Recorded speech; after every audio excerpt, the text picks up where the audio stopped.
Hello, hello, hello, test. Okay.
안 들려.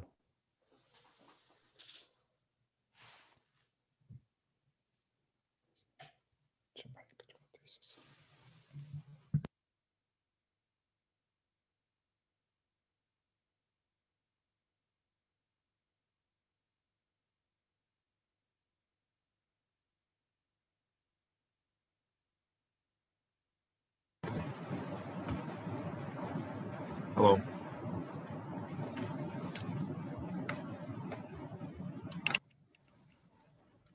Hi everyone, greeting from the virtual conference, Green Energy Virtual South Korea. This is Honam, the project producer of Leader Associates and your host of today. It's my great honor to welcome you all to this conference and be the host of today's virtual event. I'm so glad to see so many developers, investors, consultants, and experts in the wind energy industry from all over the world getting involved here today. Today's virtual conference will also be live broadcasted on our YouTube channel and our media partner channels. Before we get it started, I'd like to provide a full housekeeping item with our speakers and an audience in short. Firstly, who we are. We Leader Associates is a global leading event organizer in the field of clean energy, and we also concentrate on renewable energy industry. In the past 5 years, we've hosted more than 50 events across Asia Pacific region, South America, Africa, and Europe. Secondly, please kindly find today's brief agenda on these slides. In the morning session, we'll mainly focus on the wind project financing issues as well as the breakthrough of the large-scale solar project with the energy system in South Korea. Then, 3 leading solar companies will respectively introduce their cutting-edge solar technologies as well as successful experience sharing. After the morning session, we will have a 2-hour lunch break. And after the afternoon session, we'll start it at 2 p.m. In Korean time. So please come back in time.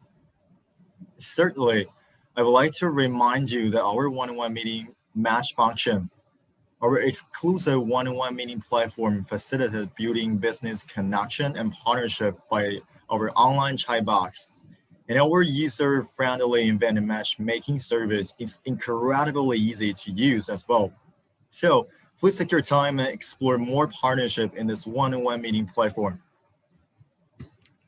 At last, all our audience are welcome to raise questions to all of our speakers. So you can find there is a Q&A box on your control panel. And we will select 1 to 2 questions for our speakers to answer after their presentation, if time allows. So very much appreciate your attention and patience. This is pretty much all about the guidance. And now we're gonna start today's knowledge sharing with a virtual roadshow. So right now, let's warmly welcome our first speaker of today, Mr. Ryan Shine, the head of Power Team Asia Pacific region from Korea Development Bank.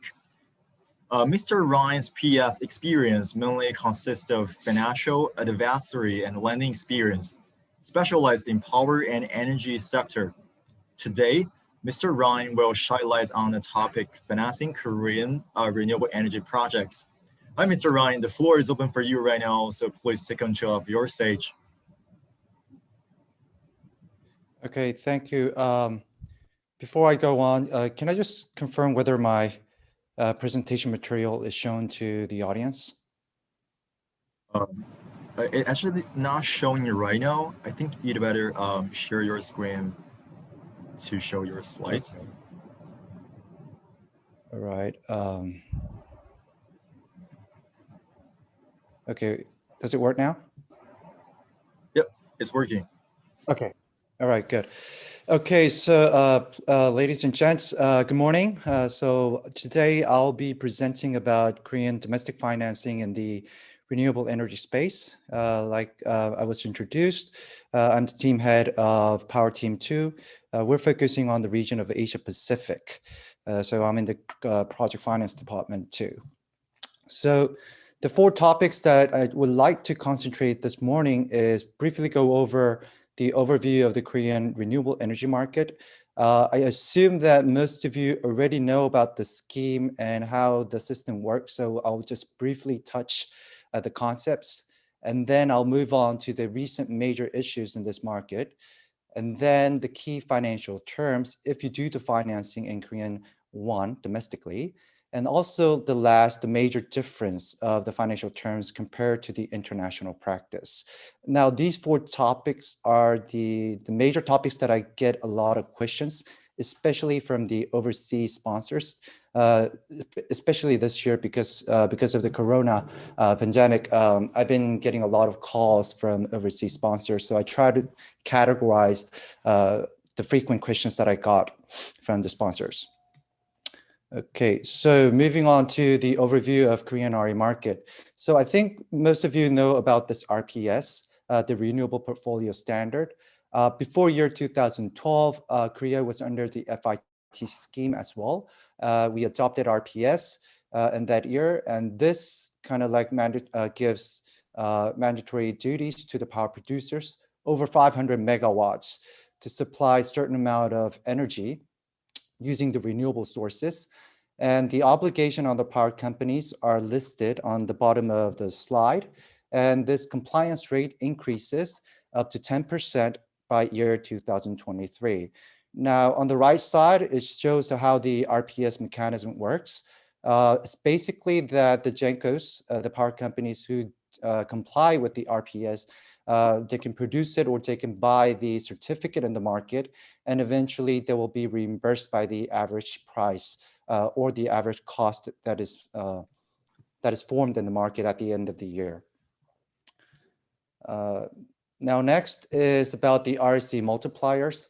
So depending on the sources, the energy sources, the REC given to the producer is different. So take for ESS, for example, it should be 5 credits, which is multiplied by 5 times every megawatt that you produce. However, as you can see in the middle, we're seeing a sunset of this ESS REC by the end of this year, which means the facility has to be in the commercial operation stage by the end of this year. And so far, we're not seeing any announcement from the government that our ESS REC will be extended next year. So you can just have a look at there. And I also do want to remind that on the top about the PV projects, it says about whether it's less than 100 kilowatts and then from 100 kilowatts to 3 megawatts. So this is more of a function of accumulating depending on the capacity of your solar, the PV facility. So on the bottom, I listed about the bundle contract concept, which the 6 GENCOs of the KEPCO affiliates, they are obligated to buy the bundle contracts from the GENCOs, from the renewable power producers. So there are 2 mechanisms. The first is where we have the S&P plus multiple multiplied by the REC at the fixed price.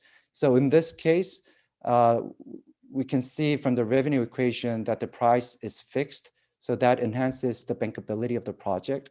And on the second one is where we only have the S&P and REC.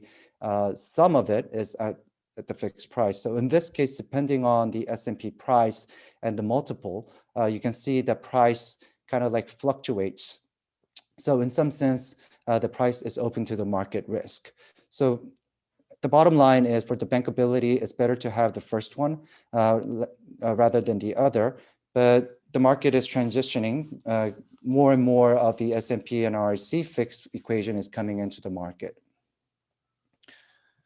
Now, the third is the past review of what happened in the Korean power exchange market, power exchange KPX.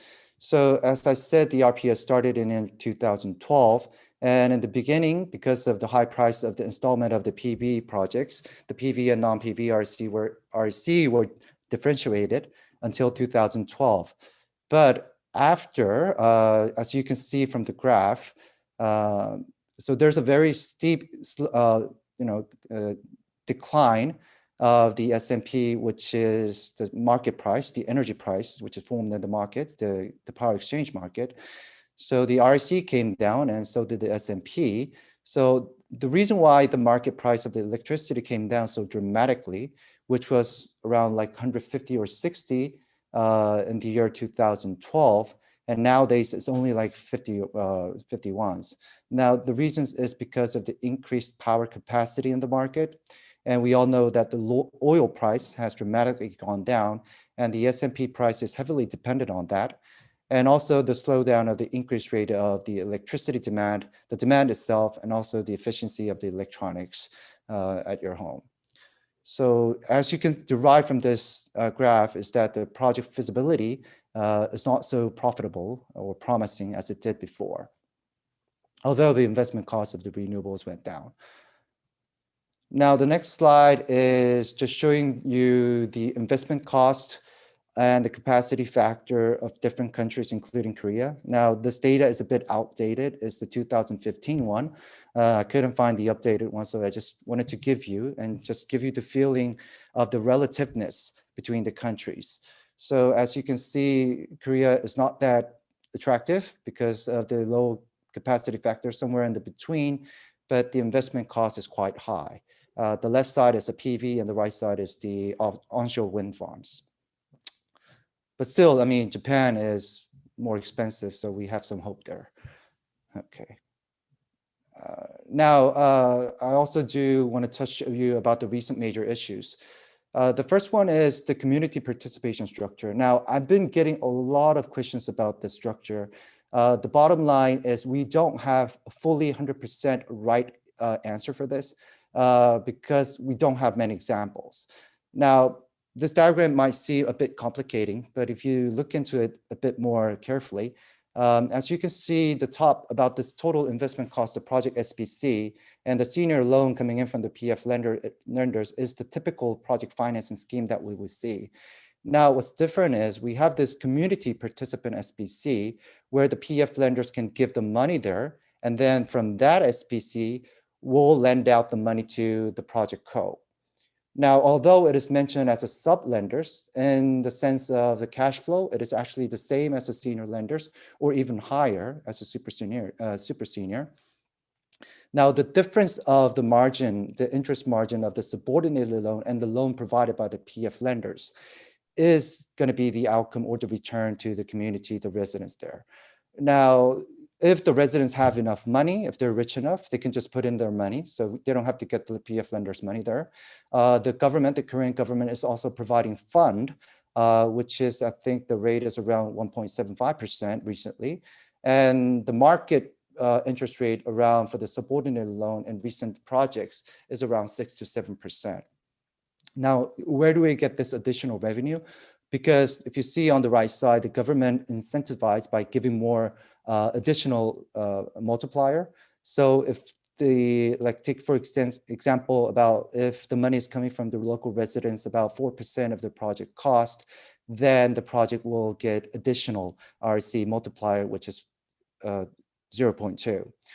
Now, this kind of project scheme is different case by case because we don't have many examples. But the reason why I do want to tell you this and that you should pay careful attention to it is because this community participation structure will be applied to most of renewable projects that is in the development stage right now. So up till now, this was not really a hot issue. But when you do a renewable energy projects in Korea, you will also have to keep this in mind. The structure is always different. This is just one of the examples. So don't think that this is the right answer. Now, the second topic that I also want to touch is the energy storage system. Empirical evidence shows that there were a lot of ESS in Korea on fire last year until the beginning of this year.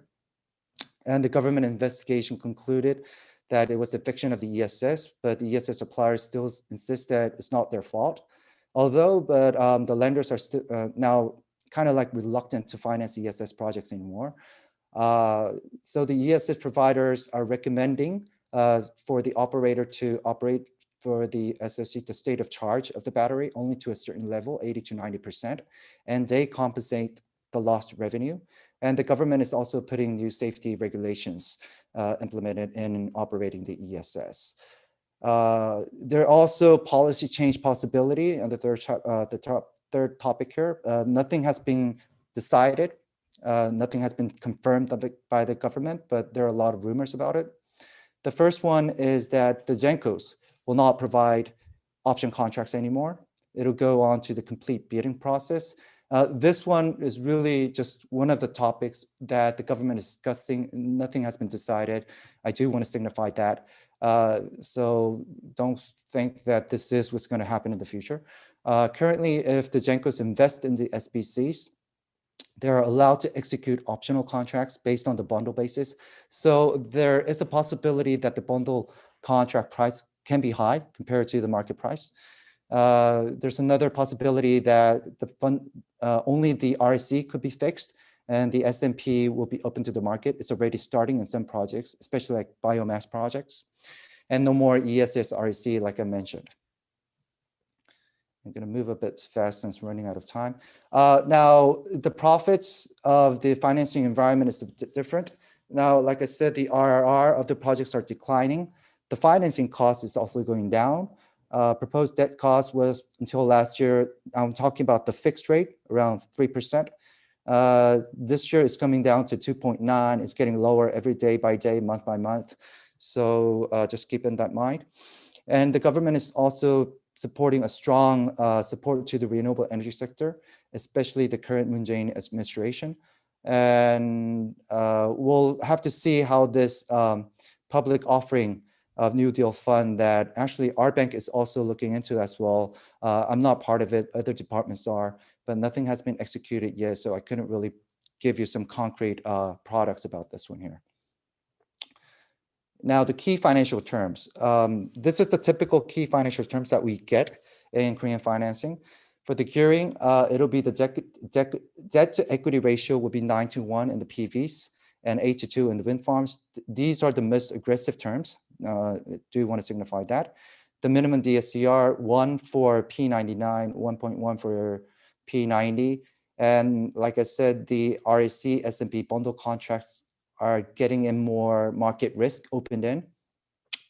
For the financial covenants, historic DSCR is around 1.05, the lockup 1.2 or 1.1. We would require the DSRA, which is about 6 months of the next principals and the interest and all the other financial costs. The MMRA is also required as well.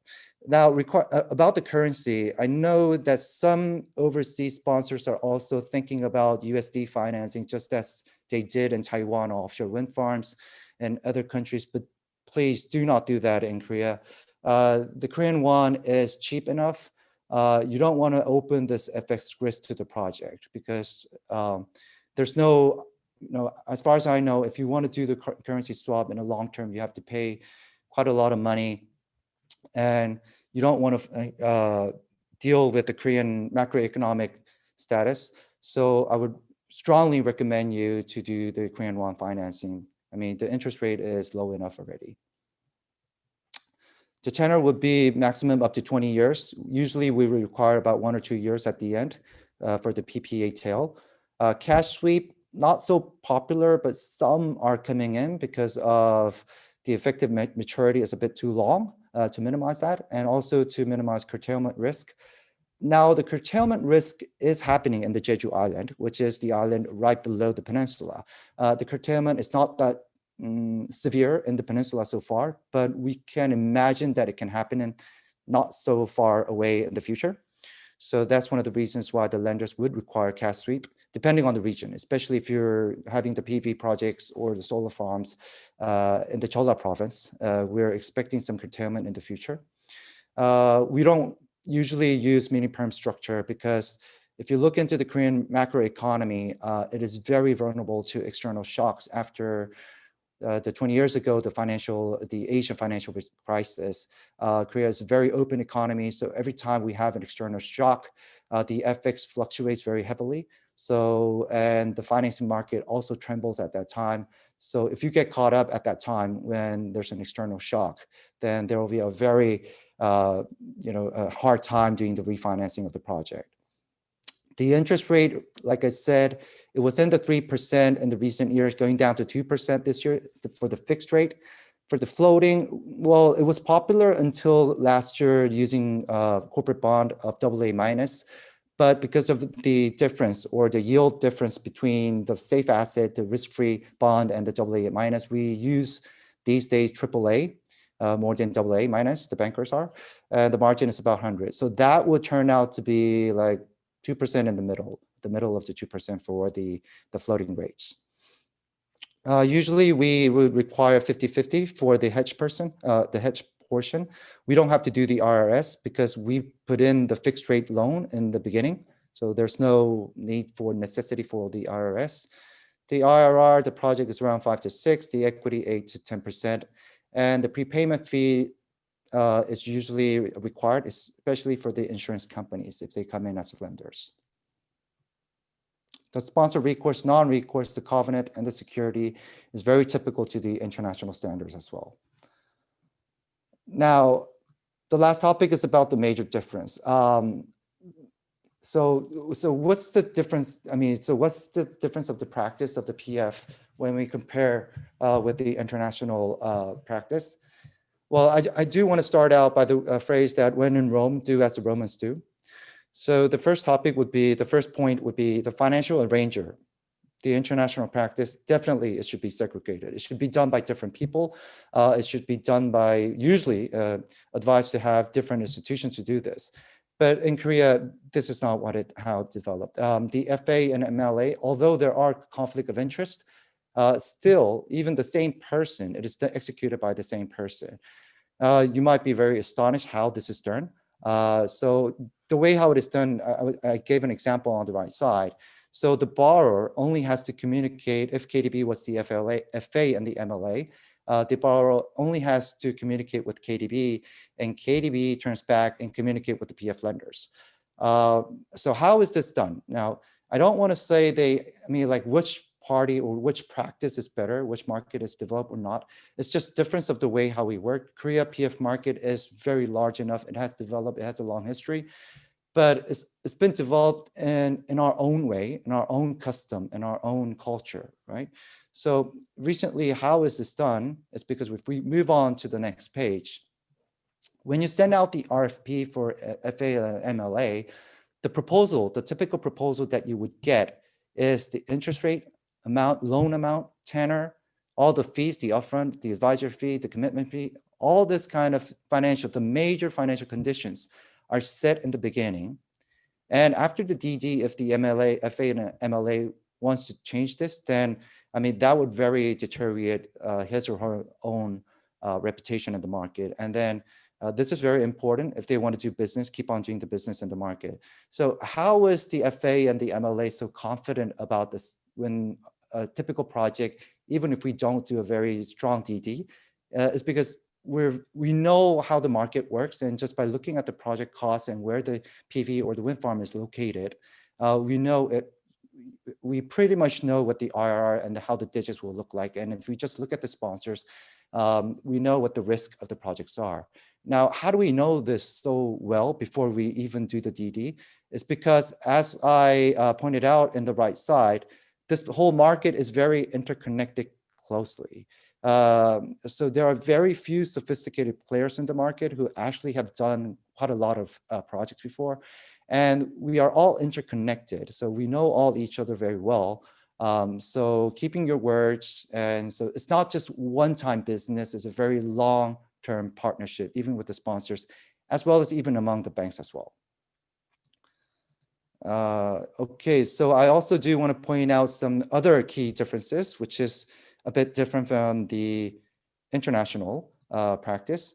The first part is about the EGR, the early generation revenue. In the international practice, it is usually used as a separate funding source, right? For if the possibility of that EGR is not so high, then we would require credit backup.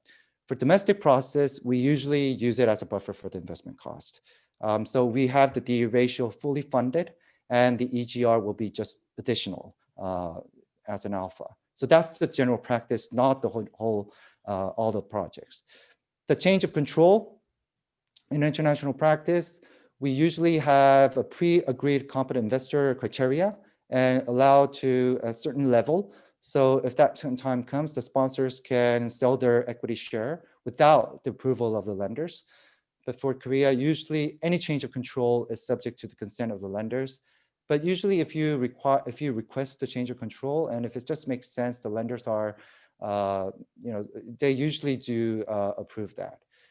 The equity cure during the operation of the project is limited to certain times, certain number of times. In Korea, the more the better. There's no limitation for that. About the project completion, I think this is very also a point that the sponsor would like to look into. So in the international field, usually we use it as, so it should be shared between the equity holder and the lenders, usually depending on the D ratio, and then we have the contingencies facility. In Korea, usually the sponsors are responsible for that. So we don't have the contingent facility in it. The sponsors, although they are not binded by any facility agreement that they should put in more equity, but if it's not too much, usually from our empirical evidence, the sponsors just take care of that. For DSCR, in international market, we frequently use we almost always use forecast DSCR, LSCR concepts. In Korea, we only use historic. We don't use the forecast DSCR. And for the prepayment fee, I think I mentioned a couple of pages ago, only the ECAs usually require prepayment fee in the international market, and the lenders will require breakage cost. But in Korea, usually the lenders require prepayment fee, although there are some exceptions. Now, I think I pretty much went through most of the material that I wanted to deliver today. So the key takeaways that I want to signify at the end is to just ask to yourself, so how does the future of the Korean renewable market look like? What should I do if I want to enter this market? And which FA MLA am I going to work with? Maybe KDB? How much do I understand the practice of this market? There's no free lunch. It's a simple rule. Today's presentation is very short. I couldn't go into every detail. I hope to have a separate session. If you have more questions, you can contact me separately, and hopefully I can answer all the questions that you may have. Okay, so that's the end of my presentation. Yeah, Mr. Ren, thank you so much for giving us this speech, and surely believe that financing Korean renewable energy project is definitely the next trend to watch globally. And also during your excellent presentation, we've also received some questions from our online audience. So the first question that one of our audience want to ask you is, if government would not guarantee for RES multifold factory anymore, how investors could seek to develop a benefit model for ESS development project in South Korea? So you can find the question in the Q&A box. Yeah. Okay. So I'll reply this right away. So just from the announcements that we have received from the government is that there's a sunset date until this end of this year. So no matter what, you have to have your ESS facility in operation by this year if you want to get that credit. Next year, since the government is not, it's NCND, they're not confirming or denying what's going to happen next year. So we'll have to see. So as long as you're financed and if you'll have your ESS finished this year, you won't be open to this kind of risk anymore, right? So, and if there's any change of government policy, probably you'll just have to go to the court and sue the government. Well, the Korean government is not that, unreliable government, so you can trust that issue. So is that answering the first question? Jae-Hoo Chang, I think is nice. I think this is a perfect answer for this question. And also we got another question in the Q&A box from Barry. So Barry want to ask you, what are the DSCRs required by the banks for the project taking? Oh, okay. Okay, so yes, I financed a lot of LNG CCGTs and even coal-fired projects a couple of years ago, not just a couple of years ago. I financed one in 2011, 12, on and on. And those projects had two revenues, capacity payment and the SMP. Now, they were fully open, apart from the capacity payment, because the capacity payment is the same as the other countries. As long as you have your power plant ready to be running, then you get that capacity payment. But that's not enough to cover your full loan. You also have to have the SMP, which is the market price. The DSCR, we did require about 1.2 or 1.3, depending on the project, because case by case it's different. But nowadays, after the SMP has declined so much, right? all those projects are being refinanced again and rescheduling based on only on the capacity payments. So it's kind of different how we do this scheduling of the loans these days. So just in bottom at the bottom line of the answer would be 1.2 and 1.3. But nowadays we only look into the capacity payment and just assume that the S&P is an upside potential. Okay, I think. Okay. Okay, I think you have perfectly answered this question. So there's another question from our pre-registered audience. So one of our audience want to ask you, like, what forms of security available to the renewable project investments and how they are created and perfected? I'm sorry. So if I understood the question correctly, how are the collaterals secured by the lenders in Korea? Yep. So we would require the typical collaterals that we also require in the international practice. We take the assets of the project co. We do the pledge on the insurance accounts. I mean, all the contracts, almost substantially all the assets of the project co, and also the shares of the sponsors. All right. So Ren, many thanks for sharing the insights from from comprehensive perspective again, and also many thanks for your phenomenal answer. And we really look forward to seeing more wind projects get financed in the near future in South Korea. So thank you again. Okay. Thank you. Thank you. So next, let's continue your virtual roadshow to the leading renewable energy developer, Vanna Energy. So let's warmly welcome Mr. Em-So Lee, the general manager from Vanna Energy in South Korea. So prior to joining Vanna Energy, Mr. Em-So Lee has served as the in-house counsel for Honda Motor Company and as the general counsel of Honus Global. Hi, Mr. Em-So Lee. It's your turn right now, so please guide us the large-scale development of solar with energy storage system in South Korea. So would you please turn on your microphone, camera, and also share your slides?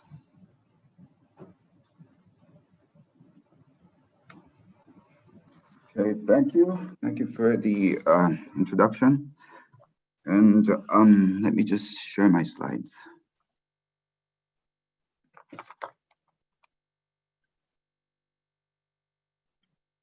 I do this.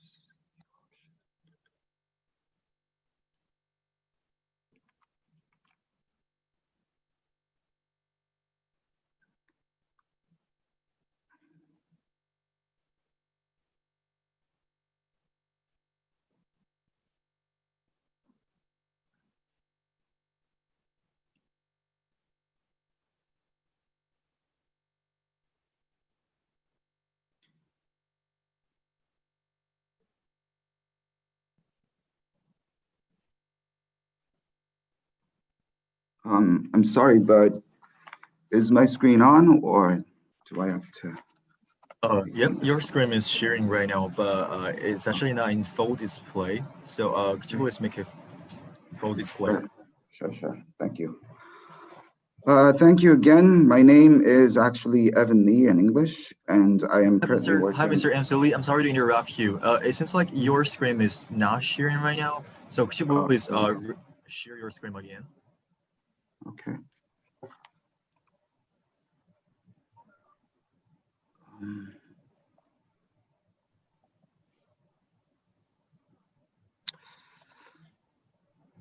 Sorry, but I think the control panel is a bit different from the one we use. As you can see, there is a share screen button at the bottom of your screen. So I'm wondering, have you hit this button?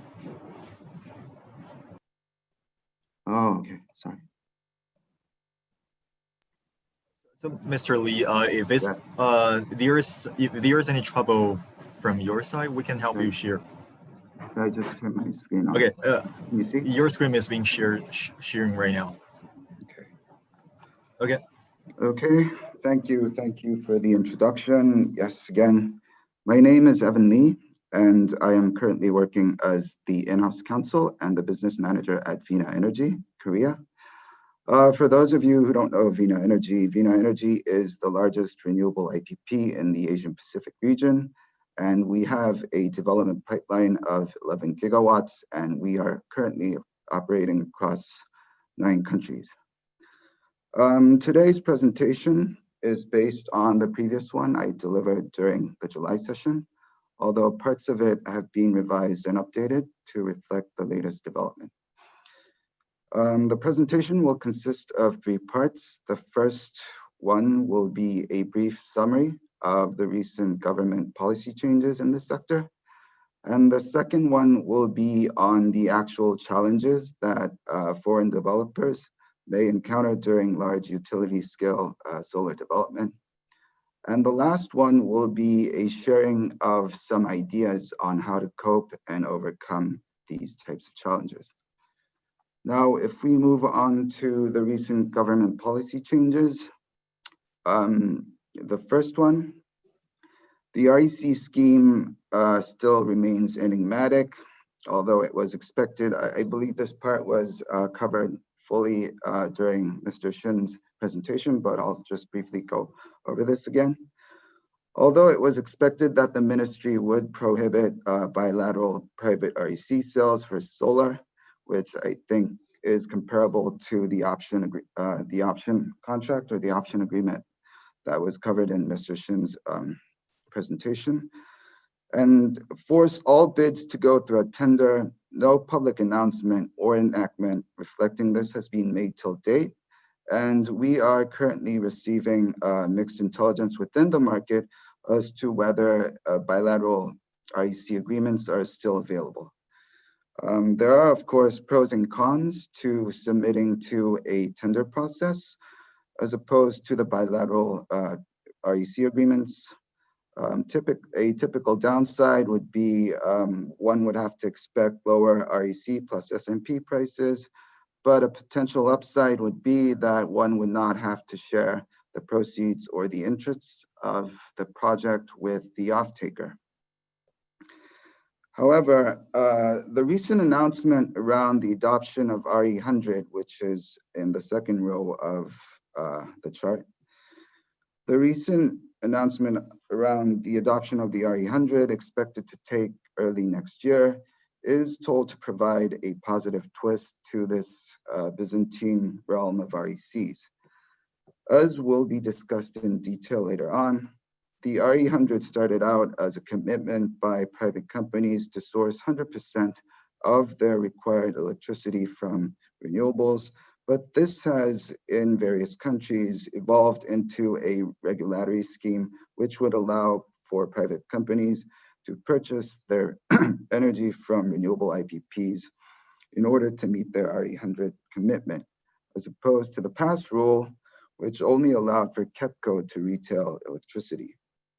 As the RE100 regulations are expected to take off next year, this is expected to provide additional venues to the sale of RECs and renewables in general, and thereby, as a result, boost the demand for renewables and REC. One thing to note is that the private off-takers are not expected to grant much higher prices for the renewables they purchase. So containing the project cost, especially the CapEx, within an affordable range will be the key to the success of implementing RE100. And then another dramatic shift, which was, of course, again covered during Mr. Shin's presentation, previous presentation, is that the government is removing its current support for the ESS in the private market. And this, we believe, implies that the government will be leading future ESS developments along with KEPCO. The REC multiplier weight for the ESS, which I believe is around 4 at this moment, is expected to sunset this year, and there are currently, we're told that there are no plans to extend the sunset. Also, the new state of charge regulations setting the battery charge limits at a lower rate have also cut down the revenue coming from the ESS. In short, of course, this may change depending on the government's future policy changes, but at the moment, the future prospects of the domestic markets for the ESS attached to the renewables look dim and unpromising. And then other important changes aimed at promoting small-scale projects have also become available, have become effective as of October 1st this year, such as the restrictions to the acquisition of projects, solar projects over 20 megawatts, and the simplified permitting process, which consolidates the business license and the development permit process for small-scale solar projects. It's also worth noting that the environment and the community issues have been added as points to consider when obtaining the business license, which effectively, again, heightens the entry barrier for newcomers to the industry. And then other minor points that I failed to include in the slides would be that curtailment is about to become a reality in the Korean renewable market, since KEPCO is expected to amend its PPA terms and conditions to include this. And the incentives will be granted to the IPPs that precisely project energy demand and control their electricity transmission accordingly. So in the future, we believe efficient O&M will become a deciding factor to the profitability of the project.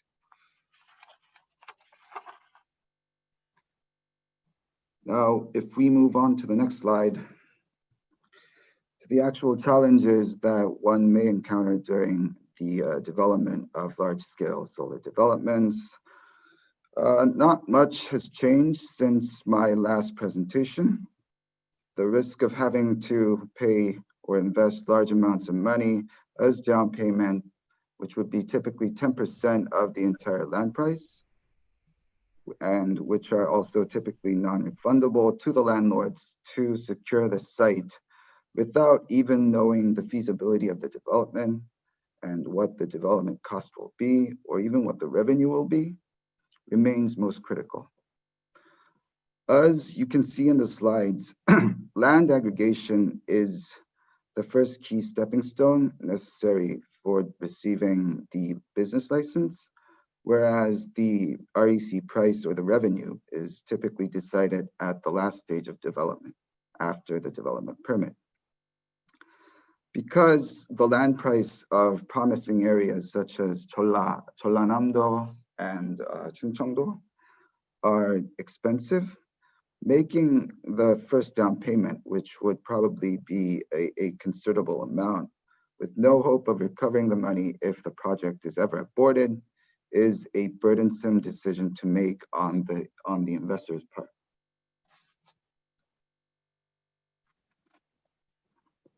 The REC price and the uncertainty around the bilateral long-term REC agreements remains the second pain point for developers. As I've just previously mentioned, the REC price has been continuously falling for the last few years, and the rumors around the government's plan to eliminate bilateral private long-term fixed price REC purchase agreements, which typically covered both the REC and the SMP price, have only exacerbated the case. In the past, the REC and the SMP sales, which determine the revenue for a certain project, were available through three different forms. The first one being the spot market, where the price was decided on a daily basis through the supply and demand of the day. The second one being the 20-year fixed price agreement, which is granted through a public tender. And the third one was the 20-year fixed price agreement, which was entered through a private negotiation between the GENCO and the IPP, where the GENCO would usually be required to make a certain amount of investment into that IPP or project to avoid the mandatory competitive bidding process. However, recent rumor had it that the GENCOs would no longer allow for bilateral 20-year fixed price agreements, which in the past usually provided higher prices than the spot market or the tender price. Although at this moment, the validity of that rumor has been put to question, and everybody is still waiting for the government to clarify this issue. The recently adopted RE100 regime is viewed as to provide a silver lining to this issue. Among the various programs being prepared under this new regime, the third-party or corporate REC purchase agreement or the third-party PPA is considered a promising instrument, which would add new REC or renewable demands to the market and thereby relieve the downward pressure to the price. Whether this new regime succeeds or not, again, will depend on whether the developers will be able to deliver the energy at a lower cost by lowering their overall cost, and especially the CapEx, because again, the private off-takers are not expected to grant a price or pay a higher price than their current electricity purchase price.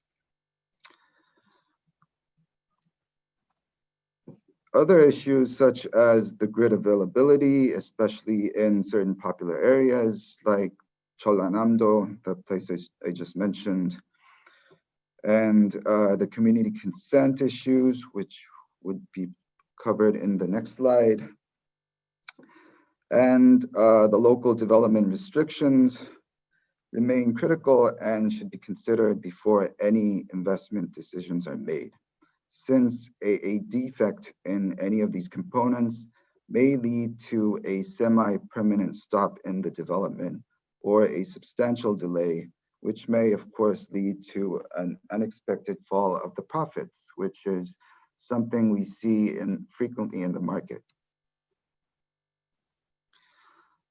So the strategies to overcome these different types of challenges that I just mentioned would of course depend on the specific projects and should be decided on a case-by-case basis, because of course there would be no single straightforward answer which would cover all these woes and difficulties just mentioned. But this last slide was prepared to provide some high-level ideas to consider when devising the specific strategies and plans. Managing the CapEx and lowering the cost has become ever so critical in this era of REC uncertainty. The ESS, of course, this is at this moment, and we don't know what the future holds. So this may differ depending on the changes in the government policies regarding ESS in the future. But based on the information that we have as of today, the ESS has become effectively obsolete due to the withdrawal of government support and is no longer at this moment considered a viable option to compensate for the low REC price in the market. And even with the new RE100 scheme, there will be a limitation to what the private off-takers can offer, and the developers will have to adjust to the CapEx, will have to adjust their CapEx and costs to meet such limitations.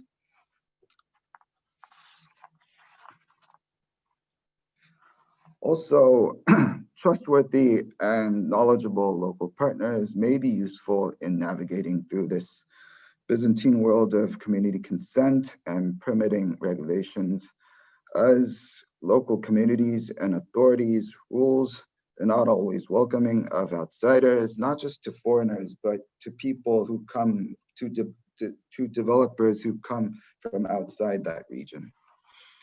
And especially because we see this often in the market, but because community consent is a key to a fast and successful development, the involvement of trustworthy local partners from a very early stage would help in successfully developing the projects.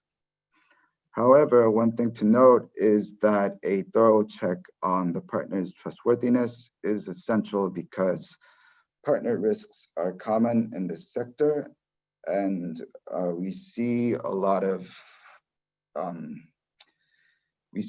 local partners approaching us who lack the appropriate creditworthiness. And then last but not least, a careful and meticulous pre-feasibility study addressing all these issues should be conducted before commencing any development and making investments in order to avoid unnecessary and unforeseen losses. Of course, it's obvious that one cannot spot all the dangers and risks beforehand, and being overly cautious may not be the best course of action because, again, the developers may lose out on good feasible opportunities, but we believe it will definitely help in mitigating the risks. And a final word of caveat on the legal culture in Korea I'd like to mention is that the practices, especially in the local areas, the practices around development are not always legally strict or straightforward. And resorting to legal means of resolving any disputes or troubles with the local governments or the local communities may not be the best course of action. And although one should strive to prepare a fully fledged document on all the matters pertaining to the development, that may not always be the case. So in future development, especially because foreign developers are usually more used to the US or UK type of documents where you have all the terms and conditions prepared and ready.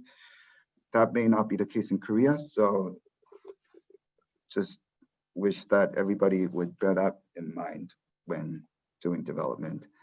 And that would be it for my presentation. It's a bit shorter than the one I had given last time because I try to focus on the key issues and updates that would be proved to be more interesting to our audience. And again, of course, I would be more than happy and willing to respond to any questions you would have. Thank you. Okay, all right, Mr. Inslee, thank you so much for sharing the detailed solar plus energy storage system project information. And we are truly excited to, see the bright future of solar with ESS in South Korea. And also, during your presentation, we've also received many questions from our online audience and the audience who has registered before. And I would like to pick some question for you to answer. So, Mr. Lee, could you please turn on your camera so our audience could probably see your face? Sure. How do I do this? Start video. Okay. So, Mr. Lee, the first question that we received from our audience is they want to know the regulatory updates on the long-term PPA for utility scale project in South Korea. So, could you please explain it on it? Sure. Actually, this was partly covered during my presentation, and honestly speaking, we don't know what the regulatory scheme right now exactly is, especially on whether a bilateral PPA or bilateral REC agreement would be allowed for GENCOs. It's still an open question. At the very early, at the starting of this year, we were told that in the future, all solar projects would have to submit to a tender or competitive bidding process. And this wasn't made officially official, but this was the common understanding of the market and what we were communicated from the GENCOs. But right now, whether this still holds is a question, and nobody really has the right answer. The current understanding of the market right now is that everybody is waiting for the government to make an official announcement on the regulatory scheme. So before that is properly announced or notified, I believe at this point, nobody would really have a perfect answer or a perfect or satisfactory answer. Okay, all right. So we look forward to, receive more specific regulatory, policy afterwards. So the second question is, like, how long are the big barrier for foreign players in South Korea solar industry? For example, like a local content policy. Sure, that's a great question. The official, we are told that the official position of the ministry or the government is that we don't have a local content rule, but whether this official position is truly true has been put to question many times, especially for projects that have submitted to the ministry to get approval for Genco investments, because like I just mentioned, for a bilateral PPA to be executed and signed, it usually required the approval of the ministry. And during that process, there were rumors that the ministry would imply that in order to get a good price, it would be preferable for the developer to adopt at least a certain portion of their equipments from Korea. But this is not, we know that this isn't the official position of the Korean government or the ministry. And if the developer manages to source other channels of revenue, such as the RE100, or just if they would submit to a tender process for the long-term PPA, for the long-term REC, then the local content issue wouldn't, we were told that the local content issue wasn't something big to consider, and the party or the developers would be more free to choose whatever equipment that person would use in the project. So to summarize my answer, officially there is no local content policy, but if in order to get approval for long-term bilateral REC agreements, local contents would have been something that one would have to consider. All right, Mr. Lee, thank you so much for your answer. And also, we are expecting to, really witness more local content policy, which is positive for, the foreign player to get more involved in this market, and also removes the, policy barriers. And we've also received another question in the Q&A box. So someone want to ask, like, what would be the most problematic obstacle during the solar project development process in South Korea? I think this is a really general question, and you can answer it. Sure. Well, every milestone may become an obstacle in completing the project. So it would depend on the project. But in Korea, usually,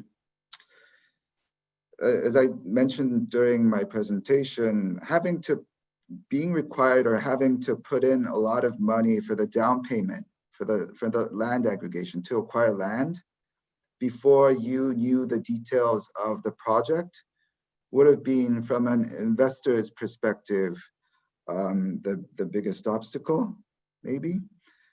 And during development, usually it would if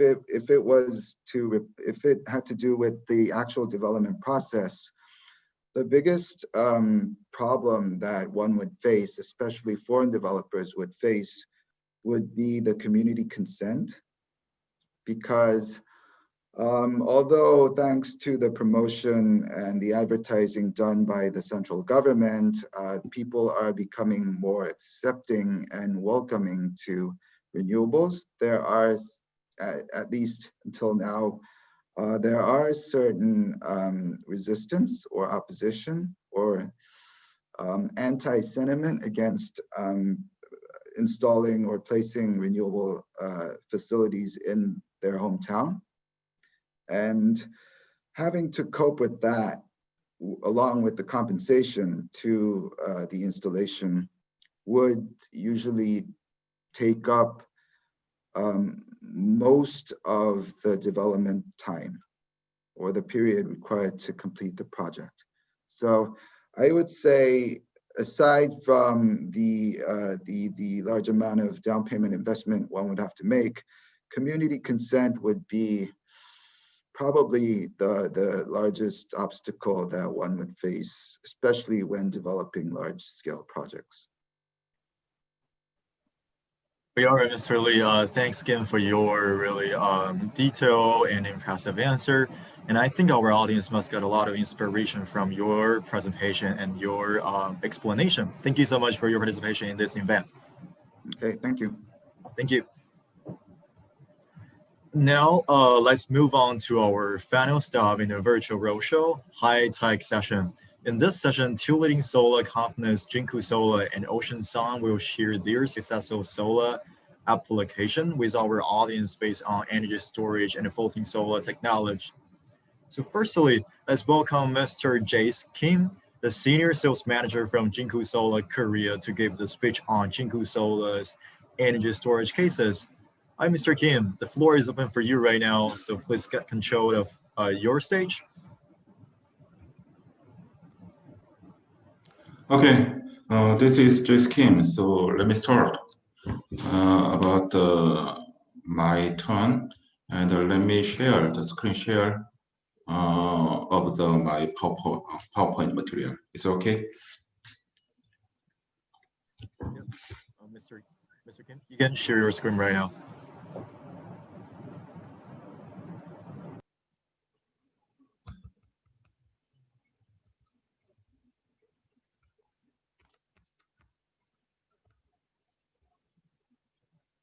Okay. So am I okay to start? Yeah, Mr. Kim, you can start right now. I am okay to start right now.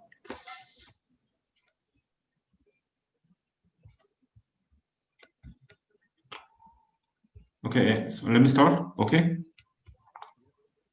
can get it started. Your screen is being shown right now.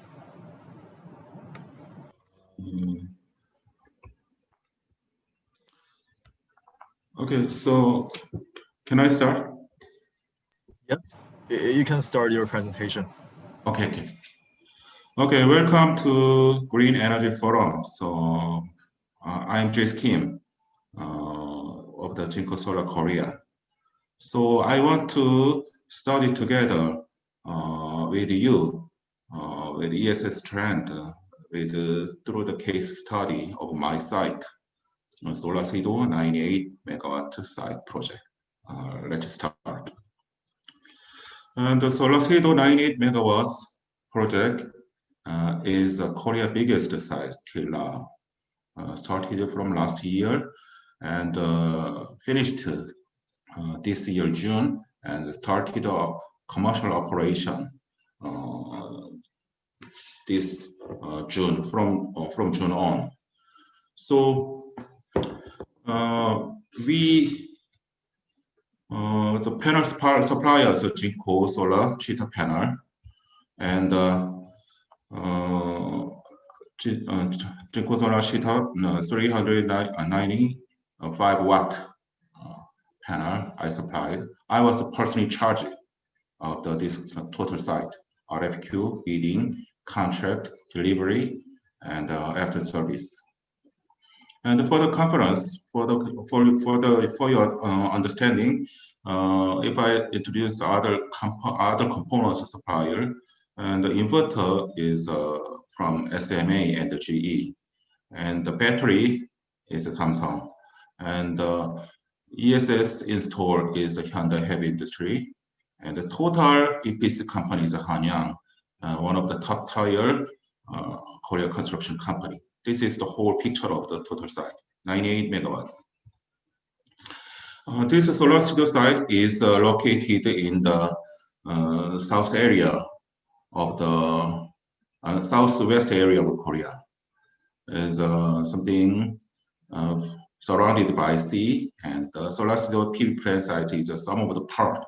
This total block is just a multi-purpose block with leisure resort and some kind of many office things.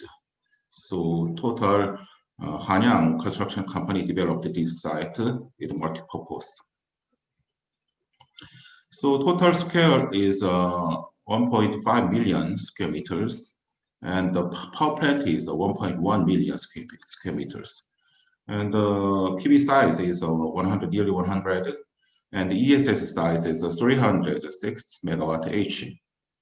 So operation, commercial operation is from June this year. So, and it took half an year to from start to the total install finish. And the most important thing, ESS company, Hanyang and the Hyundai Heavy Industry focused on was something design of the capacity of ESS battery system. So normally, if the PV system is 1, the ESS system size is 2 or 2.5 times of the PV site. In this case, in this site, the irradiation was really good. There's no rainy season. So Hyundai and Hanyang designed the capacity of the ESS system, battery system, 300 megawatt each. But it can be some kind of excessive or not, as normally 2.5, so 250 is something rational, but they had another purpose to maximize the capacity and to get the high volume of the REC selling price when they sell the electricity to the CAPCO grid. So this is another purpose. Let me explain later with the detail. So anyway, they designed this 300. It is a really big volume for the ESS system. The cost of the install is if the PV system cost, install cost is original cost is one. So ESS system install cost is 2 times or 2.3 times of that. Despite this kind of the investor cost, the reason why the developers and the EPC are building the ESS system is because of the profit or money or high REC rate. Let's check later one by one. This is a total picture of the site, and this is a central area, so multi-purpose area, and the PV site, PV power plant. And in addition, something curious thing is Hanyang and Hyundai Lab has built their own 154 kV power station, transformer station. Originally, this is something CAPCO's R&R, CAPCO's role, but to hurry up, to reduce the timeline, the developer and EPC invest their money to build this kind of 154 kV. This is a kind of something trend with a big project, because it is instead of waiting for the CAPCO timeline, to invest their self money is much profitable. In spite of kind of expenditure of money, it is more profitable. So many other big sites are doing similar like this. And inner circle is there are many resort and something hotel and something other office areas around that. And according to their plan, they have another power plant, the second version. So they are waiting for the approval of the government. So I want to look at I want to pay attention to some kind of something unique thing in Korea ESS situation. So I'm not sure if you hear or not the news of the Korea ESS battery fire accidents. Okay, 28 sites of the total 887 sites were on fire in Korea in PV ESS system. 3% of fire ratio. I think it is not a small number. It's a big number. So this is photo of the fire accident. So Hanyang and Hyundai Heavy Industry focused and pay attention, really big effort to prevent fire. This is the table is a list of the fire accident. Let's look at the battery maker. L. L means that you know L. S means that you know S, famous major company. And something with some unknown reason. The exact reason is something very difficult to analyze. But there are many things, many factors in ESS, battery system, BMS, EMS, and PCS. I'm not sure clearly, but anyway, as a result, with the famous battery is site, ESS site was on fire. That's also kind of a problem of the government and the developer. Till now, the most common reason for the fire was something overheat. Repeated charge and discharge can cause a fire when they meet some kind of hot temperature in summer. So in addition, in Korea, in current ESS RC, the Korea government gives 5 times weight of the RS price. So full charge and discharge timing can overlap. And the repeat of charge and discharge occur again and again. This can cause some kind of heavy load or tiredness of the separator in the battery. So many factors, the battery tiredness and the BMS, EMS tiredness can overheat, cause overheat, and have the risk of the fire. Yeah, that's one of the problems. So to prevent this kind of fire, so Hanyang so set up some kind of halogen-based fire extinguisher, the automatic sensor everywhere, and till now there was no fire. I think it can be safe. I think the most important thing the ESS company pay attention.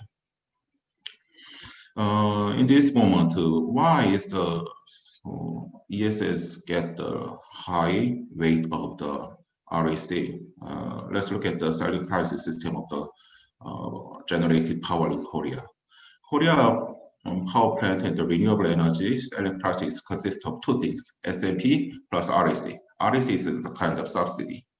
So with the summing up these, 0.14 US dollar.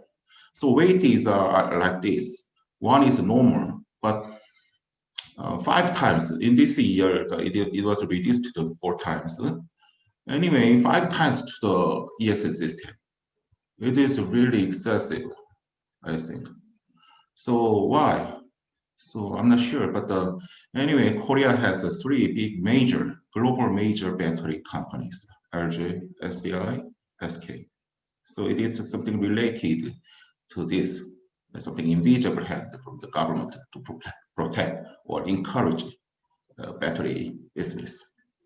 And the charge from between 10 a.m. to 4 p.m., discharge at the other time can get the 5 times REC. This is a really big merit.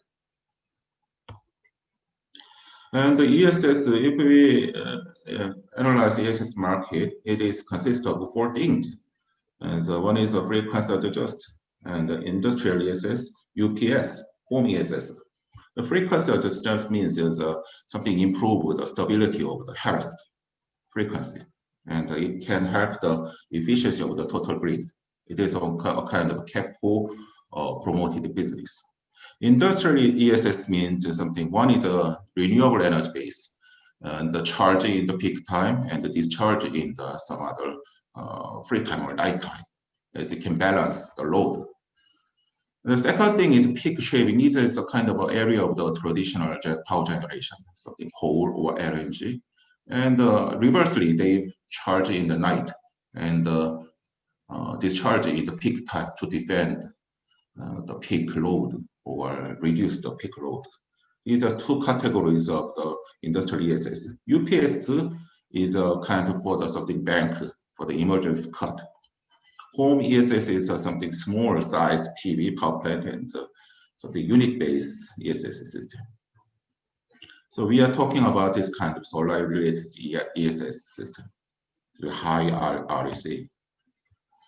With some kind of category of secondary battery, there are many things, but in normal, there are something lithium-ion battery and lithium FePO4 battery. So other things are nickel cadmium and lithium polymer and solid state. The merit of lithium-ion is something merit of lithium-ion is high density of energy and very light, small size. But the demerit is the fire risk. So it is used normally mobile or electrical vehicle as a passenger vehicle sedan. And lithium FePO4 is something low cost and relatively low fire risk. And volume is very big and relatively big. So it is commonly used PV ESS or bus.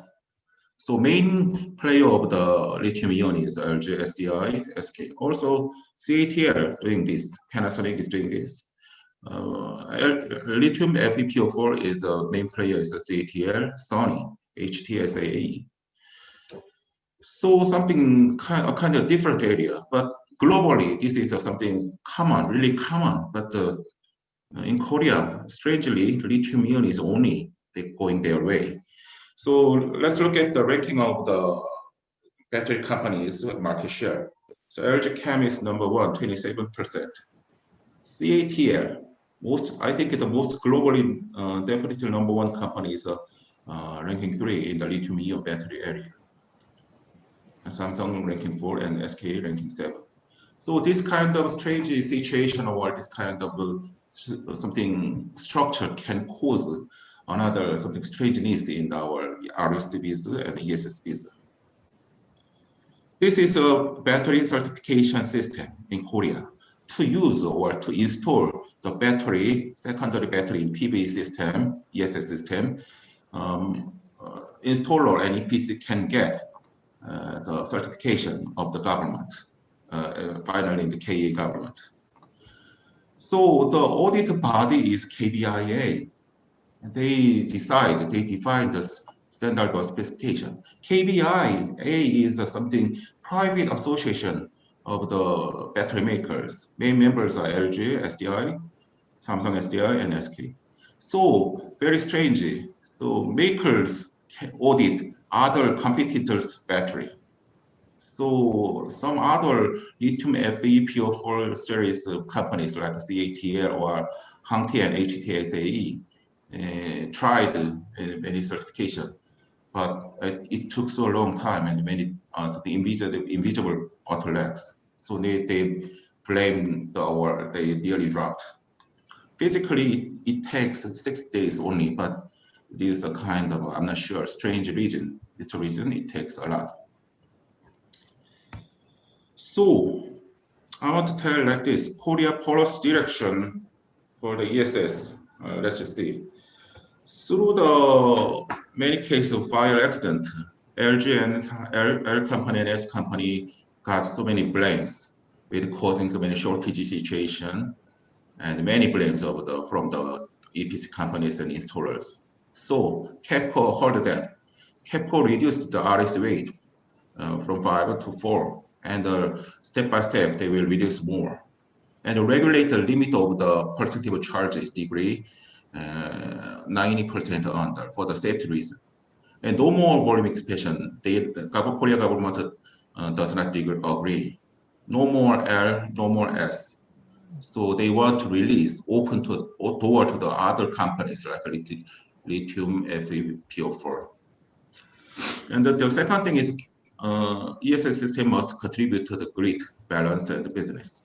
encourage frequency adjust ESS. So I think the market will rise up, expand.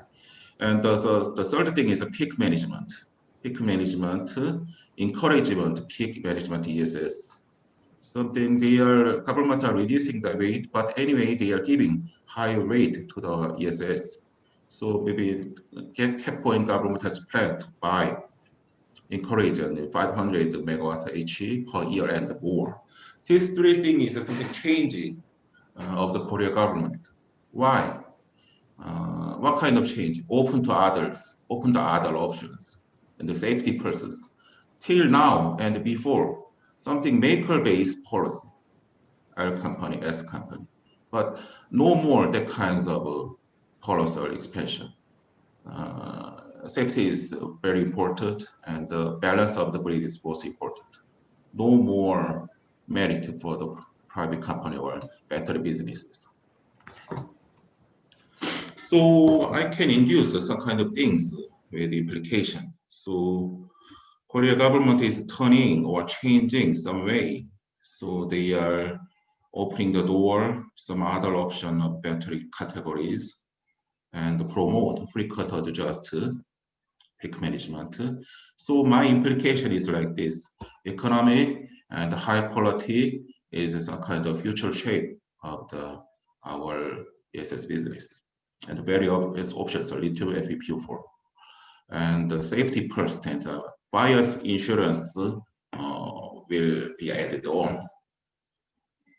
Yeah, these three things. So we need to expect and we need to respond to this kind of changing things.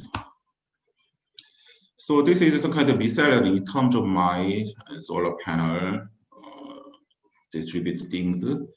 So another miscellany. This is something to reduce cost and to fit for various installment speed. So we used some kind of container transported some containing yard and a shuttle truck to the each side. This kind of method also kind of something helpful. I want to give some kind of tip to next project. This is some kind of typhoon situation. So originally we have experienced three kinds of type: central, left, right. So something is a north wind and attack the backside of a panel. So I suggest 8-point bolting, and some kind of, if the cost allows, the wind dam can be suggested, I think. And I want to finalize my presentation with some kind of little bit introduction of my GEF-SK company. So GEF-SK is a global #1 company with capacity of 20 gigawatts this year, and most high quality and the most competitive price. So this year we are selling our Tiger 406 watt panel bifacial. It is something TR technology, tire ribbon technology. It is physically gapless and reduce the gap and raised up the panel efficiency. Next year, we are planning to sell 580 watt Tiger Pro. This is also bifacial, 21.4 efficiency. And second half, we are planning 610 watt tire ribbon and top cone technology, and with a large cell, 182 M10 gap series bifacial. We are focusing on the bifacial mostly. So this is some kind of product map of our company. And if we check more something tire ribbon uses to make a gap list. We are using some kind of EVA insulation, and it is some kind of similar to the S company is shingled or L company is seamless, but we have some unique technology to create this kind of gap list. So, okay, this is some kind of finish of my presentation, and I would be very appreciative if you pay attention to our passion to promote, develop the future of the solar PV industry. And I was really glad to give the presentation to you. And if any question or any kind of advice, you can give me. And now, very thank you. Thank you. So, and this is my some kind of contact point. You can contact me anytime. Thank you for hearing me. Thank you. Mr. Kim, thank you so much for your impressive presentation. And we are also really convinced that solar plus energy storage system combination will shape the solar business landscape of South Korea and also globally. And we also really appreciate Jinko's great contribution in solar technology all over the world. Then thanks again for your impressive presentation. Yes. And in the next part, I would like to introduce our second speaker of this session, Mr. Christine. Mr. Christine is a director of Northeast Asia of Ocean Sun. And Mr. Christine Torvald has more than 15 years in entrepreneurship, financial management, and business development in Asia, and also including South Korea, China, and Singapore. He's also the finance major from BI Norwegian Business School in Oslo, with a master in Chinese economy from Fudan University in Shanghai. And Mr. Christian, the floor is open for you right now, so please start your presentation. Well, thank you very much for the introduction. Let me share my presentation here. So now you're seeing what I'm seeing? Yep, your screen is sharing right now. Great. All right, so my name is Christian Torvald. I'm the director of Ocean Sun in Southeast Asia. So let me give you a short introduction about Ocean Sun, our floating solar technology. I will talk about floating solar on membrane in general. And lastly, I will do some Q&A, hopefully, if you have any questions. This picture here on the front page is our first installation of the west coast of Norway, and it was used to power a salmon farm.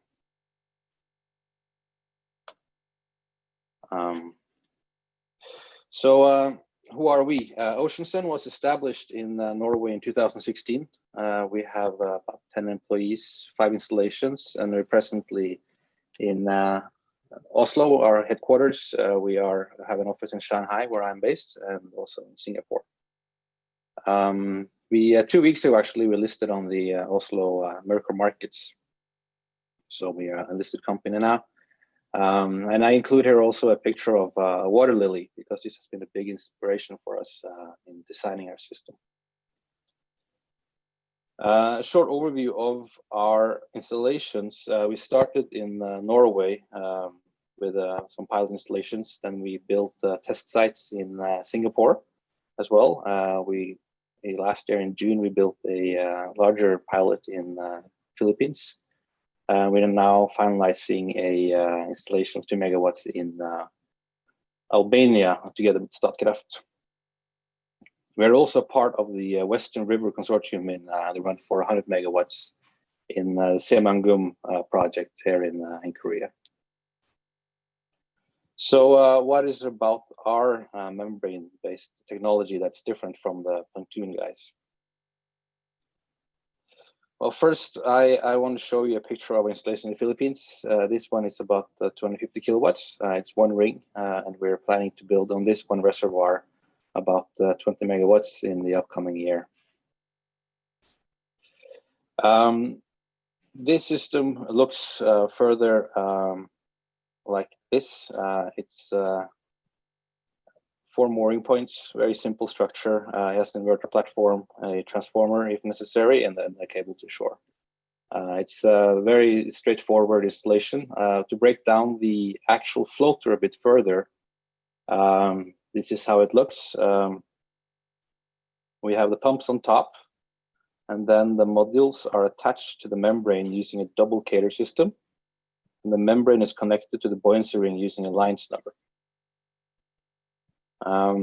This is a typical assembly of the Ocean Sun solution, but it will depend a little bit on the height of the waves and the sea states where we install. Just to give you an idea, this is the Albania project, how we here are working together with the hydro dam to produce almost like a natural ESS battery system where the dam produces with water when there's not solar, and can reduce the use of water when there's good solar installation.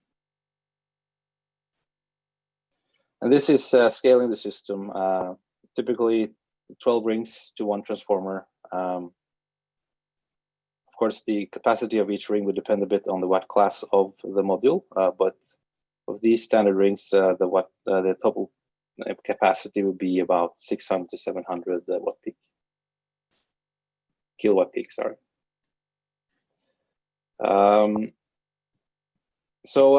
Just to give you an idea of how we compare to other floating solar solutions. We have a lower capex, have a higher efficiency due to the water cooling. We have a fast and easy installation. We have a better seaworthiness and lean logistics. I will go through each of these points now. First of all, the price. I think this is important because a lot of people believe that the floating solar is very expensive. We are at now less than 40 cents per watt in material cost, and that is all in including transformer and everything. The floater itself is now less than 10 US cents per watt peak. So it's a lean and very affordable system. Secondly, it's the higher efficiency. So since our modules are resting on the membrane that rests on the water, it means that the modules will remain or maintain temperature close to the water temperature, which greatly increases the efficiency of the modules. In the picture, we see a test site from Singapore. The modules on the left are lifted up from the membrane, about 5 centimeters, so they're air-cooled, and they hold about 63 degrees. While the modules on the right are resting on the membrane and hold about 35 degrees, while the water temperature is 33 degrees. This is in Johor Strait, north of Singapore. So this delta in temperature gives up to a 10% more efficiency from the modules. And this has been proven both in Singapore, but also through third-party studies in Norway as well. And there was a PV magazine article mentioning this just last week.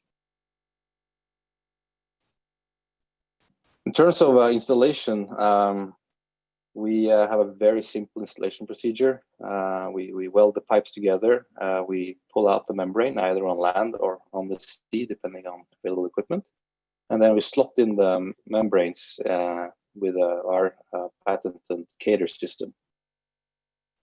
With this simple installation procedure, we're able to produce, one team can produce 1 ring per day, basically. And then we can just add teams to scale that up. So the production is quick and efficient. In terms of the modules, they can come in several sizes and shapes, but the important thing is that they're dual glass. The junction boxes are actually on the sunny side and the front side, so that the back side is flat and can get full cooling from the membrane. It needs to be extra waterproof, and then we have our specific aluminum profile that we use in installing the modules so that they will lie nicely on the membrane.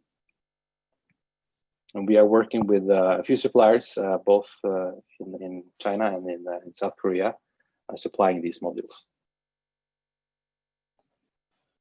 In terms of seaworthiness, this is probably one of our strongest points, especially when it comes to Korea and to the Siamangam area. We are the only floating solar system that has been verified by DNV GL. It has been tested extensively in the Sintef ocean basin, where much of the North Sea oil and gas technology stems from, and has already been proven through several storms.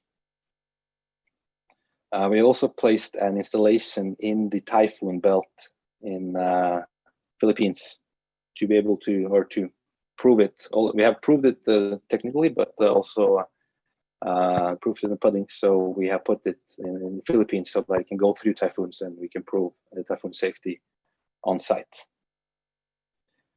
This structure also handles waves very well, and our structures in North Sea, coast of Norway, have been through several storms already. I'm going to try to show you 2 movies now.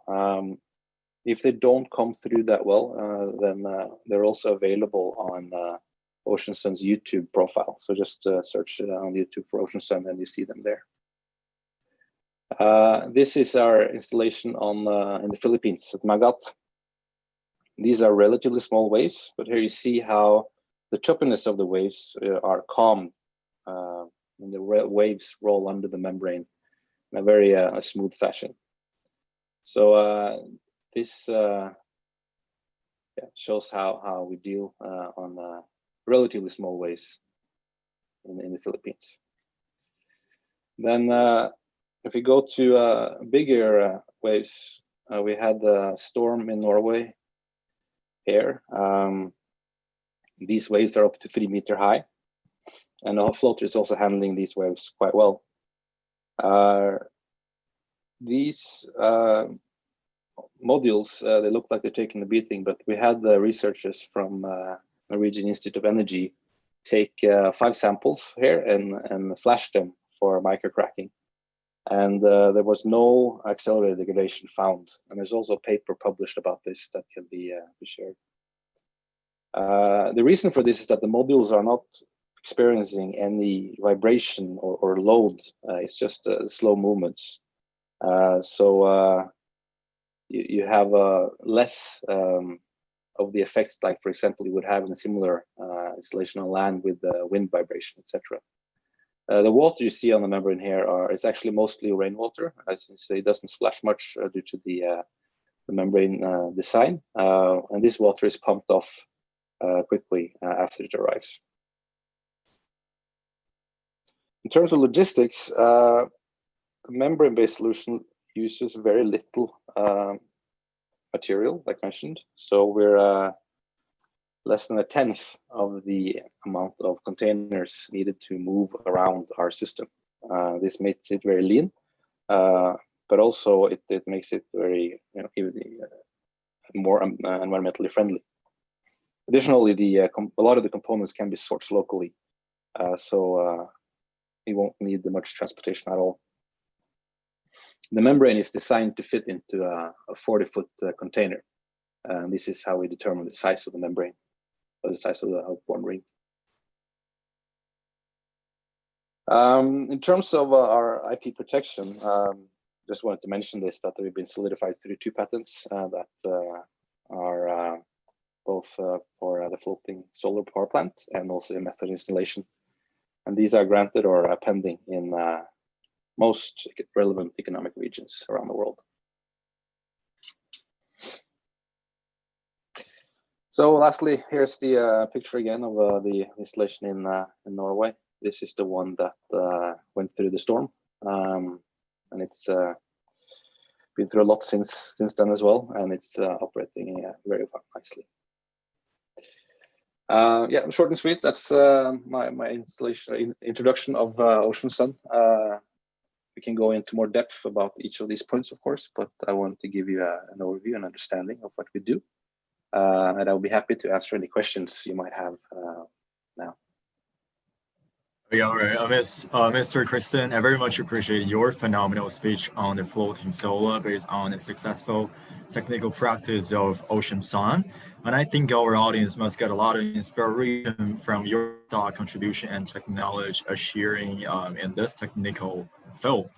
So besides your excellent speech, our audience are also really interested in having some, interesting interaction with you. And I have picked some question which is proposed by our audience in the Q&A box and in the pre-active session. So the first question I want to ask you is, what is the Ocean Sun's next step in the South Korean market? That's a good question. Like mentioned, we are already in the run for, are we focusing on the Semangum project.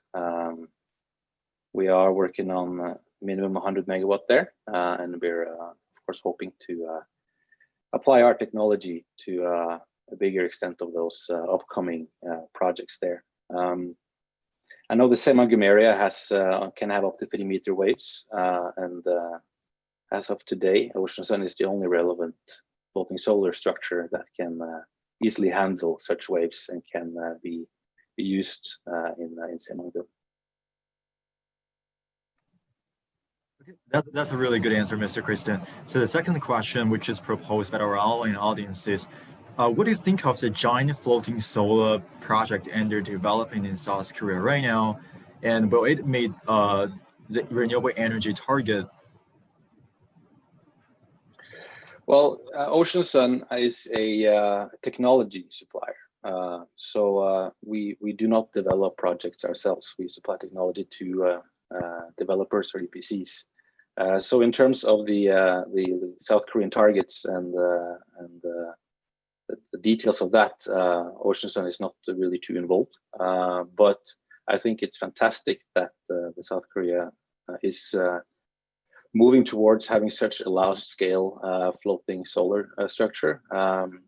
They have done this in an area where a lot of technological development will have to happen to work in accordance with the needs and expectations. In addition to the South Korean regulatory environment being quite strict, so it creates and gives quite a lot of push to the industry to meet the expectations for this big project. So I think it's great for Korea, but also great for the floating solar industry to fight for this Semangdum project. Mr. Christian, I think that make a lot of sense. And thanks again for your really specific and detailed answer on this question. And also, it's truly my great honor to have you in this solar technology session as our thought contributor. Thanks again for your participation. Well, thank you for having me. Okay, thank you so much. So, as a leading solar panel manufacturer, Wongi has always leading the way in the cutting-edge solar technology. Today, we are also really honored to invite Mr. Jong-Won Choi, the country manager of South Korea, to share us with Wongi's successful practice in the Korean market. Hi, Mr. Choi. Could you please start your presentation right now? Hi, hello. Yeah. Could you please start your Hello. presentation right now? Yeah. Wait a minute.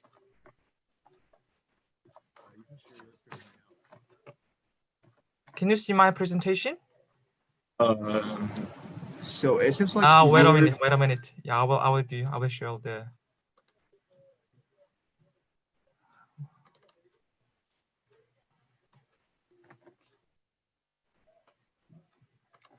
Can you see my presentation? Yep, your presentation is being shown right now. Okay. During the presentation, I will turn off my camera because I want to my audience focus on my my presentation. Okay, that would be great. Yeah. Okay. So hello everybody. This is Jong-Won Choi, who is taking charge of Korea market in Longyi.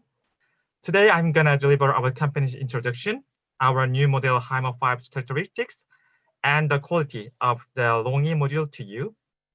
Hopefully you can get some insights through my speech, and also hope to have some interest to our company as well.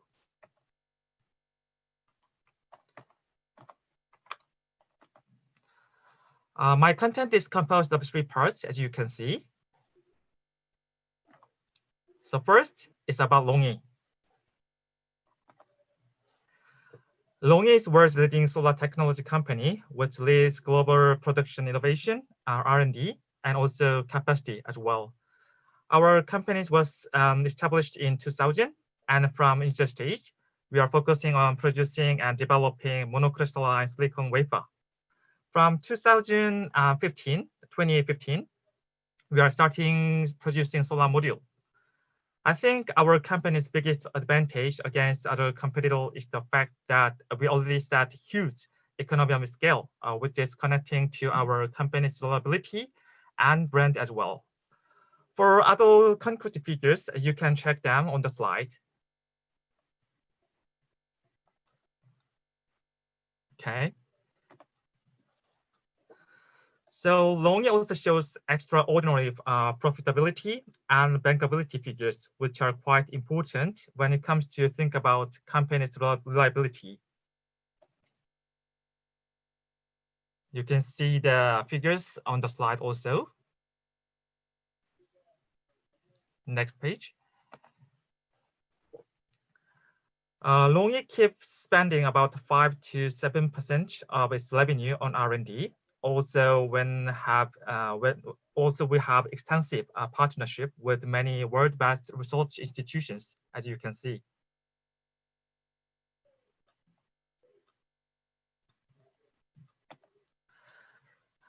This is historical cell and module R&D efficiency result. Left side is the efficiency of the cell, and right side is the efficiency of the module. Bottom of the slide is the awards LONGi got from many famous third-party organizations, was proving our module's high efficiency and quality as well.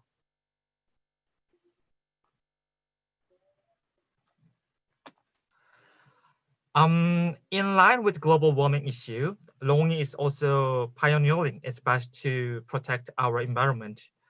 Based on our campaign slogan, Net Zero PV, created by LONGi, we are pursuing RE100, EB100, and EP100.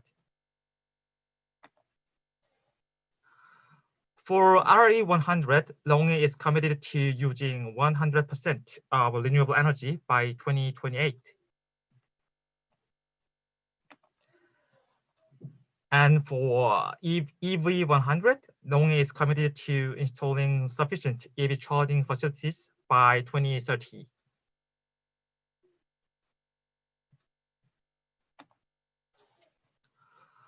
For EP100, LONGi is committed to deploying energy management systems to achieve a 35% increase in energy productivity by 2025 against 2015 baseline year.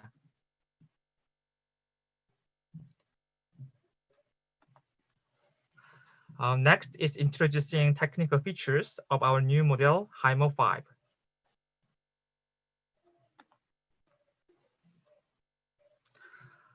Our HYMO 5 panel uses M10 gallium doped monowafer, P-type PERC cell, half-cut 9-busbar, and its 72-cell module design having 6 levels.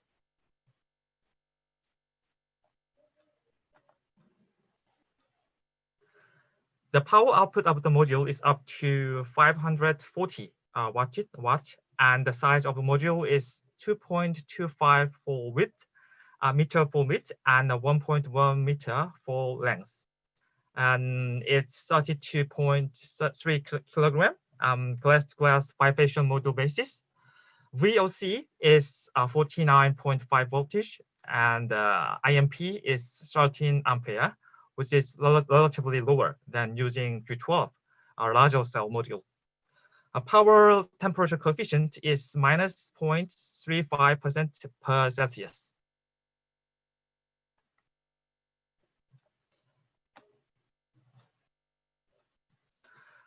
HYMO 5 applies smart soldering technology, which means it doesn't just increase the size of the module. Using the latest technology, we can increase the module efficiency by 0.3%.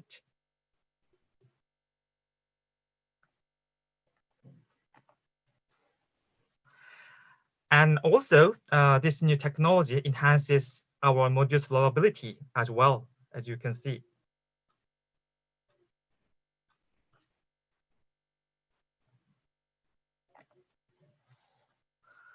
HYMO 5 is offering excellent power warranty, except minus 2% of the first year degradation.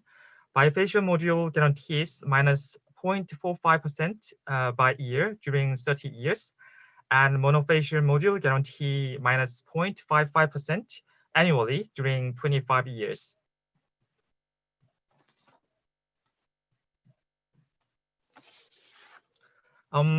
Next is the simulation result when we compared our HYMO 5 with other major modules in the market.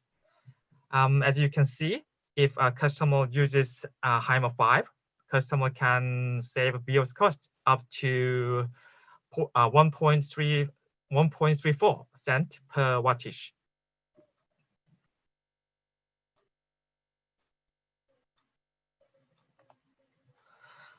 LONGi already produces HIMA 5 panel from last month, and expected capacity of HIMA 5 is 12 gigawatt out of 30 gigawatt, which is total module produce capacity in this year. And this capacity will be increasing gradually.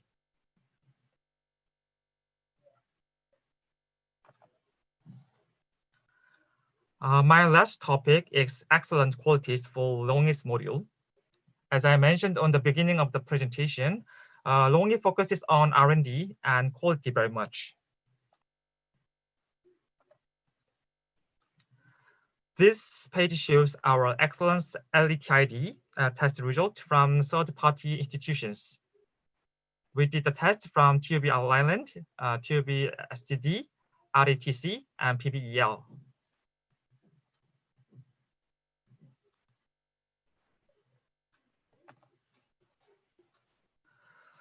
Since LONGi applies more reliable materials, we got stable results despite 3 to 4 times extended test conditions of the standard of this industry, IEC standard we called.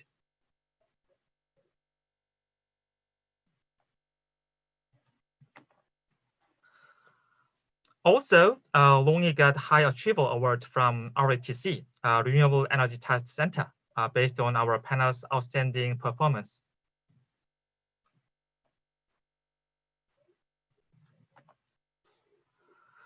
From DNVGL, we got top performance for all extended reliability tests in 4 consecutive years as well. We did the D8-2000 test, DC800, DML plus DC50 plus HF30. Yeah, all the tests in this industry, all the players in this industry may know.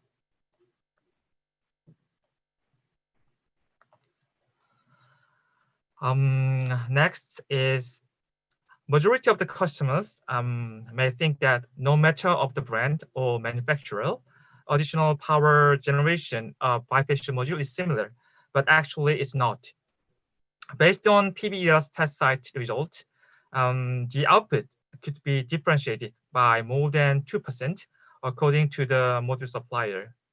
So we recommend customers that it's strongly recommended to check the module supplier or module brand when customer want to buy the even bifacial module. Okay.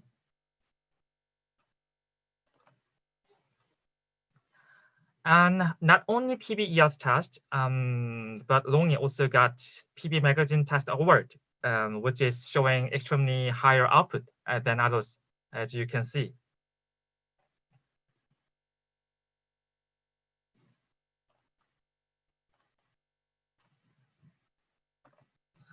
Okay, this is the end of my presentation. As a global leading solar technology company, we invest our assets into new technology and capacity in line with improving global environment. Thank you for listening. And if you have any further questions, please send it to me via Q&A or ask me through my contact information. Thank you for listening. Mr. Choi, many thanks for your informative and fruitful interpretation based on LONGi's exciting new solar technologies. And I have noticed that there are several questions directed to you in the Q&A box and also in the pre-ask session. So I would like to ask some of the questions to you. Sure. So the first question proposed by our audience is how banks and investors view the bankability of the solar panel. So could you please firstly answer this question? Yeah, normally they check the third party's result figure, which is quite famous in this industry. For example, Bloomberg and Altman Jet Score. In this industry, we have some certain figures which prove the manufacturer's bankability from the third-party institution. So most of the bankers use that figures to track the bankability and reliability. Okay, so that's a really good answer. So the second question is, as the country manager of LONGi in South Korea, so could you please sort of explain the current business portfolio of LONGi in South Korea market right now? Yeah, of course. Since we are entering this market 2 years ago, at that time it was very small, but from last year we are growing rapidly, and thanks to the government's ambitious plan, we expect that we are still have a lot of room can grow with our partners and developers, the players in this industry. But also there is, as the mentioned in the previous session, there's a lot of uncertainty in this market. In module side, we also wait for the government's approval of the carbon emission figures, which is quite important in this market right now. So I think in this market, I think right now there is a pros and cons in this market. But LONGi, as I mentioned to you, we have a quite how can I explain? We are big enough. We already set the huge scale of economy of scale, and based on our technology, we hope we can promote our panels more in this market with our partners. Thank you. Thank you, Mr. Chui. And the last question from our side is, as we all know, LONGi has always been a leading international solar module manufacturer in the world. So we're actually wondering like how Chinese module supplier or international module supplier be competitive in South Korean market when it compared to the local suppliers of the solar factors. Sure.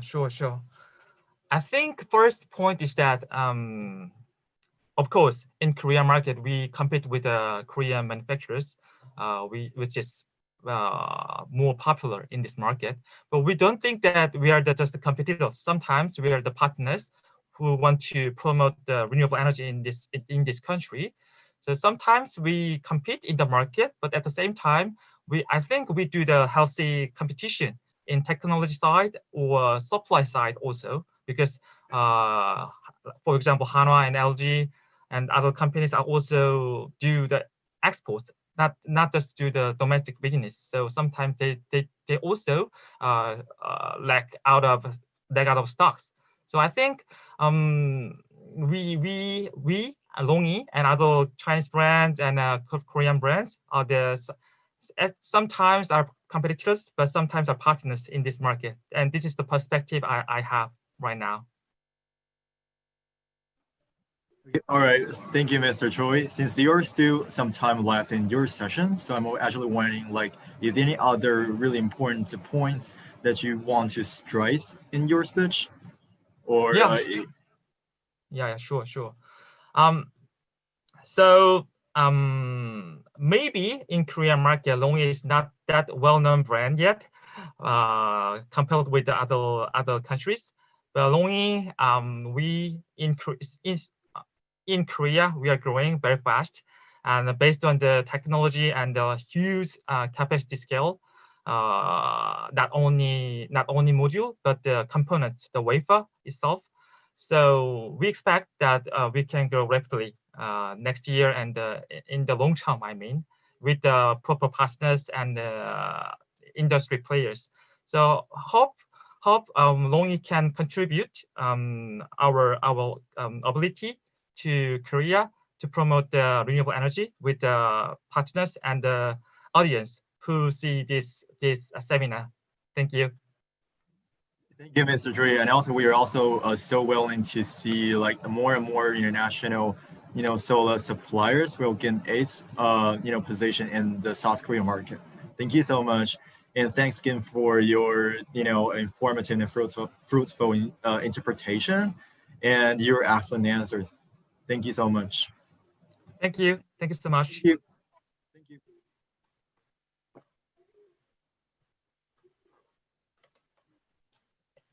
This is pretty much all about the Green Energy Virtual South Korea's morning session. And thank you for staying with us this whole morning. And please enjoy your lunch and take a really nice rest. And we'll be waiting for you at 1:55 p.m. at the same live studio, where more exclusive insights will be presented by the other 8 distinguished speakers. And thanks again for staying with us. See you in this afternoon. Bye-bye.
on campus.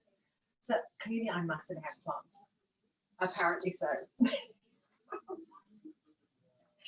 But I think what happens some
Oh, hi, Mr. Morty. Hi there. Can you hear me okay? Yeah, I can hear you. It seems like there is nothing wrong on your side.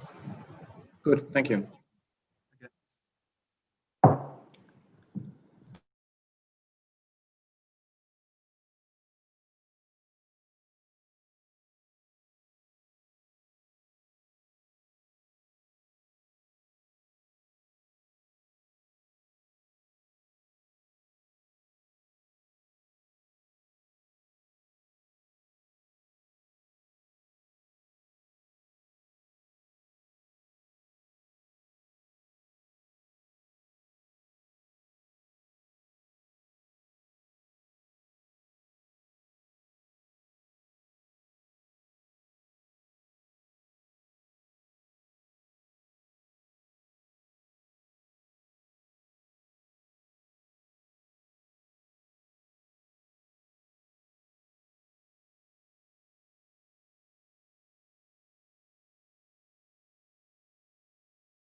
Hello, hi Vince.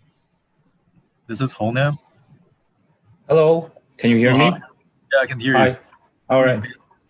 Our event will be started in 20 minutes. So, Right. okay. Yeah. So, I'll wait. Okay.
Hello, hi, William.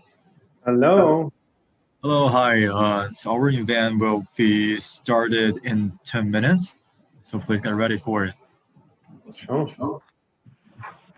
Okay.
Hi everyone, welcome back to virtual conference Green Energy Virtual South Korea. This is Honam, the project producer of Leader Associates and your host of today's event. I'm so glad to see you in this live streaming again in the afternoon session. For attendees who missed out this morning session, please kindly find the view video button on the conference schedule to make up the whole inspiring contents. As for speakers' presentation slides, we will share the one which is not confidential and approved by our speakers to attendees, which with advanced tickets within next week, along with a link of the whole conference recording. Before we get started, I will also remind a few housekeeping items in short. Firstly, who we are. We Leader Associates is a global leading event organizer concentrating on renewable energy. In the past years, we've hosted events across the whole Asia-Pacific region, South America, Africa, and Europe. Secondly, please kindly find the afternoon session agenda on this slides. This afternoon, we will focus on the supply chain financing advanced solution and go with interesting panel discussion and informative keynote speeches. Thirdly, I would like to briefly introduce our one-on-one meeting platform. This exclusive one-on-one meeting platform facilitates building business connection and partnerships by online chat box. And our user-friendly event matchmaking service is incredibly simple to use as well. Please kindly note, we will keep this platform open until November 12th. So please take your time and explore more partnership opportunity in this one-on-one meeting platform.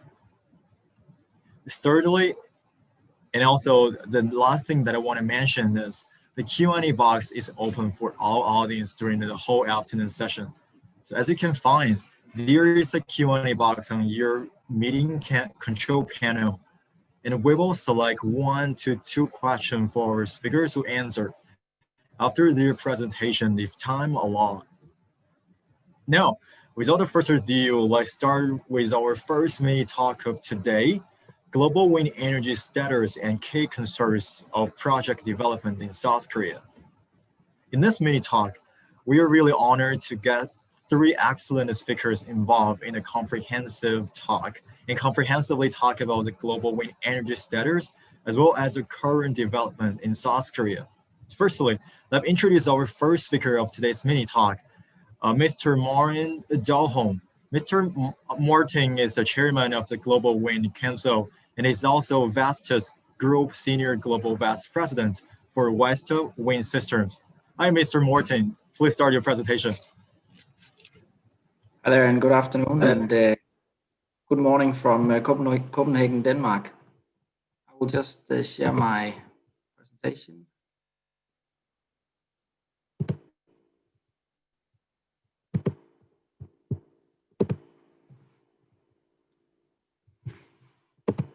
I hope you can all see the presentation.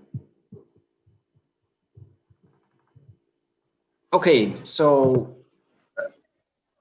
what I'm going to focus on in today's presentation is just a top line status of where we are in the wind energy industry, but with a special focus on moving past the Corona crisis.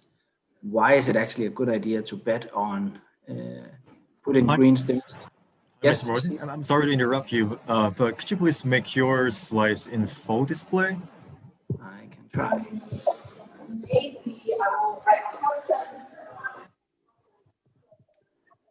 Is it okay now? Yep. Please continue. We are, of course, as we also in an online meeting here, very much in a Corona crisis still all across the world. But we're also seeing a lot of activity when it comes to putting stimulus money to get our economies moving again once we are past the Corona crisis. And this is a real debate going on right now. And I think it's important that everyone understands why it is necessary to put the stimulus money into the renewable sector, into the green sector, rather than putting that money into the old fossil fuel sector. And I'm just going to run through some key arguments why that's important. First and foremost, yes, I am the chairman of the Global Wind Energy Council, but also part of Vestas. And to those of you who don't know Vestas, then we are the largest wind energy company in the world. We have around 117 gigawatts of installed wind power capacity. We have 25,000 employees, and we have more than 47,000 wind turbines currently under service. Just a brief snap look at what's actually the status of the wind energy industry today. We basically have, if you look at the period from 1990 until today, we basically increased capacity by around 23% each year. But as you can see, it is growing faster and faster. That said, wind energy still counted for just 5% of the total electricity mix in 2019. So there's a long way to go. And of course, there's a great deal of disbursement across markets. If you take my home country, wind energy provided 47% of the total electricity mix in 2019.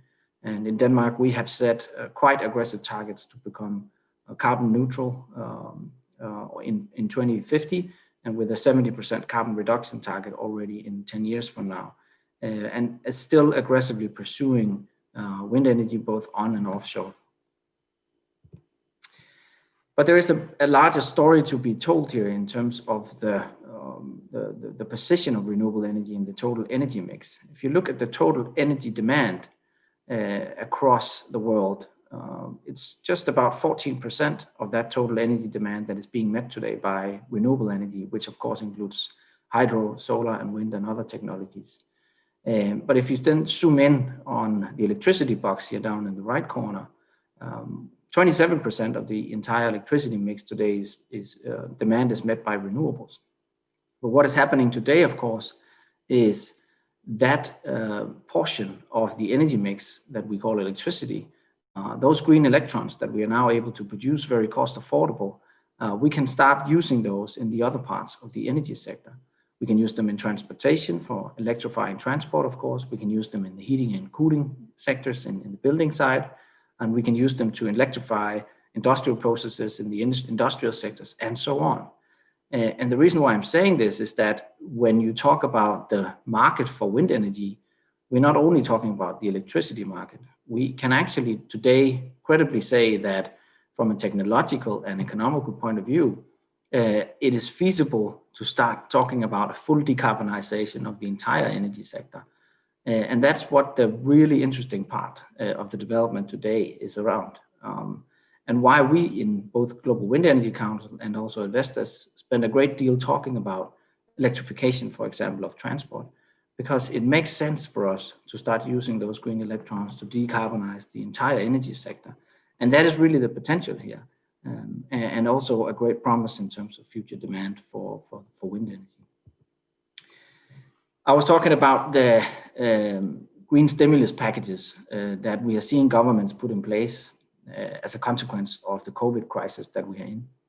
And if you just take a look at what's going on in terms of the already announced stimulus packages around the world, we have identified around $821 billion, which includes the EU Green Recovery Proposal and other proposals around the world that has been designated as green recovery.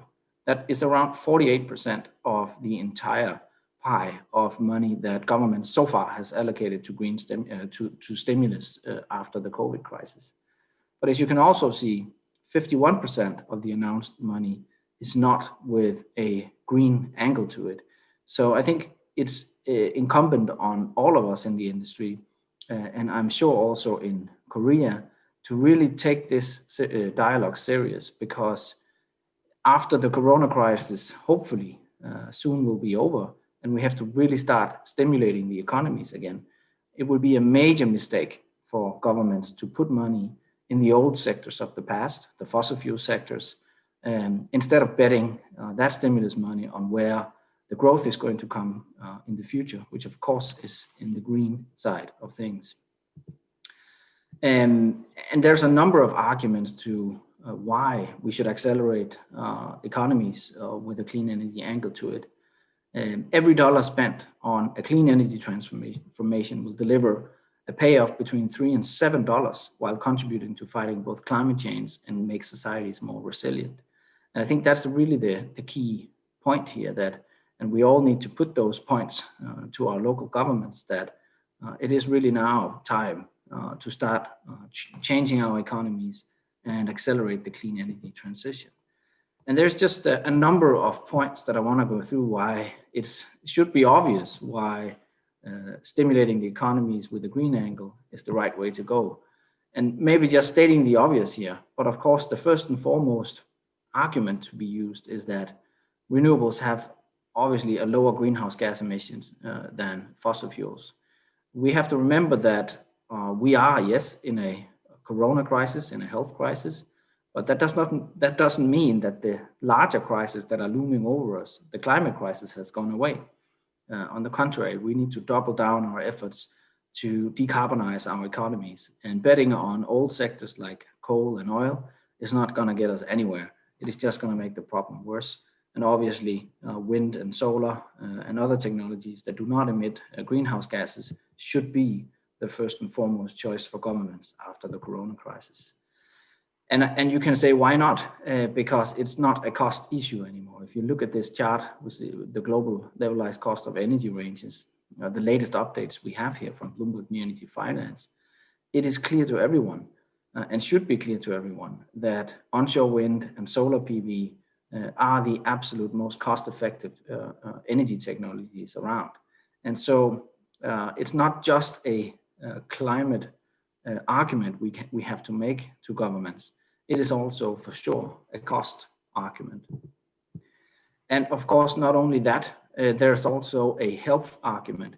And I think there is a key learning that we can all take with us after the corona crisis, and maybe also put some hope in. And if you look at the amount of determination and activity that governments and populations around the world have put in place to combat the COVID crisis, if you could just take some of that determination and activity and put that into fighting the climate crisis as well, and then I think there's some hope for us that we can actually accelerate the clean energy transition. And that is also a health issue. If you look at the number of deaths from air pollution and accidents per terawatt hour of electricity production, you can see quite clearly how this stacks up.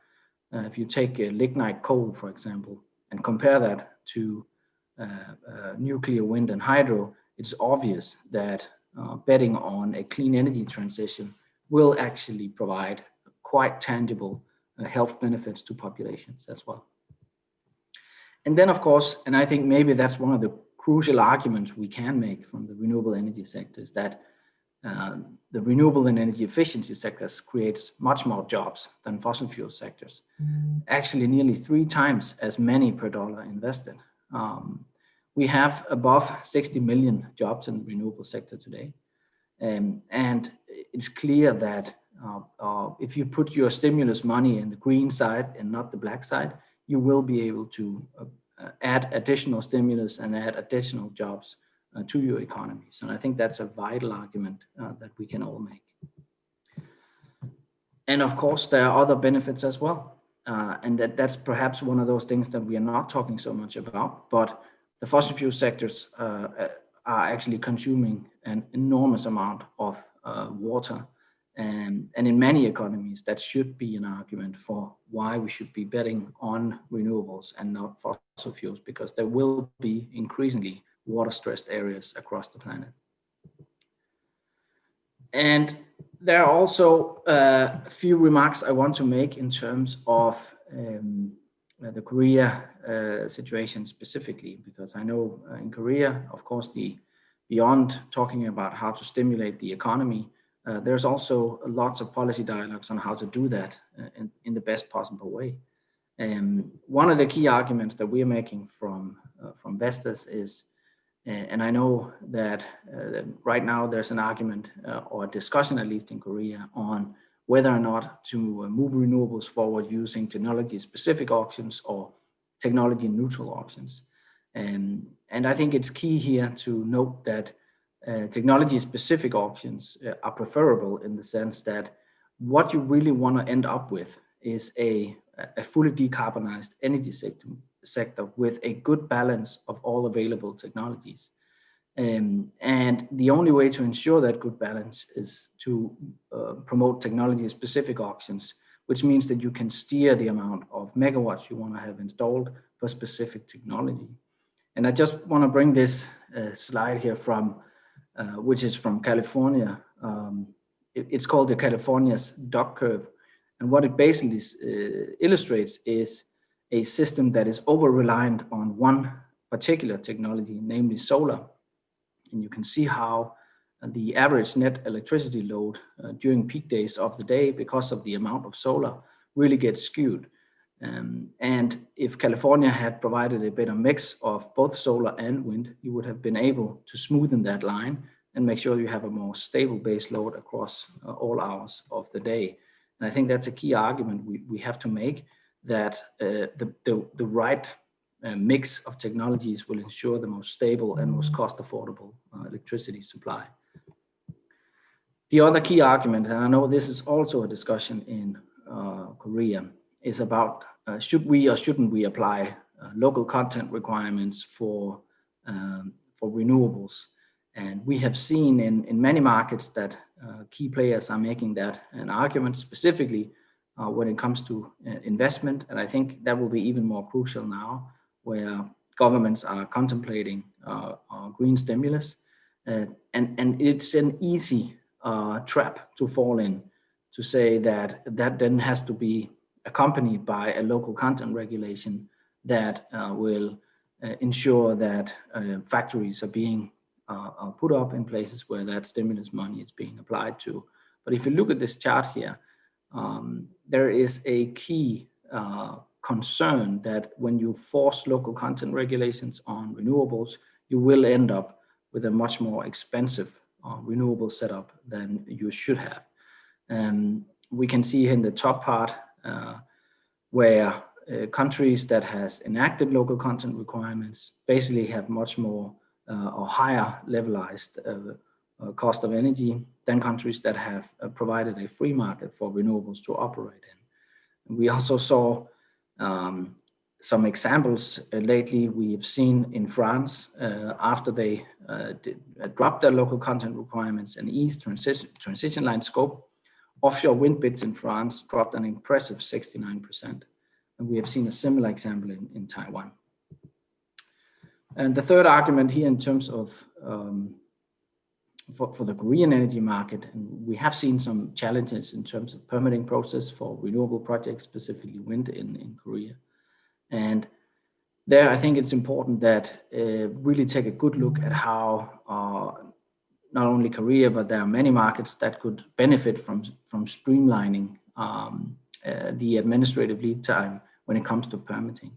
And I've just put a number of sort of good practice examples in terms of the permitting processes that could really ease and cut down the time and cost for deploying renewable technologies in Korea. And I think this is specifically important because I noted also that the Korean government has very high ambitions when it comes to renewables and have now set a quite aggressive carbon reduction target. And in order to meet those goals, this permitting process simplification is an absolute key to make it happen. That is one of the triggers that will ensure investments, and it's a much more effective tool to ensure investment than local content requirements.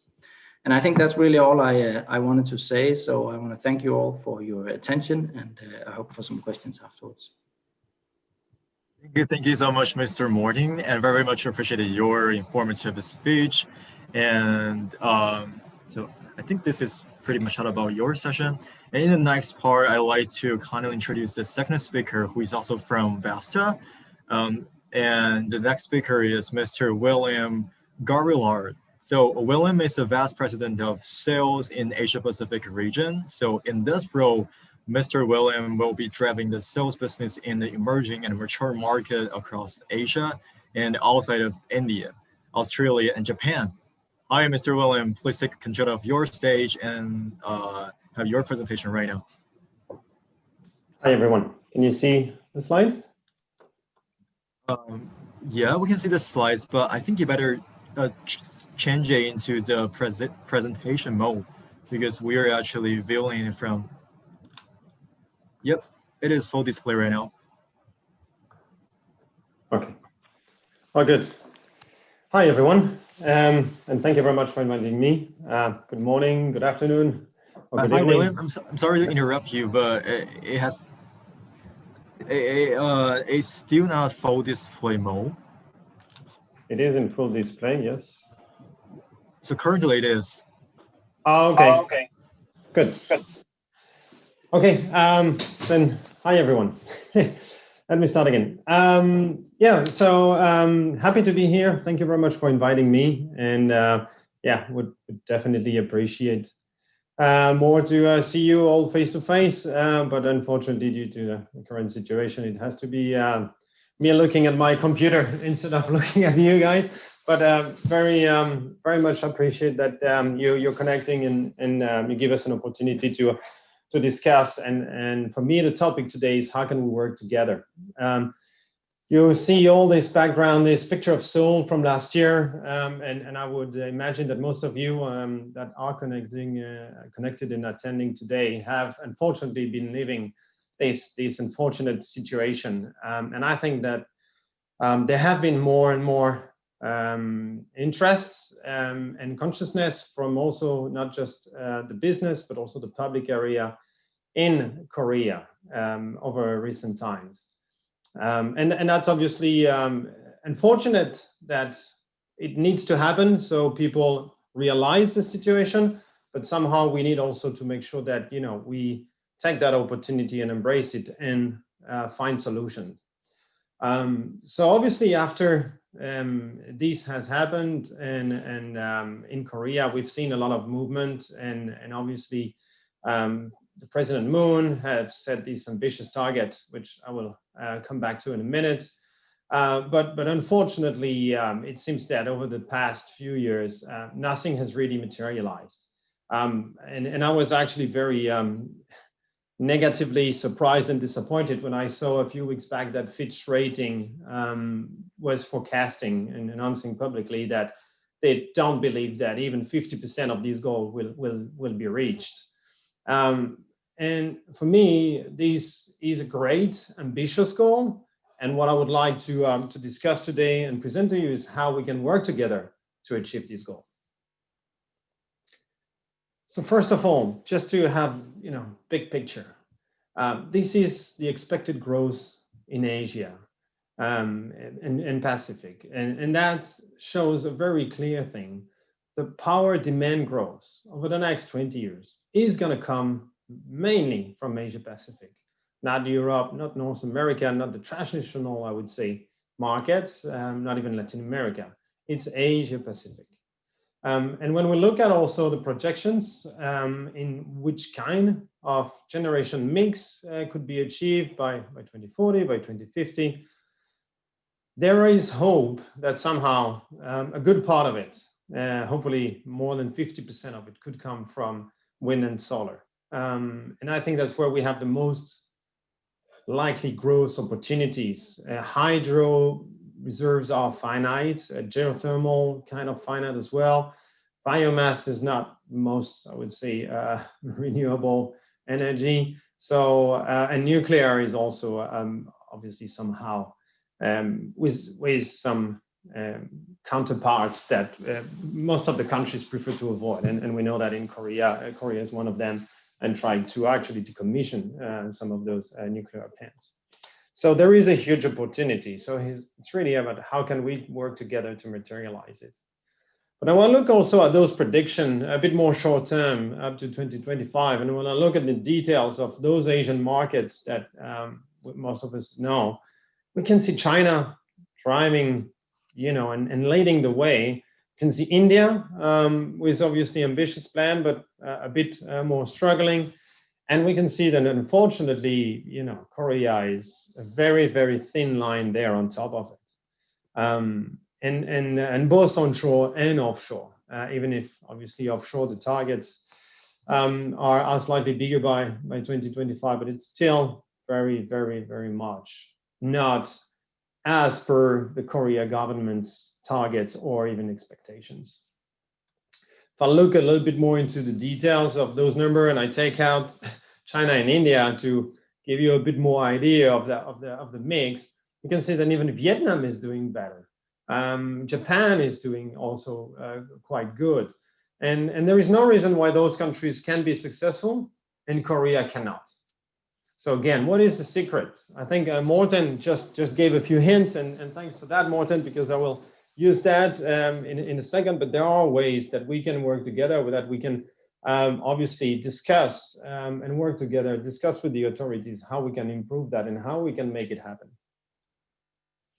So this RE 3020 plan is an ambitious target. It's 20% of renewable in the energy mix by 2030. And that means in reality that basically compared to what's been installed today, it's another 49 gigawatts of renewable energy that has to be installed.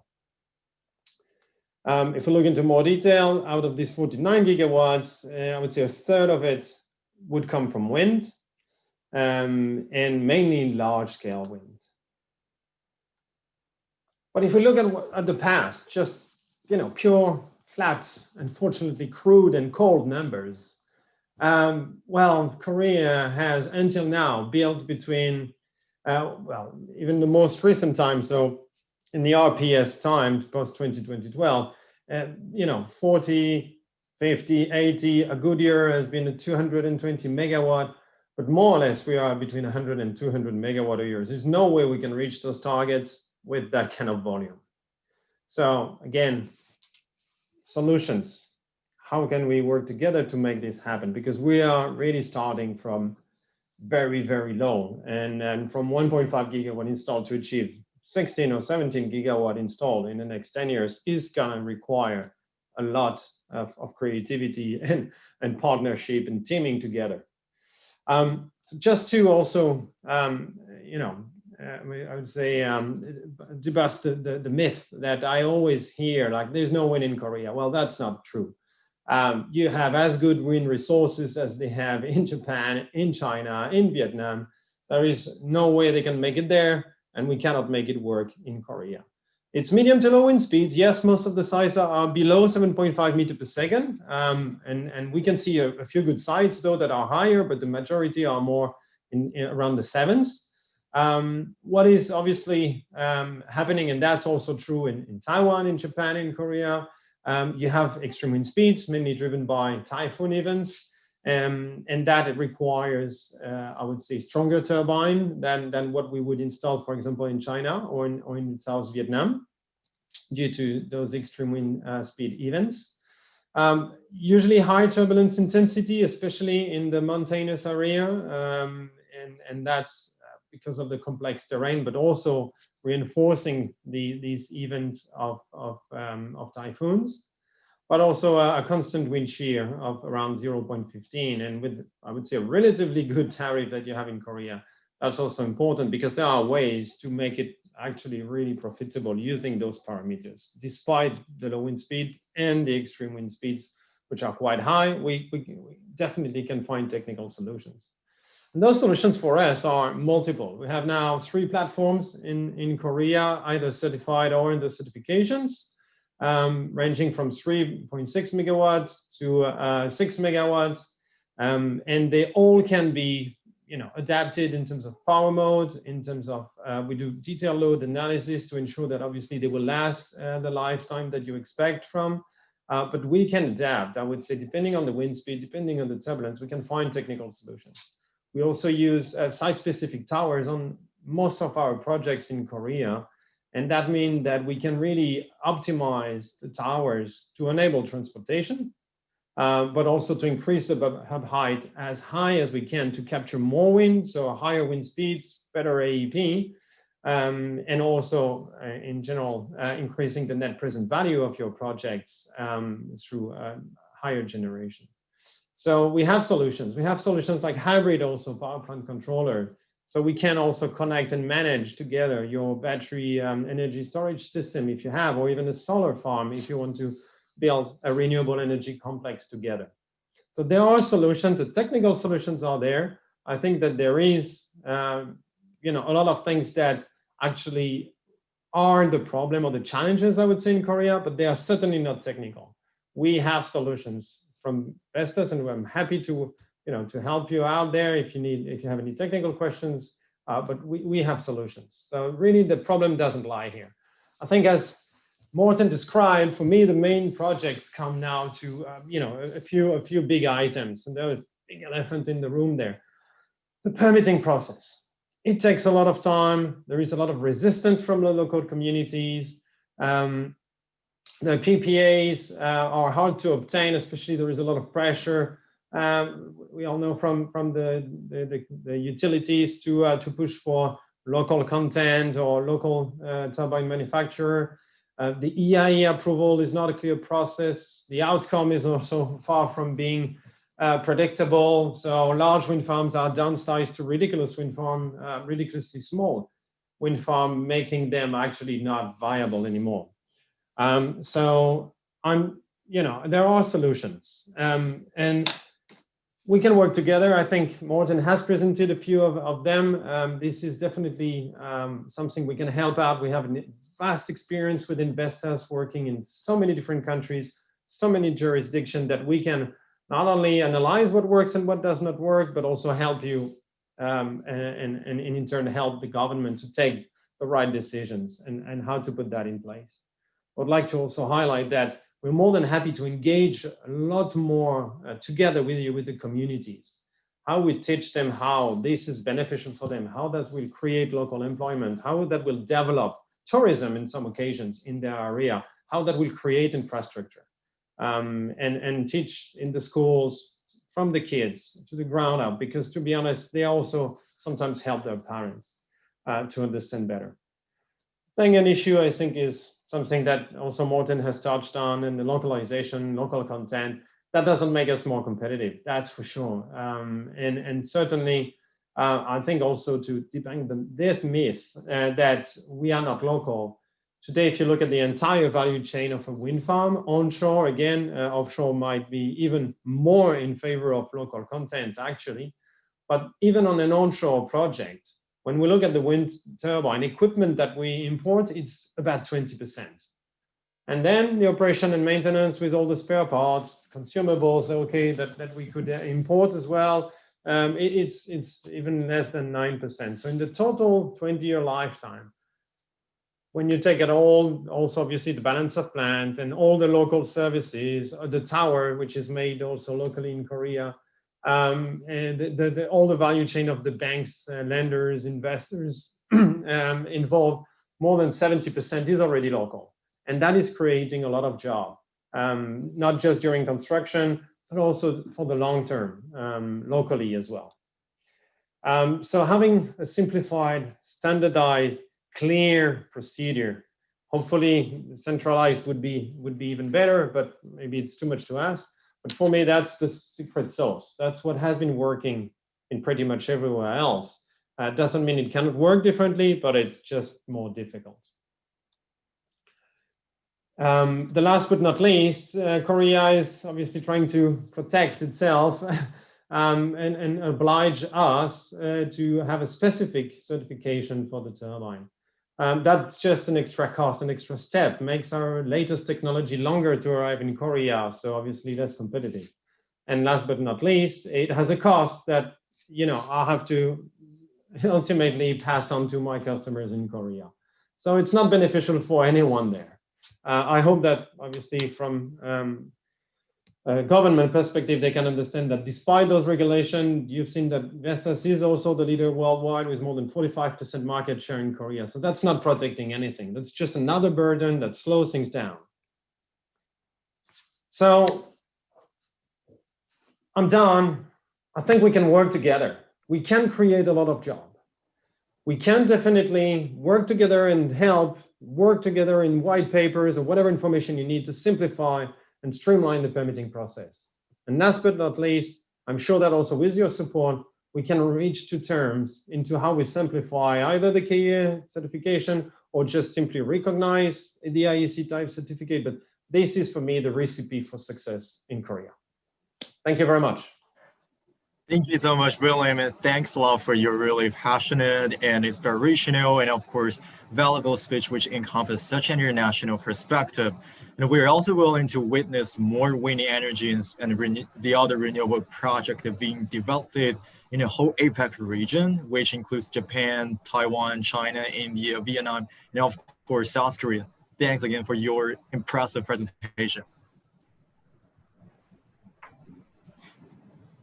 And now I'd like to introduce the last speaker of the mini talk session, Mr. Vince Hell from IHS Markit. Vince Hell is an associate director at IHS Markit, managing the Northeast Asia gas, power, and renewable team in Seoul. At IHS Markit, Mr. Hell focuses on power and renewable market development and LNG demand analysis. Hi, Mr. Vince. The stage is open for you right now, so please start your presentation. Hi everyone. Can you see my screen now? Yep, your screen is being shown right now. Is it in full presentation mode or? Yep, it is in the full display mode. Okay. Right. So thanks for this opportunity to talk about the South Korea's offshore wind market. My name is Vince Ho. I'm working for IHS Markit. So for today's presentation, I want to briefly talk about the potentials of offshore wind industry in South Korea.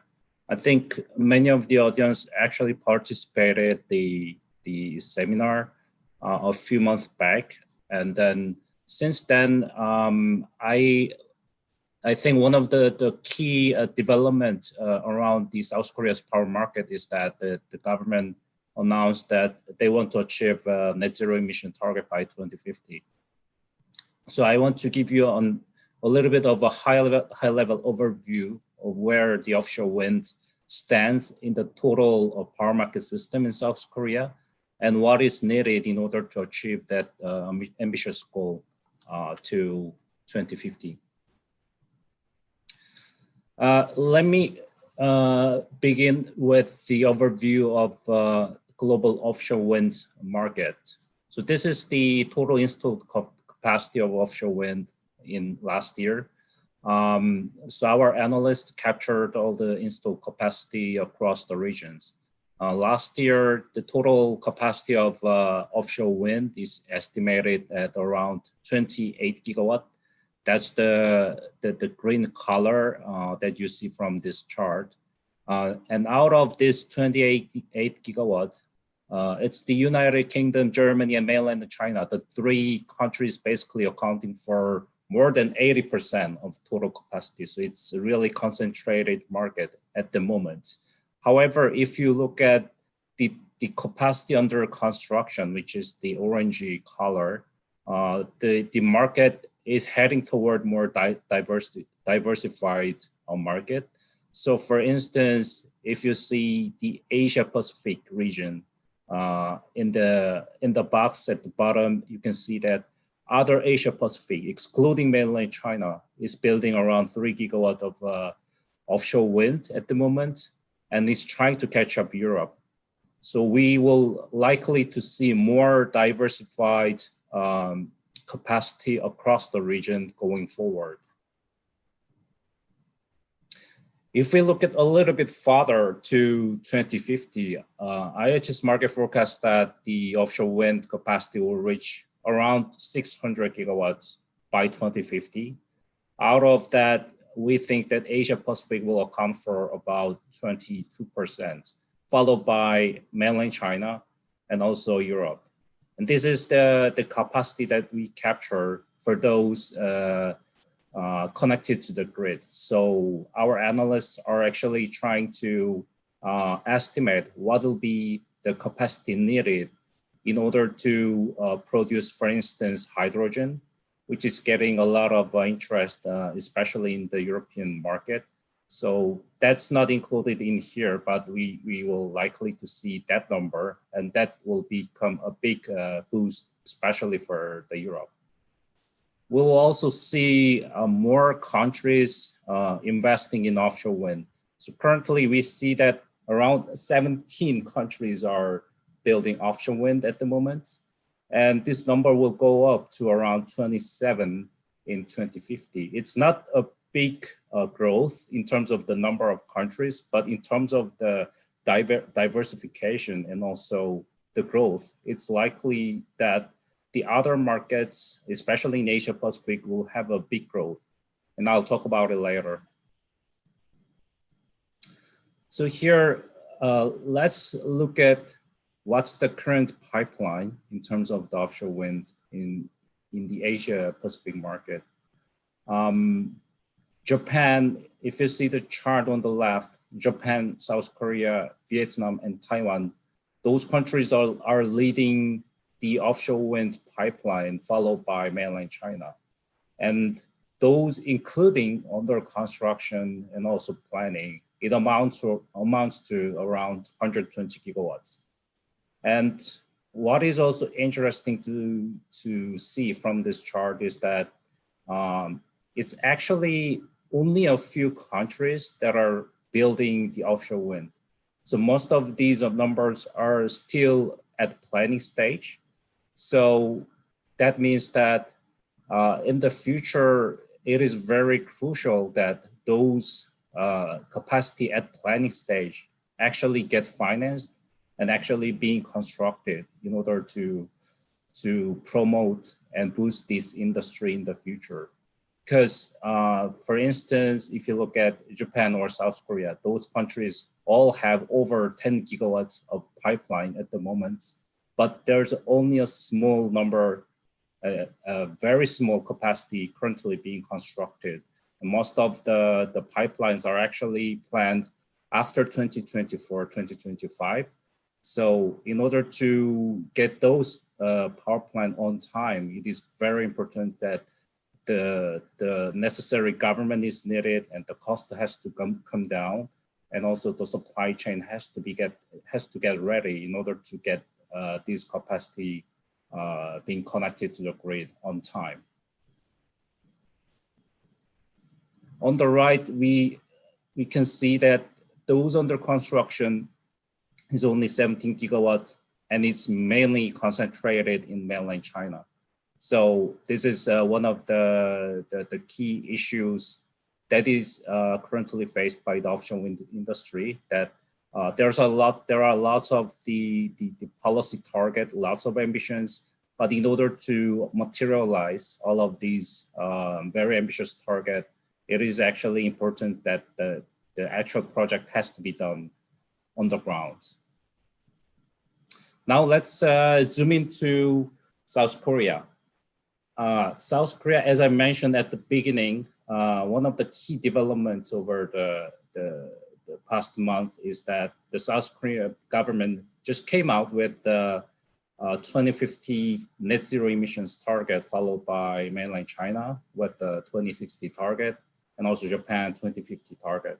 And this means especially a lot for South Korea's power market. Power market accounts for around 40% of total emissions, and it is very critical for South Korea to decarbonize its power sector in order to achieve this target, given that the share of coal in total electricity accounts for nearly about 40%. So it relies on coal-fired power plant at the moment.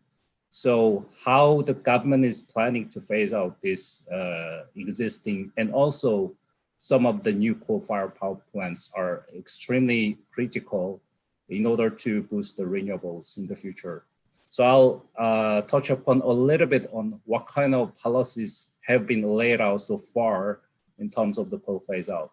So in terms of the long-term plan, the government's third basic energy plan, so that's the highest level of energy plan that projects 20-year energy plan. So from this plan that was announced last year, the government stated that there will be no new coal-fired power plants except those under construction. And it is also very important to note that there are about 8 coal-fired power plants under construction that amounts to around 7.5 gigawatts. So that is not small, given that South Korea currently has 37 gigawatts of coal-fired power capacity. That's about 20% of the existing capacity. So how to manage that in the future in order to meet this 2050 target is also very critical. One way to decarbonize the power sector, the government mentions that they will use carbon price in the power market. And what has been known up to now is that the government is keen to use the existing emission trading scheme in order to decarbonize the power sector. And it is also important that as the emission trading scheme is moving to the third phase in next year, the allowances auctions will be increased from 3% to 10% next year, which will become a big compliance cost for the big carbon emitter like coal-fired power plants. So this is likely to push the coal power plants to be phased out. Secondly, 9th basic plan for electricity demand and supply. So this is the biannual 15-year outlook which the government publishes. And the government was supposed to announce this last year, and it's been delayed nearly for a year because the government is working on basically matching the greenhouse gas emission goal with the electricity supply plan. We hope that this will be released in anytime soon, sometime in December. But based on the draft plan that was released in May, the government is saying that they will decommission half of the existing coal fleets by 2034. That's around 15 gigawatts, and replace the majority of these aging coal plants with the LNG. So I'm not going to talk about the gas in detail, but it's going to be also a big challenge for Korea to deal with all these gas power plants. In the short term, fine-dust management. The government initiated this plan last year in order to manage the fine-dust emissions over winter season. So up to half of our coal fleets will have to shut down over winter season. And at the same time, over the same period, the maximum coal generation will be capped at 80%. And going forward, the government wants to expand this scheme to annual quota from 2022 at the earliest. So this will basically limit the maximum coal generation for each year, and government wants to cap it. So instead of leaving the market to figure the power generation source, it is more a command and control type of the regulation that the current government favors at the moment. Lastly, the government gave some specific timeline in terms of the phase out in the short term, which is already announced in the 9th BP. So I'm not going to talk about it, but it is important that the government states that any coal-fired power plants that reaches 30 years of technical life will be retired. So that's around half of the coal-fired power plant to be retired before 2034. So based on the 9th basic plan, I think the previous presentation by Merton also nicely presented the need for technology-specific auction. And it is very critical in order to achieve this ambitious goal of decarbonization. All those technologies that falls into renewable work need to work in harmony in order to achieve this ambitious goal. And if you look at the current generation mix in South Korea, it's very easy to understand this is a big challenge for both the government and the power company, all the key market players. The share of conventional fuel has stayed around 93, 92% over last 10 years. It currently stands at around 92%, and that includes nuclear, coal, and natural gas. And the government has made it very clear that they want to stay away from coal, but at the same time, they also want to stay away from nuclear. So it is very, very important that the renewables have to get much bigger, and the role of each technology has to work together. So based on the draft plan, we see that the share of a conventional fuel has to come down by around 20%. At the same time, it will be replaced mostly by renewables. So what kind of renewable policies are there at the moment? We already know that there is a renewable portfolio standard, RPS, that is supporting solar and wind at the moment, even though there are some uncertainty about the specific type of contract option scheme, but that's likely to be the main support mechanism going forward. And on top of it, the government announced that they will introduce so-called this green tariff scheme or the PPA scheme starting next year. It's in a different form. It's a little bit different because we have Korea Electric Power Corporation staying as an intermediary between the final consumer and the power suppliers. But nevertheless, it's gonna provide some more renewable procurement options for those who have to source their power from the renewable sources. So we think that this is a starting point to promote more market-based mechanism in the renewable industry. And other than that, hydrogen is also one of the key focus area of South Korea government. They just announced that they will introduce hydrogen portfolio standard. And this is also working similar to RPS. It mandates power generation company to source certain percentage of their power from hydrogen.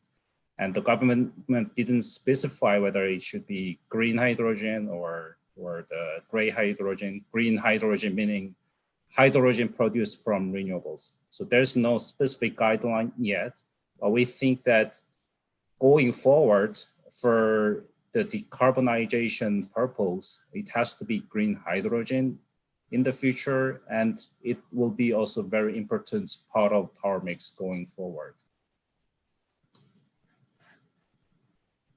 Now let's have a look at quickly what is the current situation in terms of the economics.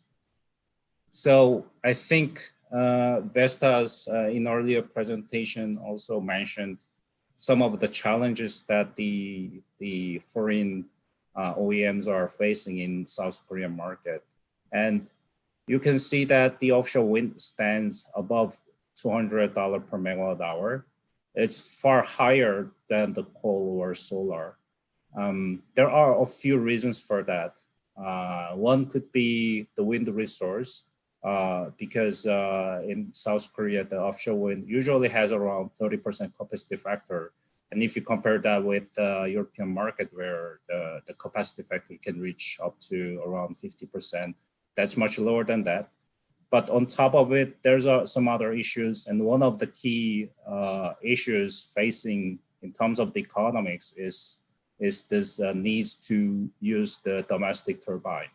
So this LCOE is based on the domestic turbine cost, because we don't have currently any projects that is using the international OEMs at the moment. And it is very critical that the government, in order to achieve such an ambitious goal, it has to open up the market going forward, while also trying to incentivize local companies to develop their technologies, etc. So it is very critical. In order to bring down the cost of offshore wind, it has to work harder. Otherwise, you will likely see that even in the year 2030, 2040, offshore wind will still get more expensive than most of the conventional fuel, including new coal-fired power plant or the existing ones. And so far, how the government is trying to do is mainly through the RPS. So you see from the right-hand chart that the average bid price given for the solar projects stays around $140, $130 per megawatt hour. And that basically compensates the cost of solar projects and the wholesale power price, which is currently at very low level at around $40 per megawatt hour.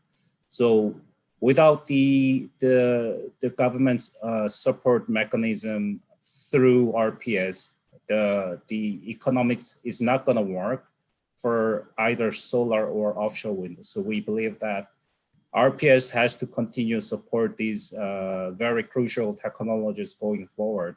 And one of the key questions I think that the government has to address is whether they have to think about separating solar and wind again. Because you see that the gap between the solar and wind cost is huge. It's nearly double.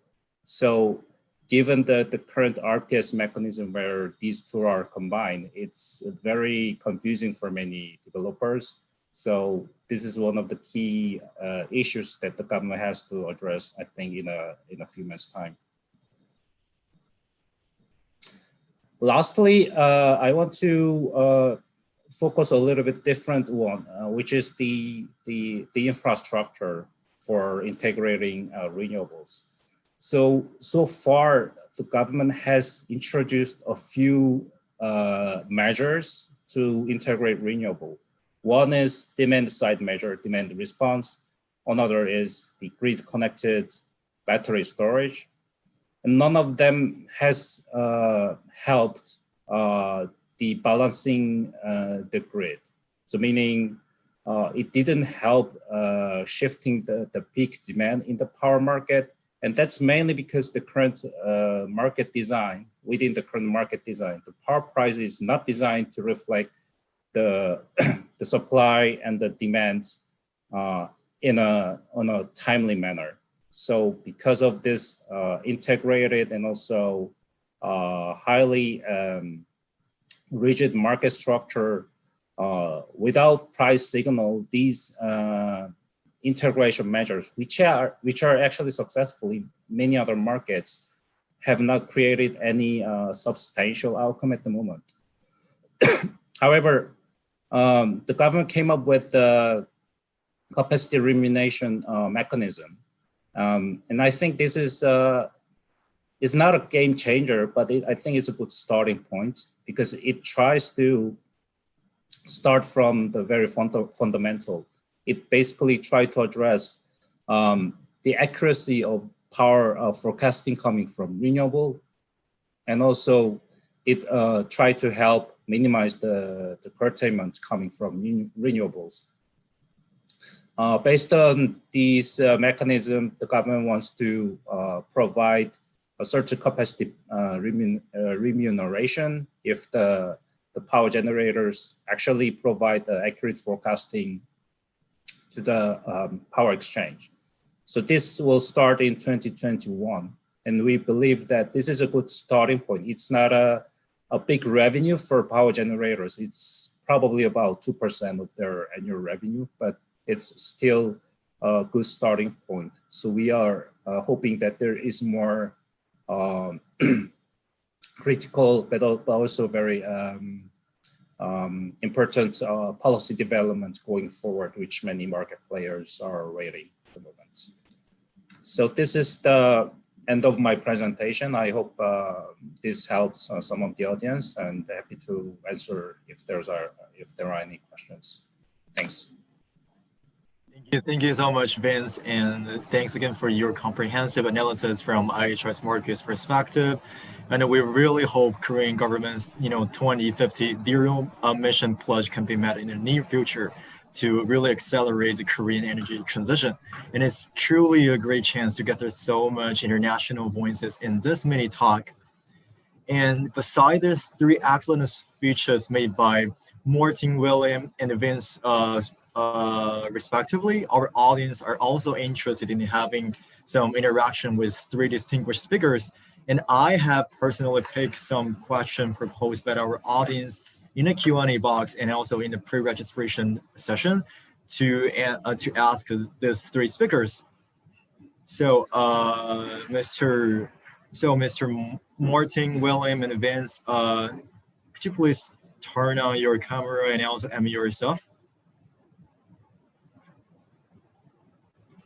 Okay, so the first question is for Mr. Martin. So the question is, what kind of, or in other words, how much data should one collect or required before embarking on a wind project in South Korea? I think that's a very broad-based question. If it's a data-related question, did I get you right? It was a data question. Yep, this is a database question. I think that's almost impossible to answer because it really depends on what kind of project you want to start up. Is it onshore? Is it offshore? What's the scale, etc. But I'll be happy to get in contact with the person who asked the question, and maybe I can have a more detailed discussion with that person. Okay, Marty, thank you so much for the answer. And we also got another question in our live streaming. So one audience want to ask Mr. William, so what is your view on the local and foreign EPC wrap in South Korea wind energy? So are you willing to answer this question? Yeah, sure. No, look, that's a very interesting question. There is indeed a certain specificity in the Korean market. We see large chaebols, those large Korean conglomerates, which are very much present in infrastructure and many other activities such as telecom or even cars, which are present in those large infrastructure projects and playing a big role in wind. And how do I see that? I see that as my customers to start with, because most of the time we sell to them and they sell the full EPC to the end customer. It is indeed not probably the most efficient cost-wise. We've seen that with maturity, most of the countries in the world that have achieved a certain amount of scale and experience, I would say, do without that kind of model and subcontract different lots, the wind turbine and the civil works and the electrical works. And I think that will ultimately happen in Korea when you have enough scale, when you have enough experience. At the moment, it might be still a bit too young. When you see that onshore, we've only built like 100 or maybe 200 megawatt a year. That's not enough to really create the base for the industry. And yeah, on the other hand, on the offshore, I do see that also as a pretty important advantage. The investments offshore are big. You need also a lot of experience locally, culture-wise, but also on the infrastructure, the ports, etc. And that might be also where our customers or the OEMs can partner with those large companies, Korean companies, to make it happen.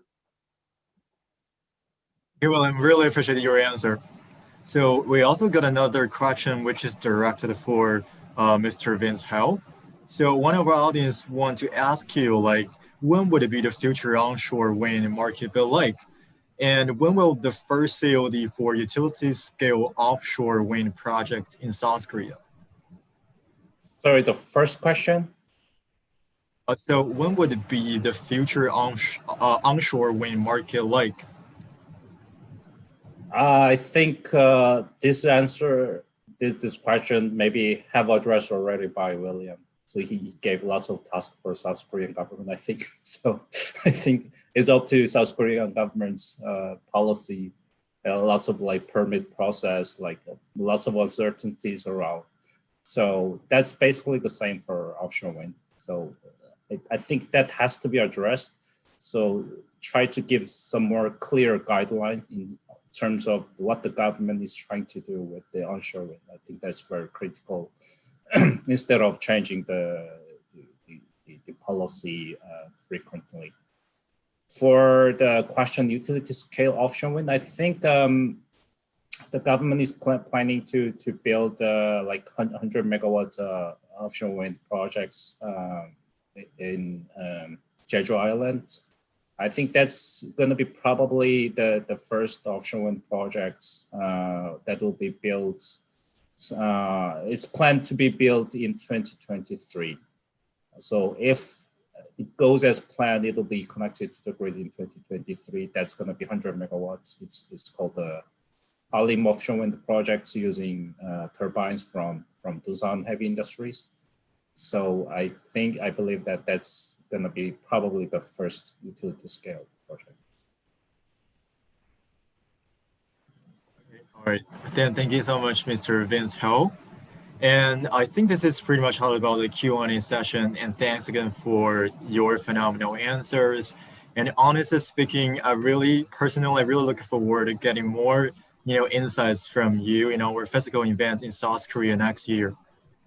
So thanks again for your participation in this mini talk. Thank you so much. Thank you. Thank you. Thank you.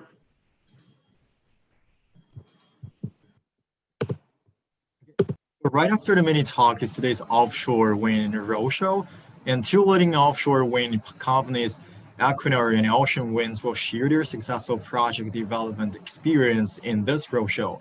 So firstly, let me give the floor to Mr. Jack Anthony Michel from Equinor.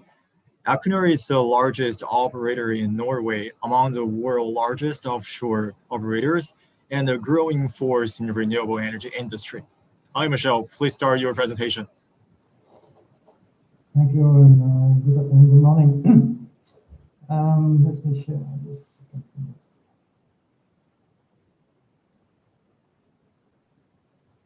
Okay, am I sharing now?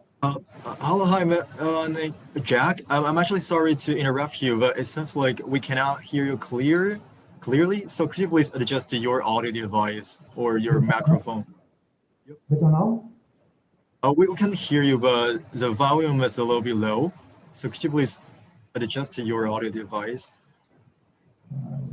or turn up your volume? Better now? Better right now. Okay. Do you see my presentation? Yep, it's in full display. So very good, very good. Please start your presentation. Good morning and good afternoon. So my name is Jacques Etienne Michel. I'm the country managing director for Equinor in Korea. It's a pleasure to me for me to be here today, and I get to present the Equinor activities here. After a short presentation of Equinor on our offshore wind ambition, I will give some status on where we are here in Korea and the activities we are doing, and the development of floating offshore wind in Korea. So, Equinor is a global energy provider, and the Norwegian state owns 67% of Equinor. And as such, this brings a great responsibility to everyone in the company wherever we operate in the world. Equinor is turning resources to energy for people, and we deliver energy to 170 million people per day. And our ambition is to shape the future of the energy, and as such, we are participating in the energy transition. Equinor's values are open, courageous, collaborative, and caring, and they are the basis for all what we do. And our strategy is always safe, high value, and low carbon. So, few numbers about Equinor. We have more than 20,000 employees globally, and we are present in about 30 countries. We have an oil and gas business delivering 2 million barrels a day, as well as a renewable business, where in 2019 we delivered green energy to 1 million homes in Europe. what is Equinor business framework? Well, we got the exciting news from our new CEO, Anders Opedal, last week. We presented on his first day as CEO net zero strategy for our company. Equinor strategy is not changed, it's still to be always save high value, low carbon. And we will continue to decarbonize our own part of the business within oil and gas, getting much lower emission of CO2 per barrel. We will continue to grow our renewable business, and we will define new development within clean hydrogen or low carbon hydrogen and carbon capture storage. With regard to renewable, we have a value-driven strategy, and Equinor aim to remain an offshore wind major. And to do so, we will leverage on our core competencies that we have built over years. We will look for scale and build new clusters, and I'll come back to that with regards to Korea. And we are now moving in a more stronger path to the offshore wind, floating wind business, and this is really to industrialize the floating wind business. And there as well, we see Korea as an area where we can achieve this goal. Our ambition by 2035 is to produce between 12 and 16 gigawatts of wind power.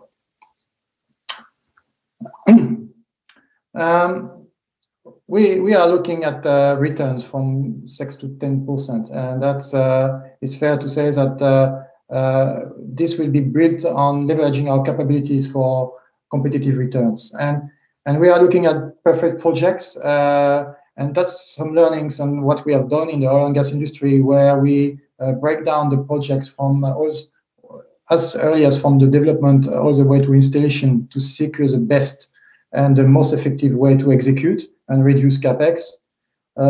Operation and maintenance excellence is important, very important to reduce operational expenditure, and there as well, 50 years of operating an oil and gas installation will be a key driver. We are looking at the commercial part of the business, where we will use our trading competencies to optimize and increase the value of our product in the market. And we are developing projects from early phase. So we are looking at maximizing the value by optimizing the project in farming out and building a long-term partnership. So 6 to 10% return, yes, but this is it's risk-related return. You know, it's not these returns are more regulated than what we have in oil and gas, for example. And as for example, we are able to sign long-term PPAs, power purchase agreement, up to 25 years, mitigating the market risk.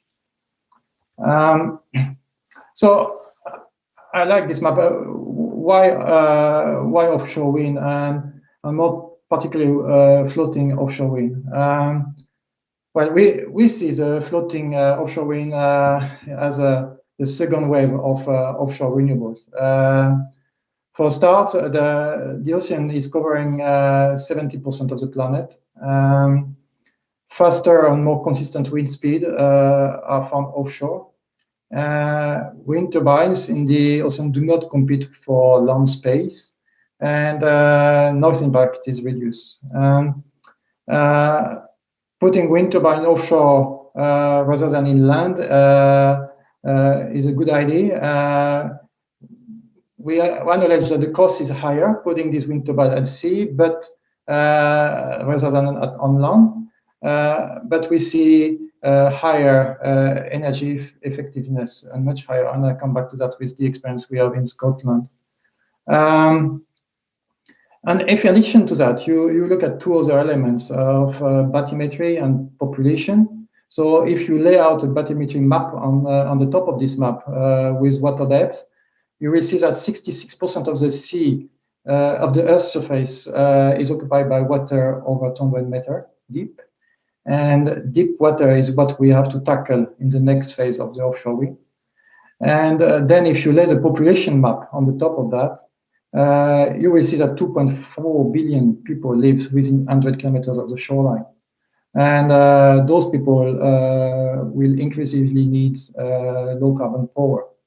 So we see growth market, and especially Asia, we bring huge potential.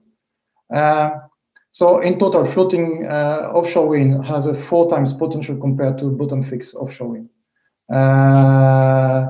And that's something we look at to industrialize the offshore wind industry. So Equinor, we have a firm ambition of becoming a global offshore wind major.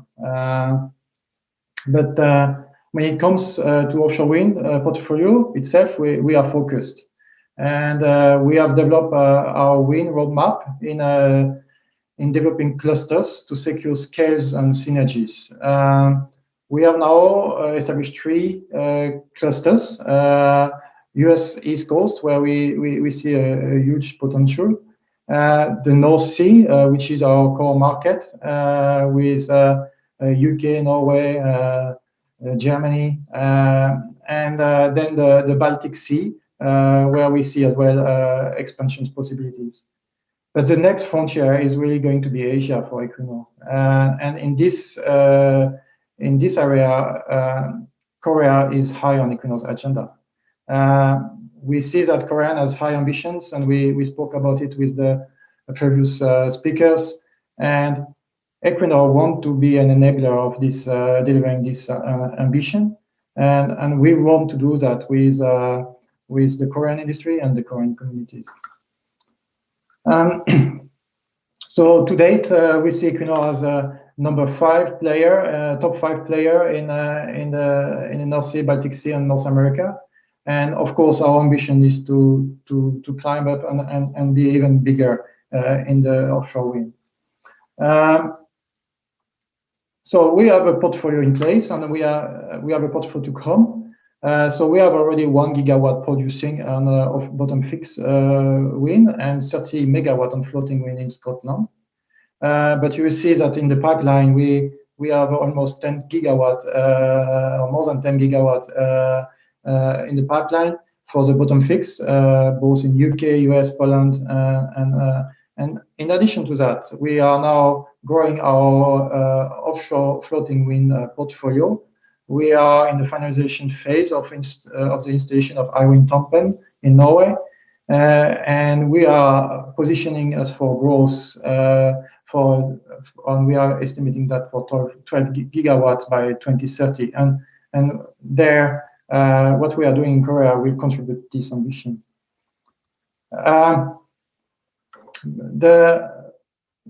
What we see is that a global leader in floating offshore wind, and we see, for example, that very important, and I touch on it when I show the map, is that the wind offshore floating far away from the shoreline give us much better capacity factor.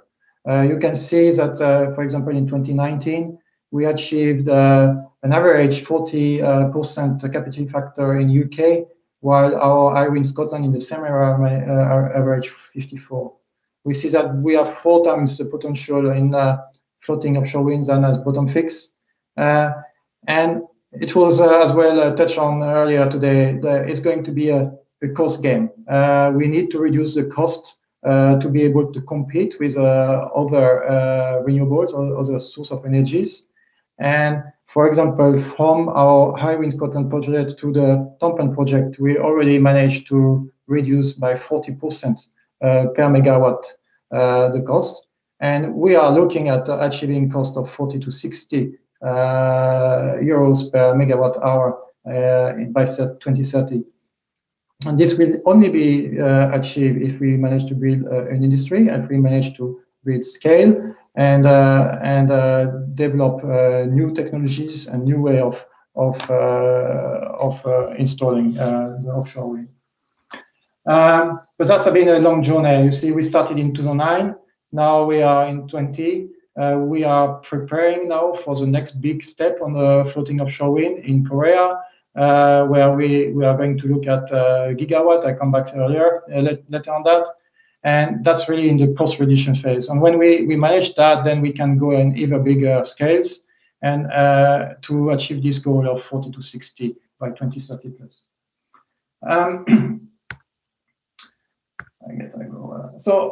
So what are we looking when we come in a country? And it's a bit what we have done when we now are in Korea. So first we assess the regulatory framework, and yes, there is a lot to do still with this regulatory framework. It's still kind of being performed, but we see a strong support from local and central authorities. That's very important. And the Renewable New Deal announced by President Moon for 2050 ambition is important.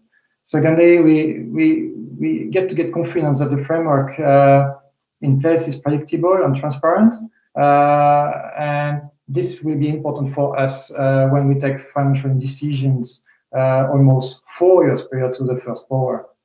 And finally, we need to see that there is a market and as well as some support to develop a new industry. And the REC system is there in place and is a good basis for that. But when starting a new industry, and I said we need to reduce the cost, we need to work on scale. So when we come in a new country, it is important to understand the potential and ability to access large projects to build scales. And we see in Korea that we have the potential to develop 5 to 9 gigawatts. And this will have a very big effect on cost reduction. Grid system availability, where and what is available is something important, and we are working on it now. And last but not least, the wind resources. It was said that they were low. Well, they are not at the top as we can see other places in the world, but they're not so bad. And as it was said as well, there is technology to cope with that. We need a supply chain, and in this respect, Korea have the capacity and the competency in place. And Equinor, we have worked with the Korean supply chain for the last 15 years, and with very good experience with the Korean yards. But building offshore wind takes space, and we need shipyards that can allow this. And for Equinor, working with local industry when possible is important, and we see that this can be possible in Korea. Engagement with local communities is a success factor in any infrastructure project, not offshore wind. Whatever we do, we need to involve local communities. And once more, we are going to build on our experience. We have worked for the last 50 years with communities with activities linked to emissions, and understand local culture and building local team is important. Collaborative is one of the Equinor values, as I said earlier, and is a key when building trust and ground for coexistence within the marine space. And finally, we need a market to secure a full success and commercial possible project. So all this, what does that mean for Korea? And first, we reopened an office last year in October, and we are growing the team. Actually, 10 is a bit low now. We are going to be around 15 by Q1 in 2021 in office in Busan. And of course, we are capitalizing with the experience and the knowledge that we have, and in the company globally. And as per today, we have about 15 person working on current project in Norway and UK. 2 major projects, I will have some slides to detail that, but 2 major projects for the moment in Ulsan for a total of 1 gigawatt. And as I said, we have ambition in Korea, and we see both in bottom fixed and floating opportunities, which will help us to build scale and a strong portfolio. Wind is important. That was our first target in Korea, but as well as the last speaker before me said, other renewable will be important to achieve the ambition for Korea. And And basically, we are as well going to look at floating solar, hydrogen, battery storage. That's as well part of our strategy here. So the first project we have in Ulsan. The first one is a project we have in collaboration with partnership with a Korean national oil company, KNOC, as well as East West Power, Genco. We have signed a MOU in February 19 and cooperation agreement June 19. KNOC have done some wind measurements since 2018 on their Donghae gas platform. And really the idea here is as well to reuse this gas platform jacket to reuse for a substation. And KNOC has what we call a YETA process ongoing with the Korean authorities. So given all this, we have now started, we are in the finalization of the feasibility studies with regard to the jacket. We have started the consenting and grid agreement process, and we foresee it around 2022-23, and which will allow us to have a financial investment decision in 2023, and first power in 2025. The second project we have in Ulsan, that's a 100% Equinor project. It's a 800 megawatt project. It's about 70 kilometers onshore from the shore, and we needed water depth of 200 and 250 meters. We see today around wind speed around 8.5 meters a second. Of course, it can be higher and can be lower, but that's an average for the moment. And we are still now we have two lidars in the water after reaching an agreement with the fishermen and Ulsan City and North. And we have started measurements in June 2020. So we need to take this measurement for 1 year before we can apply for energy business license. And as I said, we are 100% Equinor on this acreage, and it's part of our business as well to then look at a different stage of the development if we can find partners to work with us. So when we are done with these measurements, we can then get grid agreements by 22, 23 as well. It's really much in parallel of the first project I show, and that's as well for us will be important to drive these two projects in parallel, because then we will find synergies and that will have an impact on the cost, and that's very important. And then because it's a bit bigger project than the other one, we do not foresee a first power before 2026. And all this, we will do it by leveraging our experience in the oil and gas industry, and basically developing, installing, operating offshore wind farm and offshore floating wind farm. It's a lot like what we have done with the oil and gas industry. It's all about safety. It's a large and complex projects that we have managed before. We have the financial strengths and we know how to manage risk. Very important, as I said earlier, we need to look at local presence and how we leverage our corporate capabilities. Operational maintenance will be a key factor in the profitability of the installations, and we have done that for a while. And finally, we need to develop new technologies which will give us the possibility to operate in new environments.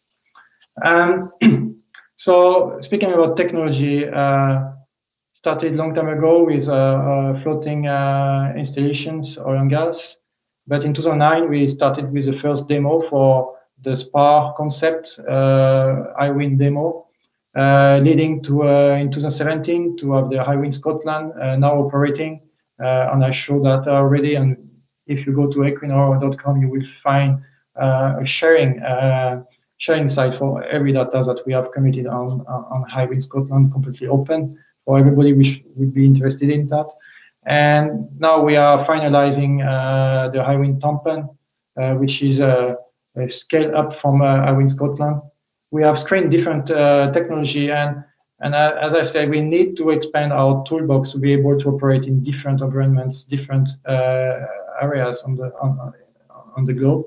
So now we have in our portfolio two major concepts. We have this power for mainly north of Europe, where we have fjords and deep water yards, wharf. And then we have developed this semi-sub concept and we want to use this concept in Korea. And that's a very, very, I would say, typical semi-sub concept. 3 columns, ring bottom. What is important here is all these concepts have been designed to allow cost effectiveness. So it's passive ballast. You see that it's angled columns, making mass production easier. And one very important thing is that we can use on this one as well as we have used for Hywind Tampen and Hywind Scotland, Equinor motion controller, which is a key element of being able to have these big turbines so far from the shore. So what's important for us as well when we develop this project in Korea is how we can build on local content and what are the possibilities for that. So we will aim to maximize participation of the Korean industry for the floating offshore wind development in Ulsan first, and for all others coming after that. But of course, this will have to be done through competitiveness. It has to be proactive approach to create opportunities and appetite to the Korean industry. So we will work on suppliers there and make a better increase the understanding of this industry locally. Give a fair chance to participate to any interested parties. And finally, encourage chosen supplier to maximize local content. We see that maybe some of the parts might not be able to be developed or fabricated in Korea, but then there is some parts of the major modules that can be done anyway in Korea. So that's going to be as well one of part of the strategy. But it's really about developing competencies and appetite. And if successful in developing the offshore wind industry in Korea, Equinor will assess to, of course, encourage and support increased competence for the wind offshore industry.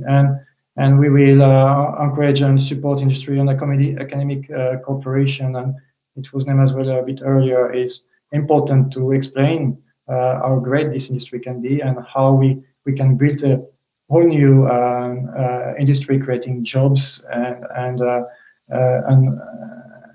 value for Korea.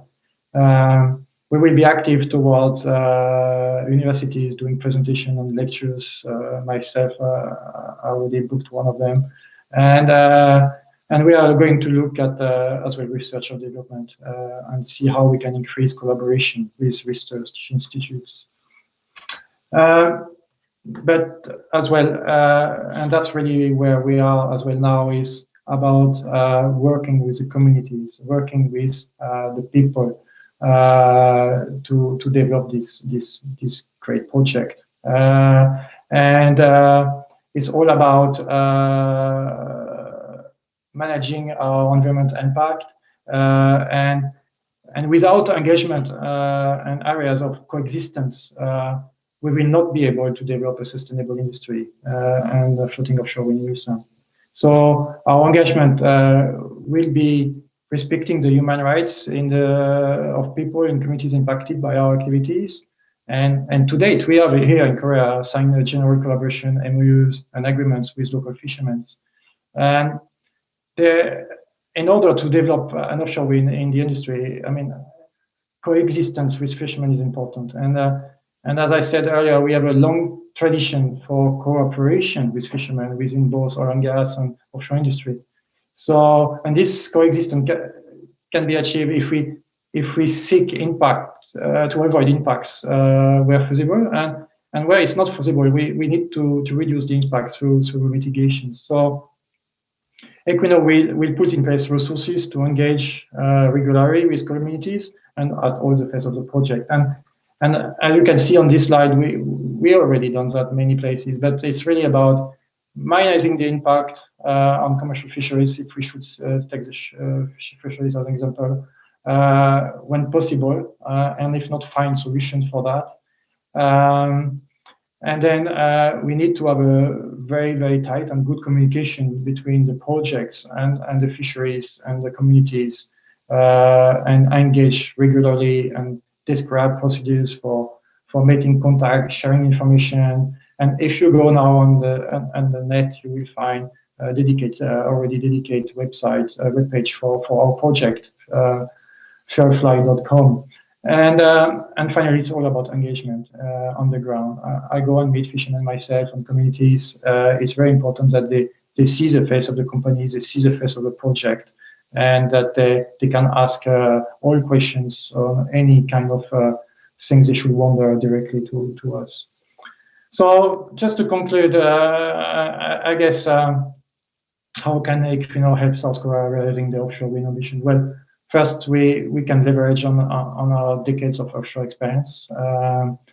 We already operate floating offshore farms, and we have the competence and can develop and operate such a project. So that's where we are, and thank you very much for your attention.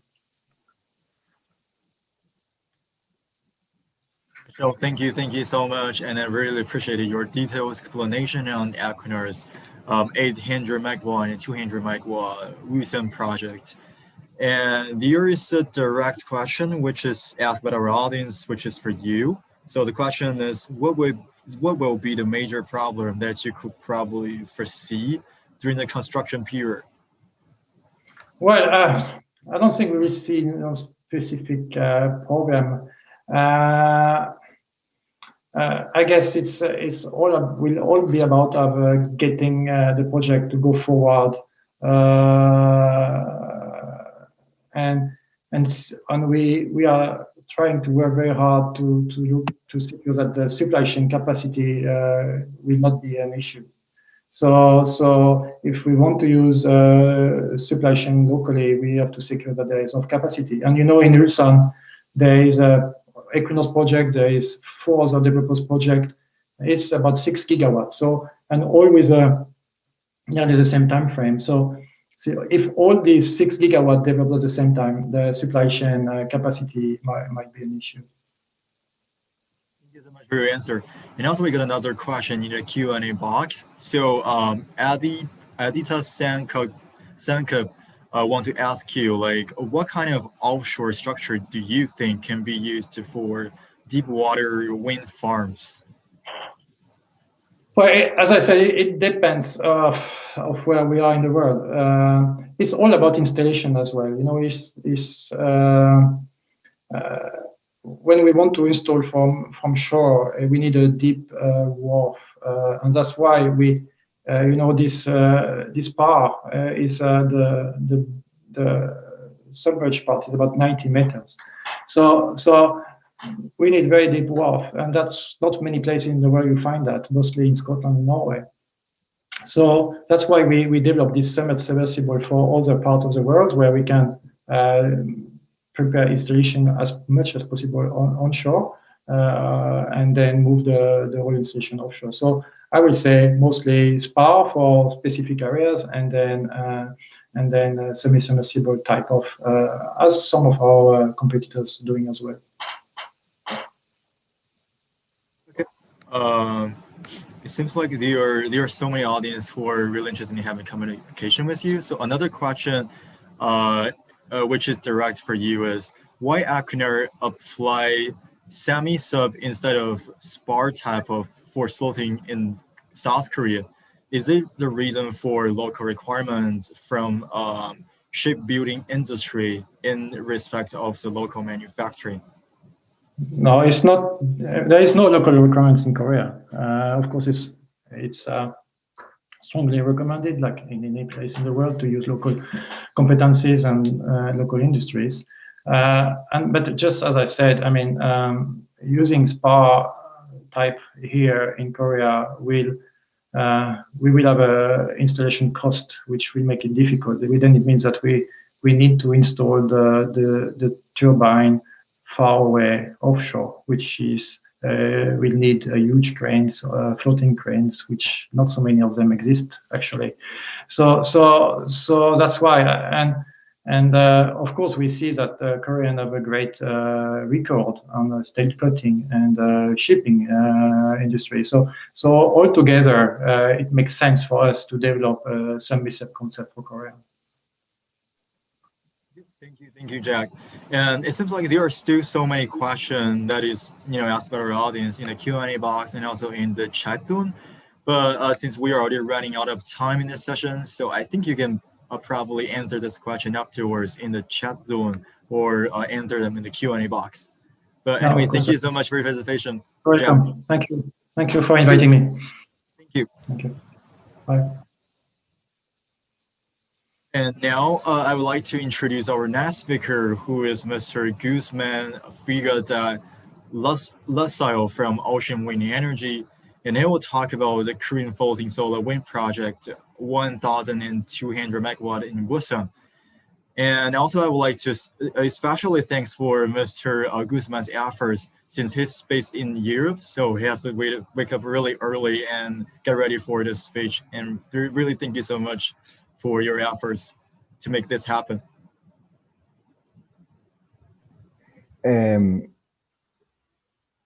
Yes, yes, thank you very much. First, thanks for inviting me. It's an honor and a pleasure to be here, even despite the early hours. So yes, let me introduce myself. I am Guzman Figar. I am the head of business development for Ocean Winds in Asia, and I am the project director of Korea Floating Wind. Okay, so today what I would like to do is to tell you a little bit about Ocean Winds and a little bit about Korea Floating Wind. I'll try to be fast and brief. I know time is precious, so I'll try to be as fast as I can. Okay.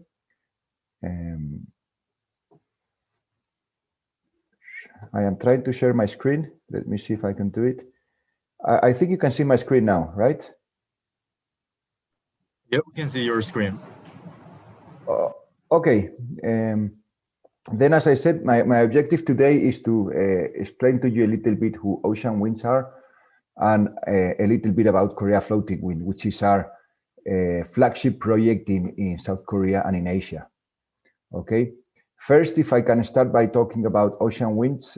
Who is Ocean Winds? Ocean Winds is a joint venture formed by two large European utilities, ENGIE, which is originally a French utility with now presence all over the world, and EDP Renewables, which is originally a Portuguese utility, very, very specialized in renewables and one of the largest renewable operators in the world. My colleague Jacques was presenting before me. We know naturally Equinor very well. They are our neighbors.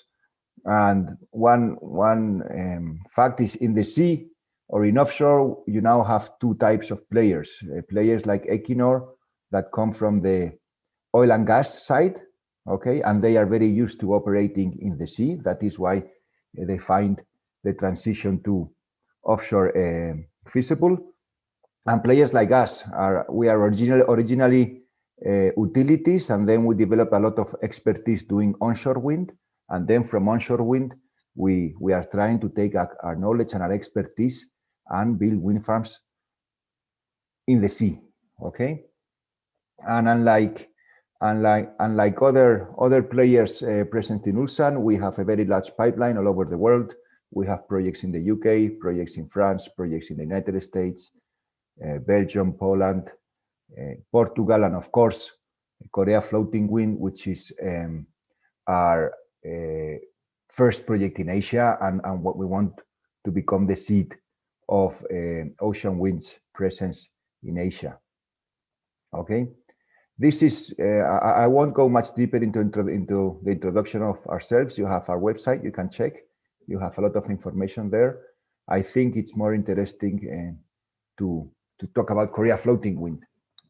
First, the first thing I would like to comment, because I know Equinor was here before, I think COP are going to be also speaking after me. So we all have very similar projects, and I don't know if that creates confusion to some of the listeners, or if you all know what is happening in Ulsan. The first important thing is that we are very grateful to the vision of Ulsan city government, because they have managed to create what is now the largest offshore floating hub in the world. Okay, so we have they have managed to attract 5 very experienced international companies with a lot of experience and a lot of know-how. We are here, but we have neighbors which are just as good and as talented as we are. We have Equinor, GIG, Shell, CIP, and they have also managed to lay out the regulatory framework for us to be able to start developing there, and most importantly, to align the interest of the stakeholders, especially the fishermen. Okay, so right now we have 5 international players with a lot of knowledge, a lot of expertise, trying to make the Ulsan floating hub a reality. Okay, we were in Ulsan, all of us, meeting a few weeks ago, and in general, I think it was felt all over the conference, all over the developers there, the public administrations, that the projects are moving forward. It's a long way, there's still a lot of work to do, but I think the projects are moving forward, which I think is great news, not only for Ulsan, but also for South Korea and Asia. Okay, a few facts about our project. Our project has 1,200 to 1,500 megawatt of capacity. It depends on the interconnection available. 3 sites, each of these sites is 75 square kilometers. The technology is floating semi-submersible foundations. I think Jacques already spoke a lot about the technology, so we are using a very similar technology. Our water depth is 175 to 275 meters. Wind resource 8 to 8.5 meters per second, so one of the best wind resources in Korea. 70 kilometers from shore, so we are very far away from shore and in very deep waters. Okay, that's something that we all need to remember, because that makes the project more challenging and complex. Okay, and then another important fact about us, Korea Floating Wind is not a company but a consortium. Okay, I myself work at Ocean Winds. We are the largest shareholder, okay, in the project, but we have very valuable partners. Okay, amongst them, I would like first to mention our Korean partners, okay, Wind Power Korea and Kumyang Electric, okay, who play very, very important roles in the project. Wind Power Korea supports the project in the relationship with local stakeholders, local administrations, permitting. And Kumyang Electric is a company based in Ulsan, extremely experienced in electrical engineering and EPC, and they are taking the leadership of the project in all the electrical engineering activities. Okay, we also have very experienced international players.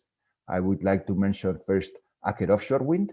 Aker is also a Norwegian company with a lot of expertise in marine engineering, so they are taking the leadership in everything related to the marine operations of the project. And then Principal Power, an American company based in San Francisco. They are the designer and the owner of the WindFloat technology, which is right now the most widely used technology for floating foundations.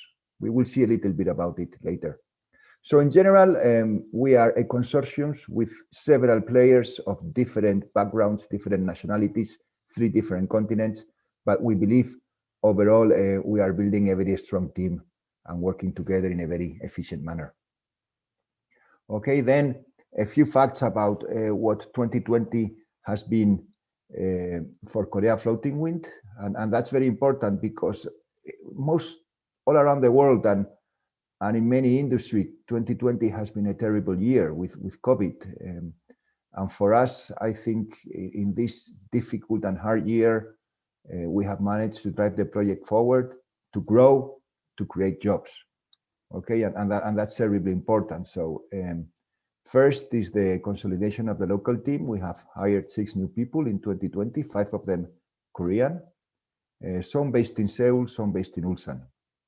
Okay, we have reached an agreement with the Fishermen Committee for the installation of the 3 floating lidars and the support to the project in the EPL application.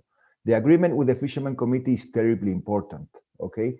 Because as you have heard in previous speeches, it's not only about regulation, it's not only about developers. A terribly important part for the project to happen is local acceptance, okay? And one of the most important stakeholders of any operation in the sea is the fishermen.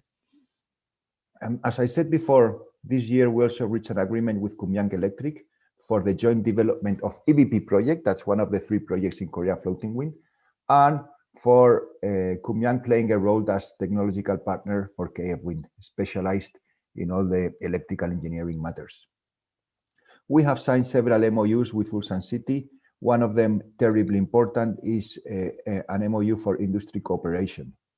Okay, as I said, or it's terribly important also not only to develop the project, but to create local job while doing so, okay?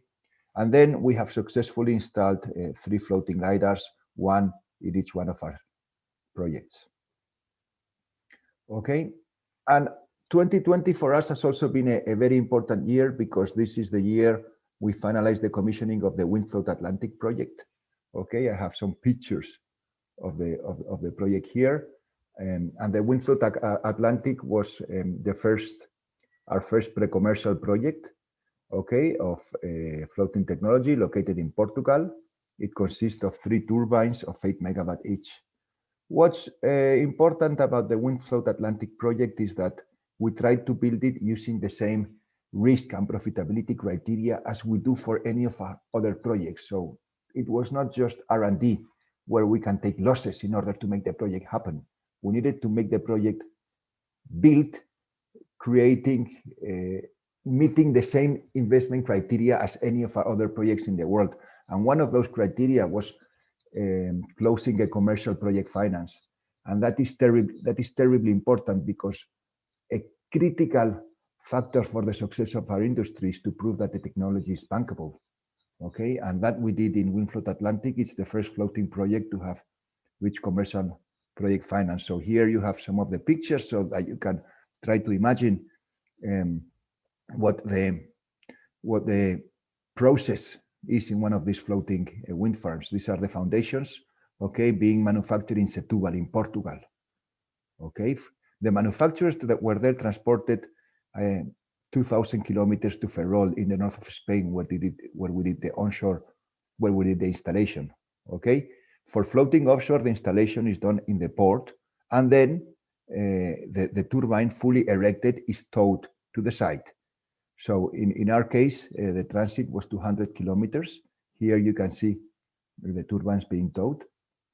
And finally, you can see the 3 turbines of Windfloat Atlantic already installed and generating electricity, which is at the end the ultimate goal of our project, the generation of electricity. Okay, so I would like to share some pictures.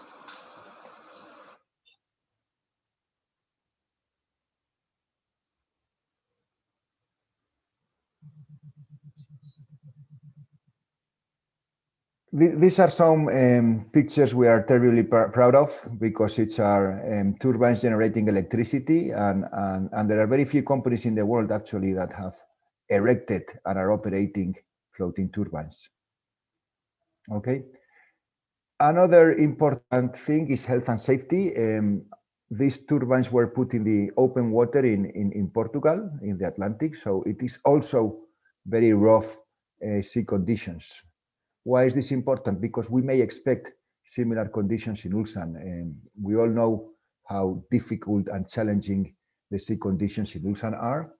So this is an example also we are very proud of, which is a 17-meter wave hitting our wind float prototype. That's the first one we built. And as you can see, the turbine and the foundation can withstand this impact without any major problem. Okay.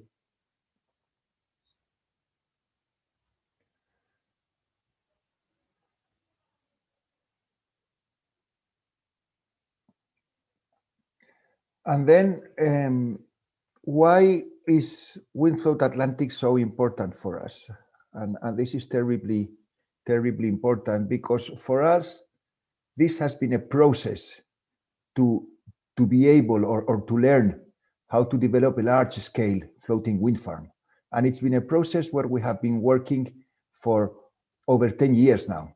Okay, how has this process started? We first built our first prototype, the WindFloat prototype, in 2011. The objective of the WindFloat prototype was to understand that the technology is feasible, that you can put a turbine on a floating foundation and then you can operate it in the sea for a number of years. So we built this prototype in 2011 and we had it in operation for 5 years. Okay, and we decommissioned it in 2016. And then we learned the technology works. Okay, the technology works. Okay, but what's next? Okay, is it bankable? Are third parties willing to invest money into your project? Can you build the project meeting the minimum investment criteria that you need? And then the second objective was to prove the bankability. Okay, these are what we call pre-commercial projects. Okay, we built the first one, WindFloat Atlantic. It's already in operation in Portugal. And we are in the process of building a second pre-commercial project, which is Leucat. Leucat is in advanced development and we expect to reach FID next year. And all this is in order to be able to construct a project as big, as challenging, and as complex as Korea Floating Wind, which will be our first large-scale commercial project. So Korean Floating Wind will be approximately 100 turbines of over 10 megawatt. Okay, we are still naturally working on the final design of the turbine of the foundation, so we don't exactly know how many turbines it will be, but approximately 100 turbines. Okay, you can see a picture here of what Korea Floating Wind will look like when it's finally built. Okay, and when will it be finally built? And why will it take so long? This is where we are right now. Okay, we installed the LiDARs in October. Okay, and after installing the LiDARs, we need to start the EBL process. For EBL, we need the Korean regulations require that we collect 12 months of data on the site, which means we would be in a position to apply to EBL in Q3, Q4 next year. Okay, and then EBL will take a number of months. Okay, so to get the permits, we need to have a very intense interaction with the Korean administrations. Once EBL is secured, we launch what is the most expensive part of the development, which is the environmental studies and the engineering studies. Okay, environmental studies and engineering studies will take approximately 2 years. Okay, why does it take so long? Because for any environmental campaign, you also need to collect 12 months of data. You need to know how the birds, marine mammals, they behave in all the different seasons of the year. So you need 12 months of data, then you need to compile all the studies. You need a very intense interaction with the corresponding administration, which means that we could be hoping to obtain the key permits and the key contracts in 2024. Okay, once you have all the permits, all the contracts, you need to obtain the financing for the project. We, in our case, and I believe all the other developers in our area will need to do project finance in order to obtain the money. That is how typically infrastructure projects are built. And in order to obtain project finance, the minimum that we will need is at least 1 year since all the contracts and all the permits are closed. That means FID, we could be aiming to FID in 2025. Once we reach FID, we go into the manufacturing and construction phase. So, and then in the manufacturing and construction phase, we see as the main bottlenecks the floating substation. Okay, we will need to put floating turbines into the sea, but also a floating substation to take the electricity to the shore. And a floating substation today takes typically 2.5 years to manufacture and install. Okay, which means if we start in 2025, we could have the floating substation operational in 2028, and that's the earliest we could start generating electricity. Then a project as big as and complex of Korea floating wind is 100 turbines. As I said before, we are still working with the yards trying to assess how many years it will take to complete the project, but it will be several years for sure. Okay. And then I was listening to the presentation by Jacques from Equinor before, and we are very aligned. This is not only about we developing our project. In developing our project, we have important obligations towards Korea, towards Ulsan, and towards the stakeholders, okay? And we try to materialize these obligations in 3 priorities, which you can see here, and which we have been very actively working from day one. What are these priorities? First, reducing cost of floating energy, okay? Renewable energy is good, offshore energy and floating energy is good, but it needs to be cheap, okay? And all of us, we have a very strong ambition to lower the cost, because we know our industry is not sustainable if we cannot deliver competitive energy. Okay, we are already working in several initiatives in order to reduce this cost of energy. Second, renewable energy is good, cheap energy is good, but the jobs and the content needs to stay in Ulsan. It would not work even if you can just bring all the turbines from overseas, bring all the foundations from overseas, do everything overseas and install it in Ulsan.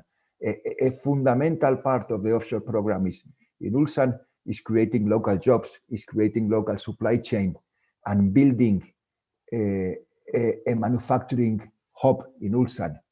And Ulsan is very well positioned. And I think it has 2 important advantages over any other city or region in Asia, which is one, it is probably the world leader in shipyards. And second, it has the biggest and most advanced offshore program. So we hope, and our ambition together with one of the Ulsan government is to create a very large manufacturing base in Ulsan that can not only supply to the Ulsan projects, 6 gigawatt of project, but also to the entire of Asia Pacific.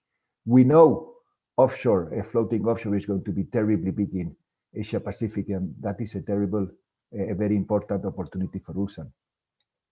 And the third priority we are working on is coexisting with the fishing industry and the local communities.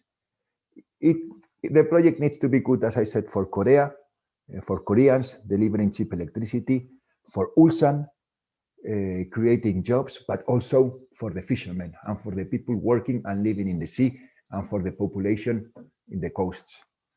Okay.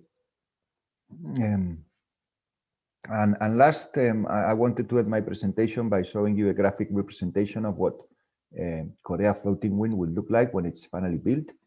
Okay, here you can see the 100 turbines I mentioned before. Okay, and what's impressive is that each of these turbines will be approximately 250 meter deep high, or even more, even up to 300 meters, which means that each of these turbines is like a giant skyscraper put into the sea and floating. Our ambition is to build 100 of those, so it's a beautiful and complex challenge, and something which we will dedicate our life over the next years. Okay, thank you very much. I hope you had a good time and you learned some valuable information about ourselves, about Korea floating wind, and about the floating technology. And I am happy to answer any questions you may have. Thank you so much, Grisman, and thank you for your phenomenal presentation. And actually, during your presentation, we have received so many questions, which is asked by our audience online or pre-registration session. So the first question, one of our audience want to ask you is, what do you think is the most challenging uncertainty for the offshore wind development in South Korea? That's a difficult question. I think the main two uncertainties, and it goes back to the last slide, that I delivered, is first coexistence with the fishermen. Okay, we will be building overall approximately 500 turbines in the sea. Okay, so the fishermen have been fishing in those areas, and for them they see this as a threat. Okay, so we have the obligation to convince them and prove to them and enable to them that it is not a threat, it is an opportunity. Why? Why is it an opportunity? Because we hope they will be able to deliver a lot of valuable services to the project. There's a lot of things the fishermen, with the knowledge of the sea, with their vessels, they have vessels, they know how to sail and navigate the waters. There's a lot of things they can do for the projects. And we hope to build a solid relationship with them. The second challenge is naturally the regulation. Korean government, obviously, they want the electricity as cheap as possible in order, because the end users are the Korean people, and they need to provide electricity as cheaply as possible. So we need to reduce cost to make it happen. And the third important challenge is interconnection. All of us, we will be building 6 gigawatt in Ulsan. That is too much electricity. Ulsan itself cannot absorb so much electricity, so we need to take all the electricity to Seoul.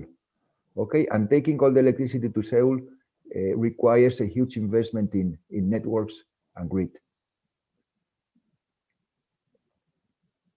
Okay, thank you so much for the answer. Another question from Justin is, Justin wants to know, I'm sorry. So there's a question from Mr. Dale. So they'll want to know, like, does ocean wind also expect to use a local Doosan turbines or any expectation on LCR in the future? So if so, in which sector? For example, turbine, cable installation, and so on. First, do we expect to use Doosan turbines? Yep. We would very much like to, and we have not started yet the engagement with turbine suppliers. We will start in 2021.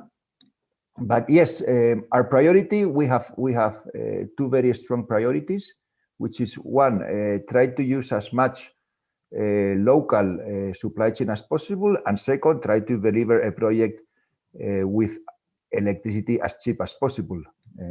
For that purpose, we will engage early next year with the different turbine suppliers. Naturally, Korean suppliers are our main priority, and we will work very hard on the numbers and on how to make it happen.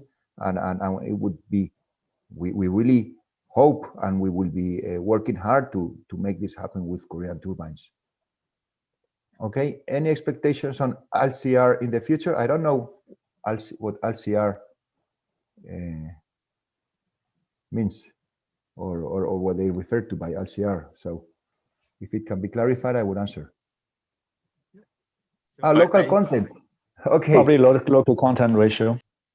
Yeah, I think right now the world is moving towards reducing formal local content obligations. Okay, so right now we don't have any obligations of local content by law. Naturally, this does not mean that first, we don't want to use local content, because otherwise our industry is not sustainable. And second, the Korean government does not want to encourage local content. So I think both the government and ourselves, we are working hard to develop as much local content as possible. Okay, the Korean government is trying to implement a ratio, is trying to implement a system whereby, depending on the amount of local content that we use, our regulation or the tariff we see changes. Okay, that's a very positive incentive to us to use as much local content as possible.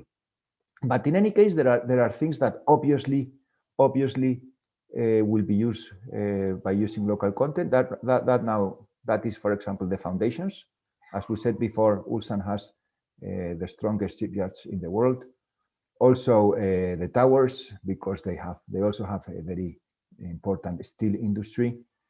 I know, or I believe, and that's something we're working hard. Some of the turbine suppliers will want to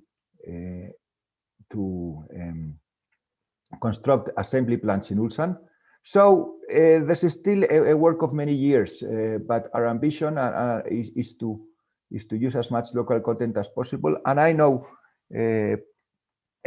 many of the important players in the supply chain have Ulsan already in their plans, and they want to become very active in Ulsan by setting up facilities there, because same as us, they see that Ulsan is not only about developing this 6 giga, and 6 giga is a lot, but also about exporting to the rest of Asia. Yeah, all right, Mr. Guzman, thank you so much for your answer. I think our audience has already got their satisfying result from you. Thank you so much for your participation in this session. Okay, thank you very much for your invitation. It was a pleasure to be here. And now, without further ado, let's start with our first panel and also the last session of today, investment opportunity under the flourishing growth of wind energy in South Korea. And firstly, let me introduce the panel moderator of today, Mr. Daniel Morrow. And Mr. Daniel Morrow is responsible for Solicitor General's natural resources and infrastructure practice in Asia-Pacific region. And Mr. Daniel Morrow will also introduce the other panelists for us afterwards. And also, good afternoon to all the panel members. I will firstly turn on the microphone to Mr. Daniel Morrow. And Daniel, it's your turn to start to moderate the whole panel discussion right now. Thank you, Honam, and good afternoon, everybody. It's a pleasure to be here and to talk about the prospect of this very exciting sector that is about to be born under our eyes in South Korea, and that hopefully will keep us all busy, both on the investment side, on the equity side, but also on the financing side. So my name is Daniel Mano. I run the energy practice for Societe Generale here in Asia Pacific. A little bit of background about us. We are a European financial institution, very involved in renewables. One of our policy goals is to deploy 120 billion euros into renewable energy by 2023. And we were on our way to do this. In terms of activity in this part of the world, we've been very active in the offshore wind industry as it started in Taiwan. So to date, we have financed all 4 projects in Taiwan that have gotten financed in offshore wind. That's a total of 1,700 megawatts. We acted as financial advisor on one of those projects for Mosa 2, which is a 370 megawatt project. And earlier this year, we have been a lead arranger in the Akita and Oshiro offshore wind farm in Japan. That's the first offshore wind project to get financed in Japan, 140 megawatt in the northwestern part of the country. So this is clearly a core area of business for us that we highly focused on, and I'm very pleased that we've been involved in every single offshore wind project in this part of the world to date. Today, we assembled a panel to really give different perspectives. On the one hand, the perspectives from the equity investor, and we have Brad Kim from Stonepeak and David Yu from Copenhagen Offshore Partners that would represent that point of view, that perspective of the equity investor.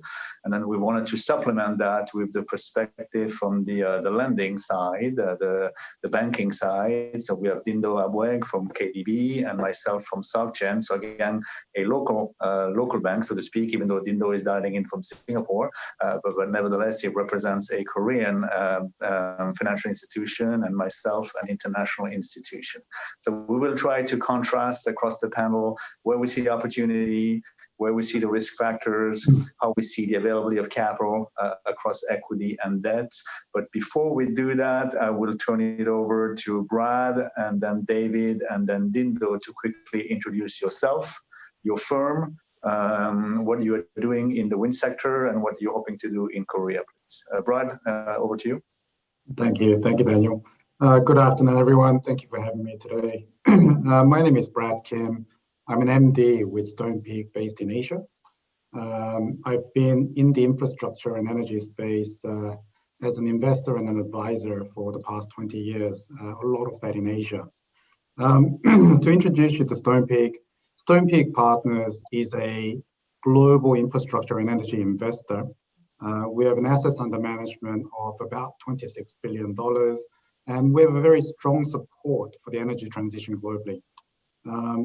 Recently, we've set up a dedicated global renewable energy fund to continue with our support for the energy transition. And we've assembled a very strong team with a lot of experience in developing and investing in renewable energy projects in Asia and also globally. So far, we've made investments in Taiwan in the offshore wind space. So we're an investor in Swancore Renewable Energy, which is the only Asian developer in offshore wind that has experienced the whole suite across development, construction, and operation of an offshore wind project in Asia. At this stage, we're looking to strongly support both local and international developers in Asia across the full suite of renewable energy. So wind, including onshore and offshore wind, solar in all forms, as well as other forms of facilitating technologies and enabling technologies for renewable energy, such as storage across North Asia. So I look forward to this discussing further topics during this panel, and I'll pass to David. Thank you. This is David Yu from COP Korea. I'm representing Copenhagen Infrastructure Partners and also Copenhagen Offshore Partners for Korean market. Copenhagen Infrastructure Partners is a fund managing company specialized in investment in infrastructure projects, highly regulated infrastructure projects globally, in particular within renewables and greenfield segments. Currently, we are managing one of the biggest European renewable energy funds, and we are a trusted a partner in projects across wide range of technologies, from offshore wind, onshore wind, solar, and biomass power transmission, and even the energy storage. Across the 4 different continents in 14 countries, including Korea, we are actively developing projects, especially offshore wind power projects, and making investments. In Asia, we are very active in Taiwan. We have about 25% market share, developing 900 megawatts currently, and reached a financial close early this February, about $3 billion for 600 megawatts projects in Korea. We have established our entity back in 2018. Since then, both in the floating and the bottom fixed projects, we are making progress. As you have seen, our site in Busan. In Busan, we are also developing 1.2 gigawatts of floating projects. That's not all of it. Across the country, we are also developing additional floating and bottom fixed projects. I think that's about who we are in short term. Thank you. Thanks. Good afternoon, everyone. I'm Dean Delboeg. I co-head the project finance for our Asia Pacific operations. With regards to KDB, at least for our international viewers there, KDB is one of the top project finance banks in the region, of course, definitely in Korea. We are actually owned by the government of Korea, and therefore we have the same credit rating as South Korea, which is AA. We were actually formed in 1954 with a mandate to manage and finance all these large infrastructure projects in Korea. And since then, we've advised, led financing for all these big domestic infrastructure projects over there. So we differentiate ourselves also from the likes of KEXIM and K-SURE, where KEXIM, K-SURE finance projects overseas, while KDB really looks into the financing in Korea as well as overseas projects. We're very big in power and renewables. That's one of our key and focus sectors. Our biggest teams in our head office is actually focused in this sector.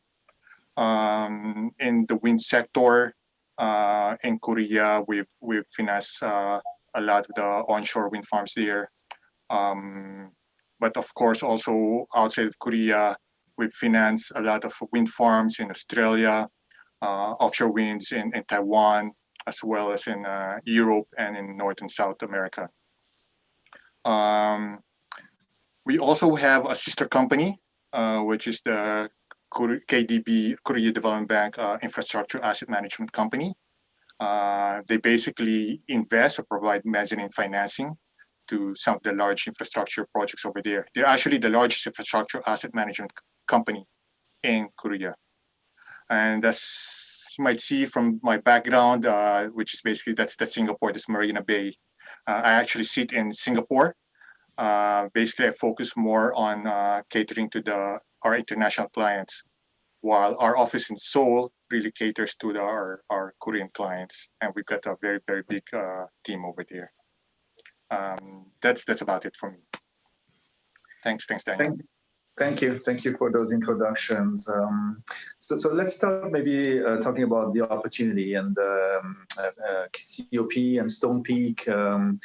You're both international investors. What is the attraction for you to come to South Korea? Where do you see the opportunity? Do you see it mostly offshore? Do you see it onshore?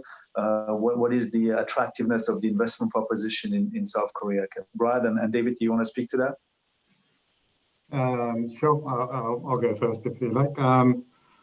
So when we're looking for target markets, we're looking at a few different factors. Some of the key factors that we're looking at are, first of all, is the country robust? Does it have a strong political system? Is there a strong rule of law? And potentially most importantly, is there a strong track record of the government actually implementing their plans and living with the results of those implementations? And what we like about Korea is that Korea's had quite a long history of implementing private finance and infrastructure. For the past 20 years, it's been a leader in the Asian space in the PPPs and the SOCs. And then as a result of that, there's quite a well-tested legal framework and a very deep financing market. These other factor that we look at is precisely that. Is there a depth in the financing market such that we're not overly exposed to relying on international financing? Is there a local financing market that will help us raise capital onshore in both equity and debt to make sure that there is a strong alignment between the investors, financiers, and the project as well? And I guess thirdly, is there a strong enough framework and underlying support structure to help develop the infrastructure? So for example, the reason we think Korea is very strongly placed for infrastructure broadly, but more specifically in wind, is that there is a very strong group of construction companies, suppliers, metalworks, steels, as well as a growing group of turbine manufacturers and engineers. So a lot of the projects and the skills that are required to develop these projects can be sourced locally.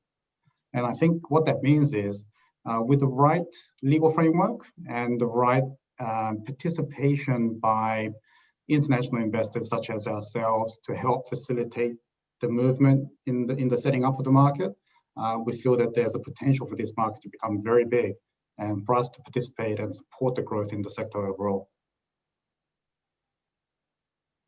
Maybe I can add a little bit because Brad said all the good things, so there's nothing much left.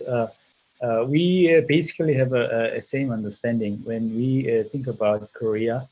The first thing which attracts us is that government has a very strong will, both central and local government. We have now heard that they announced that by 2050, Korea will be carbon-free country. Korea has announced already a 2030 renewable energy plan. If we do the math, then by 2030, we have to do 12 gigawatts offshore wind alone. But if we do a little more math, simple math, then by 2050, if there is no black energy, then maybe we can have only 20% renewable, nuclear, and 80% must be renewables. And the offshore wind will play a big role. So maybe 40 gigawatts or even more offshore wind will be needed. So that's also attracting. Korea is a big market, so that is one thing. And also supply chain is decently established already compared to other countries in Asia. And also we have a decent tariff system. And then even though there are still rooms to improve when it comes to the permit process, but still government is working very hard to making a streamlined process. So and then the Korean market, they have a good understanding about project financing through the infrastructure projects. So it is a good market that we should have an eye on. Thank you for that, and maybe to piggyback on your points, I think you both said available liquidity, a deep financing market is a good thing, and certainly Korea has that. The flip side, maybe though, is that unlike Taiwan, Korea has well-established energy companies, power companies that manage large portfolios. So from your point of view as international investors, what do you think you need to bring to Korea to be successful? It's capital, yes, but is it more than capital? What's the differentiating factor for you to find investment opportunities beyond just providing capital, which is to some extent relatively available in Korea? David, you want to go first? Yes, I can say some knowledge to answer your question. I have been working for Korean government when we developed Korea's first 2.5 gigawatt west-to-south project. Since then, Korea has a big ambition to build a supply chain here in Korea so that they can go out and then contribute to the global supply chain market. So when foreign developers come to Korea, not only capital, Korea has lots of capital, so that may not be the big interest, but we bring some knowledge, and then we can share this knowledge with the locals. And also, if we build up some industry here in Korea, also helping them to build up supply chain, so that we can create lots of jobs. Korea is dwindling with some industries like heavy industries, shipbuilding. So they think that offshore wind can be a successor for that. So they want some know-how and also a helping hand to build up a supply chain.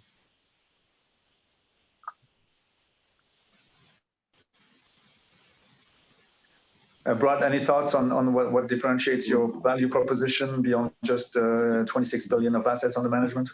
Yeah, great question, Daniel. It's something that I stay up for many nights thinking about. So maybe I can just give a short anecdote from.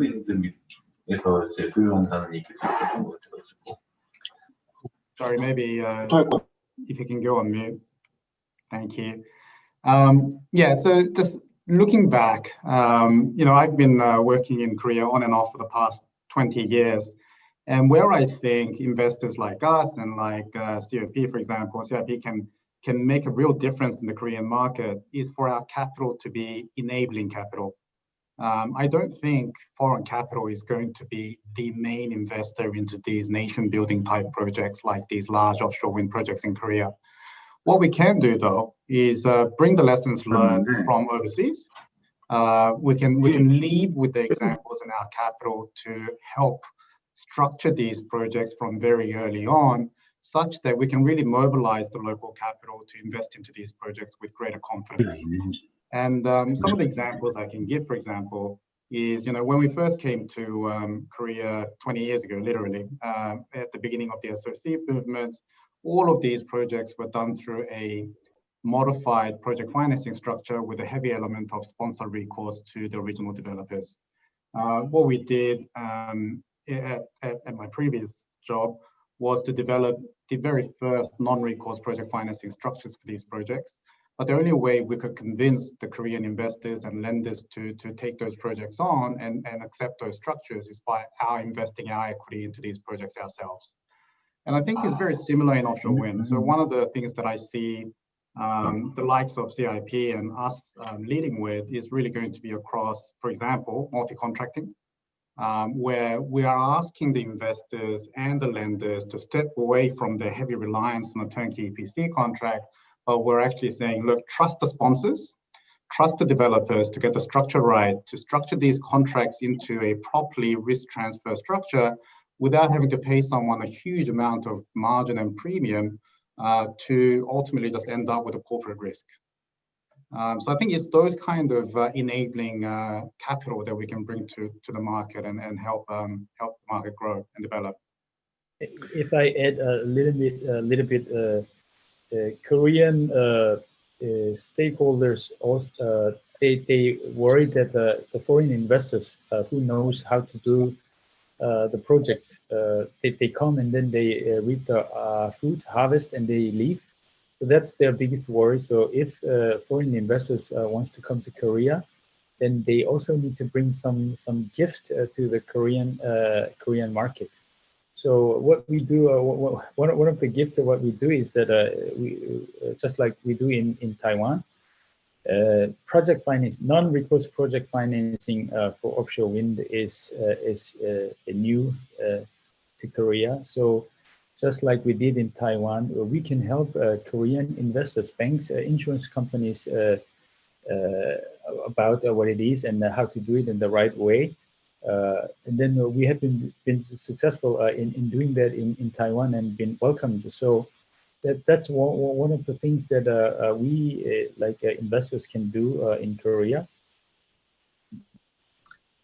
Thank you for that. And maybe switching gears a little bit and moving over to you, Dindo. So you sit on the banking side of things, a lot of activity in your home market in South Korea. Where do you see the opportunities for KDB as a provider of debt financing? You mentioned you have an asset management arm. Are you looking to invest in the equity potentially? Are you looking to provide advisory services? How do you size the opportunity here in this space in South Korea for the next few years? Thanks, Daniel. Yeah, I agree with Brad and David that there's a lot of liquidity in Korea. If you just look at some of the past projects over there, the big infrastructure projects over there, those were largely financed by Korean banks, by insurance companies, by pension funds, by asset managers. So definitely the Korean market has enough liquidity to finance all these big projects. And KDB itself has been one of the biggest lender in the infrastructure sector, especially in the power sector. Just to give you some idea on how much we can provide financing to the infrastructure sector in good projects, we could actually provide up to 50% of the debt amount for projects in Korea. So in some of the some of these big deals, KDB has acted as advisor or some coordinating bank and arranging financing for these deals. We do have an equity arm, which is the KDB Infrastructure Asset Management Company, and they have provided equities to some of the renewable projects in Korea or some of the thermal power projects. But that's a separate division from what I do, which is basically lending to projects. But definitely, I think there's a lot of opportunities for banks like us, KDB, in providing financing, providing advisory, providing other services for projects in Korea. And maybe one supplementary question, Dindo, is clearly there's a lot of liquidity in Korea in the banking system, no question about it. But the same was true in Taiwan, right? Taiwan has a lot of local liquidity, a lot of local banks. Yet what we've seen in the wind space and in the offshore wind space in particular is it's been largely the international banks that have provided the capital, because as much as the local banks had liquidity, they were lacking a little bit the knowledge of the asset class. They had never really invested in offshore wind in Europe. Do you expect the same to happen in Korea, or is it going to be slightly different in your mind? I think the difference between Korean and Taiwanese banks is that in Korea we've got a large of they have experience in doing project financing, a long history. Of course, not that much in terms of offshore wind, but the same with other projects that we've done in the past where KDB-led transaction, and we have to educate some of the insurance companies. So they would need to have some helping hand in understanding the industry better. Okay, very good. Let's talk about some of the risk factors maybe then that are specific to that market. There was some talk earlier about local content requirement. There was some discussion around the local technology, local turbine manufacturers. As an investor, as an equity investor, Brad and David, do you see those as risk factors? How do you weigh them in your investment decisions? David, do you want to go first?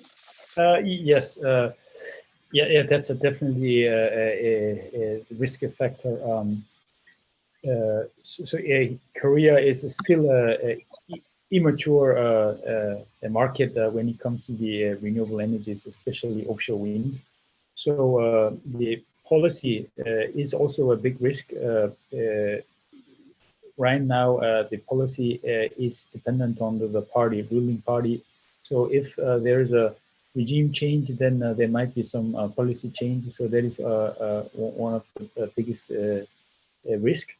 And the other one is that obviously the stakeholders, especially fishermen and the residents, they are playing a big role in stopping the projects. So that's one of the biggest risks.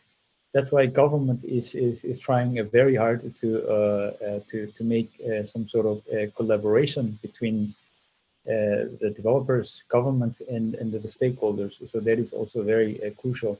The local contents, there is no actually regulation or requirement for the local contents here in Korea, at least officially.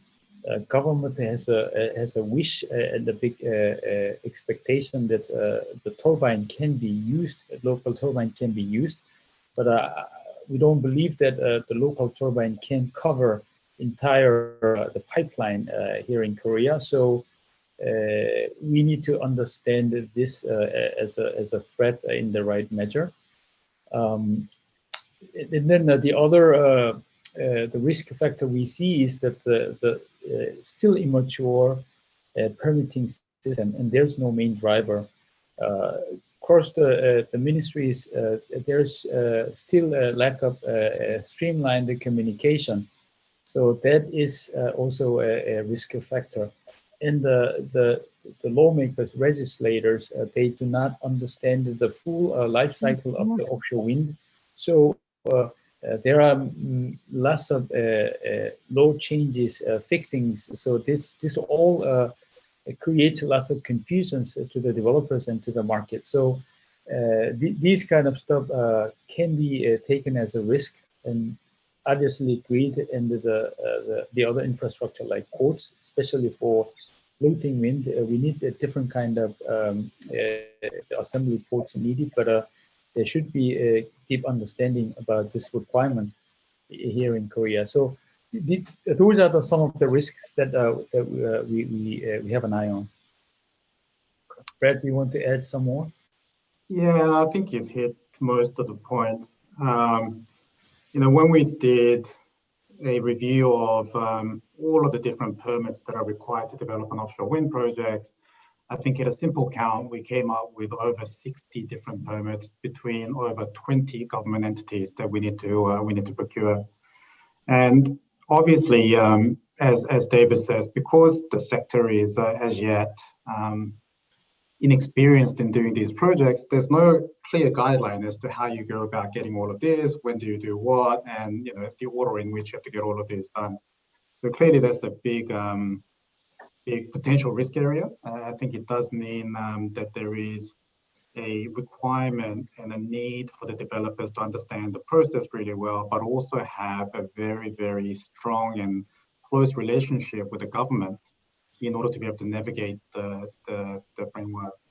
I think that from an investor perspective, if we look across the different markets that we're focusing on in Asia, for example, Japan or Taiwan, what we see there that's quite different to Korea is the feed-in tariff and the PPA mechanism for an offshore wind market. And Korea has a slightly unique regime in the RPS, in the Renewable Portfolio Standard System, which relies on the Merchant Power Tariff, SMP, and the Renewable Energy Certificate. And I think what it does is it works. I mean, clearly we're seeing projects being developed under the REC regime, so it's not insurmountable. But if you compare to the other markets in Asia with an offshore wind market, it does make it an additional layer of challenge and an additional risk or a perceived risk, because you can't be really sure what your tariff will be until you're quite progressed in the development of your project. I think both of the topics, the risks that I just mentioned, however, is going to be heavily reliant on how much trust you have in the local government and the authorities to be on your side and on the side of getting these projects developed.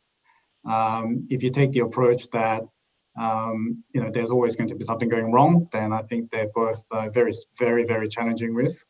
But if you're able to take a step back, take a slightly longer horizon view, and have the reliance upon the local government and the central government, that they're all on the same side to try to get these deals done, then maybe you can take a slightly less negative view across those risk areas.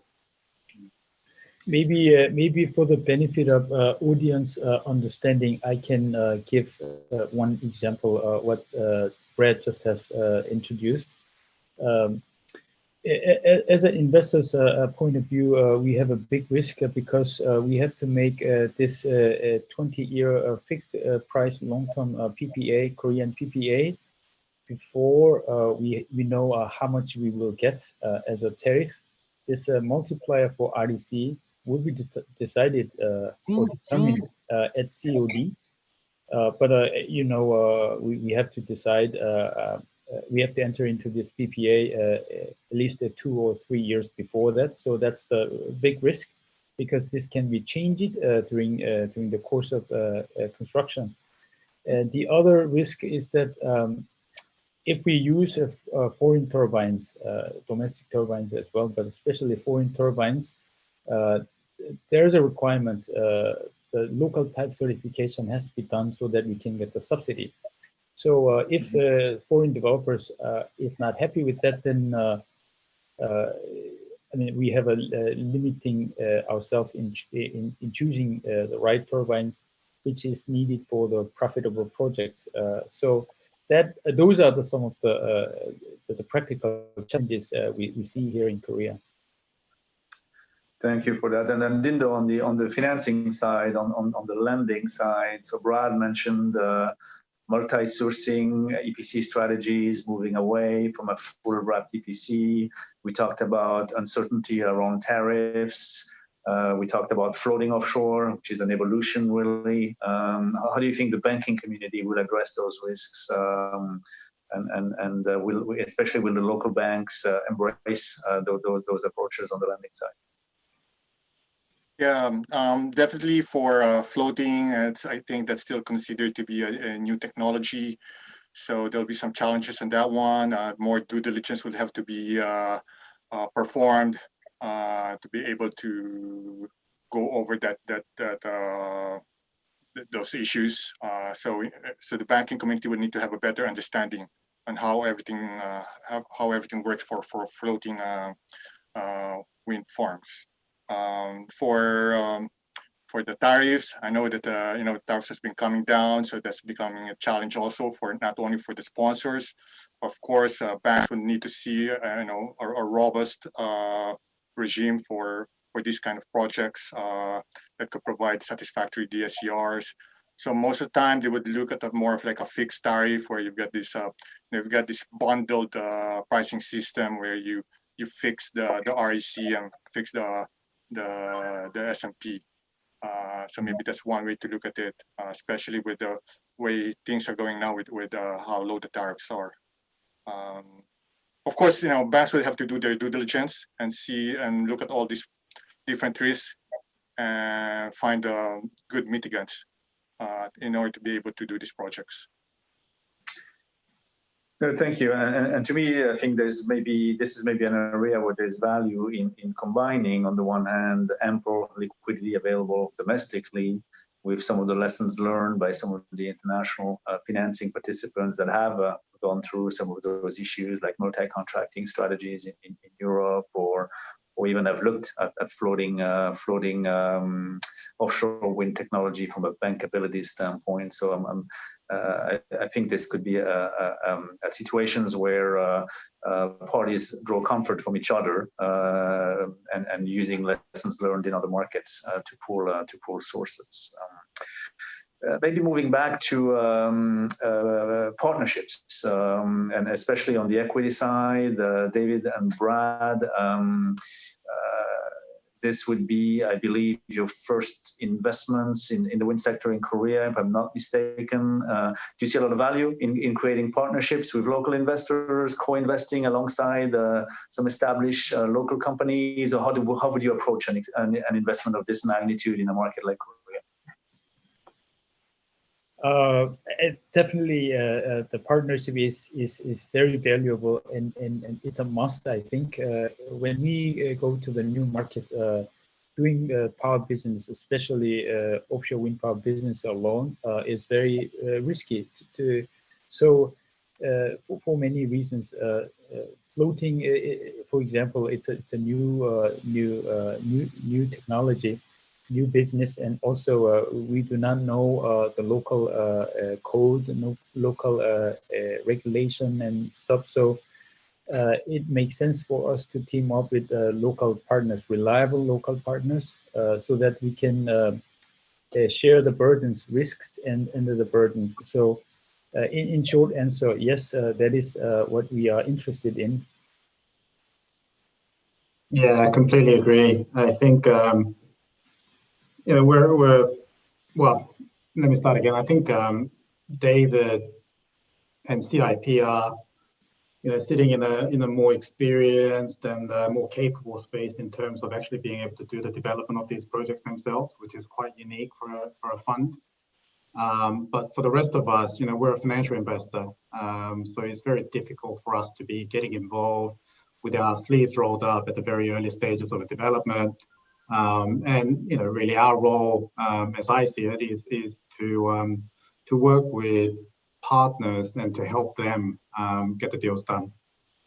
So I think in a market like Korea, where there is very local and nuanced factors involved in the development stage, I think it's critical that we work with partners in the space.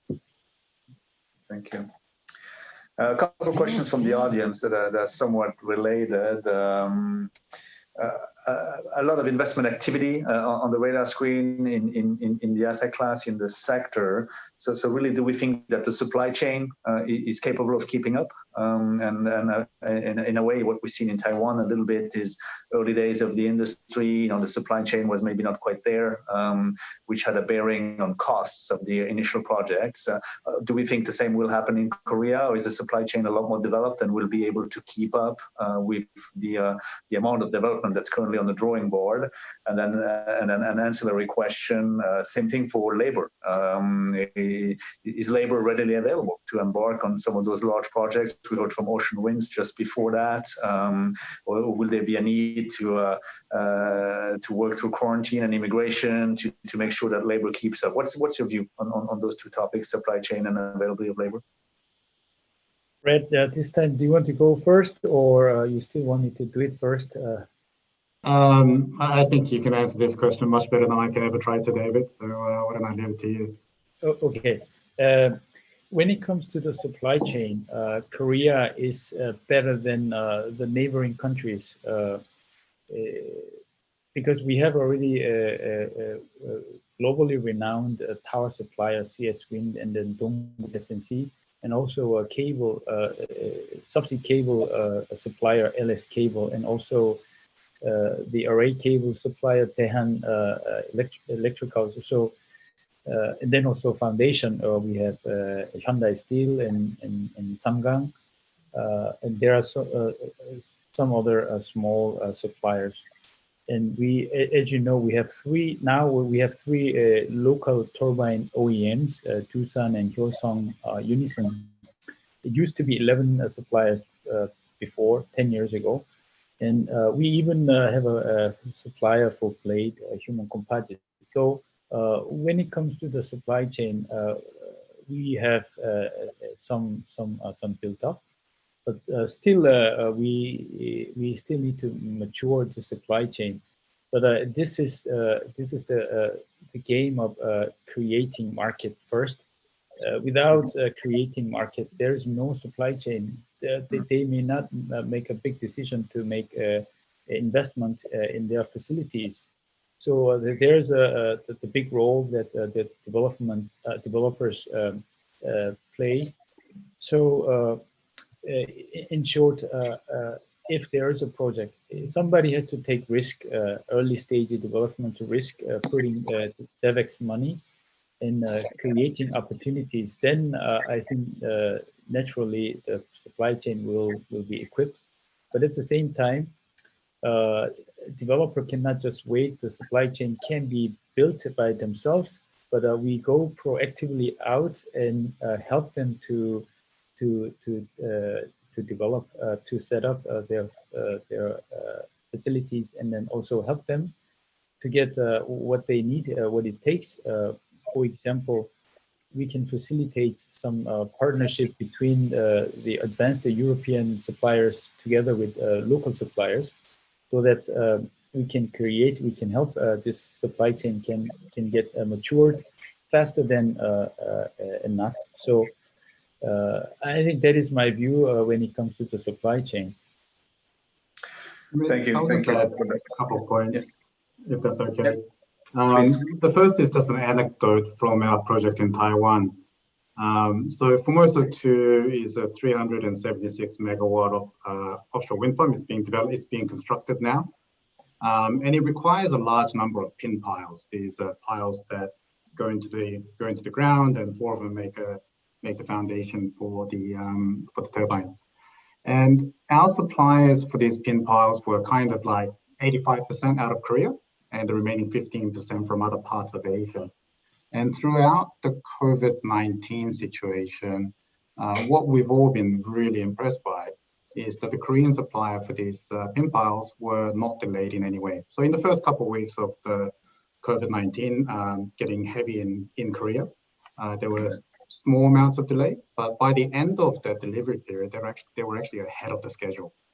So really impressive. Our other suppliers were a little bit delayed, but from our perspective, because most of our pin piles are coming from Korea, it was obviously a very big concern for us. But you know, the very impressive outcome is that they are ahead of schedule, and that was in the midst of COVID-19. So I think there is an amazing supply chain infrastructure that's in Korea, as David mentioned. Maybe there needs to be more, but again, it's going to depend very much on how quickly the projects are getting developed. Separately, I think the second point I'd mention is, we have some question marks as to the availability of installation and service vessels for offshore wind projects. I mean, these tend to be quite specialized. There aren't a lot of them around the world, and based on how virtually every single country is announcing offshore wind projects, there's going to be a bit of a demand for these vessels, very specialized vessels. And so, for me, there would be one of the question marks around the supply chain. Thank you, Brad. That's a very good illustration on how quickly the Korean supply chain has been able to rebound, even though that country was heavily impacted in the early stage of the COVID. It is telling how quickly that industry adapts and can bounce back. A couple of questions came in over the Q&A here. One risk we have not talked about, which is curtailment. And then this is a risk that we see come up in other markets, in China, in Japan, elsewhere. So Dindo, maybe over to you for the banking view, maybe initially, and then we'll move over to David and Brad. How do we view curtailment on the scale of risks in Korea and grid and the ability of the grid to absorb this influx of renewable power? Yeah. We've started seeing some kind of curtailment risk already in Jeju Islands, although not that much. But of course, we expect to have some more curtailment risks in the future. So how would banks look at this? Of course, we have to be very careful about this. We probably would put some kind of mitigants in our financing documents, for example, some cash sweeps, regiments, those kind of things. But definitely, it's something that banks would have to really look at. On the investor side, any thoughts about curtailment in Korea? Is that high on your list of risks, or how do you? I mean, you have some experience drawn from other markets like Taiwan, Brad. How do you see the risk of curtailment in Korea in particular? Yeah, look, in the immediate term, we don't see curtailment as a huge risk in Korea, but it will certainly become a much more relevant risk as we start getting larger solar farms and these very large wind projects happening. On the plus side, though, there's already quite an active ESS market in Korea because of the subsidies that were introduced to the market a few years back. So relative to some of the other markets that we're looking at, we think the Korean government and the Korean grid is potentially better positioned to prepare for intermittency of the renewable energy projects. I think more fundamental to the issue, though, is the Korean targets for renewable energy is not 100% green. You know, it's going to be 20% by 2030. And so, yeah, I think with the level of understanding that the government and the market has on the risks of curtailment from Japan, for example, and the already quite a heavy penetration of ESSs in both front of the meter and behind the meter applications in the market. I think the Korean government is going to be probably one of the better prepared governments and markets for curtailment risk. I think the main risk or the bigger risk with the curtailment is not only the curtailment itself, but the thing that we do not know where this curtailment regulation is going to go. So just like Dindo said, we don't have many offshore wind power projects in Korea as of today. Right. So only Jeju Island, the KPX Korea Power Exchange is thinking about curtailment, and we know that sooner than later they will expand this territory to the mainland, but we do not know in what way and in what time frame. But we need to make decision to make investment. We are developing projects, so that is somewhat more difficult tackle the hurdle that we need to cross as of today.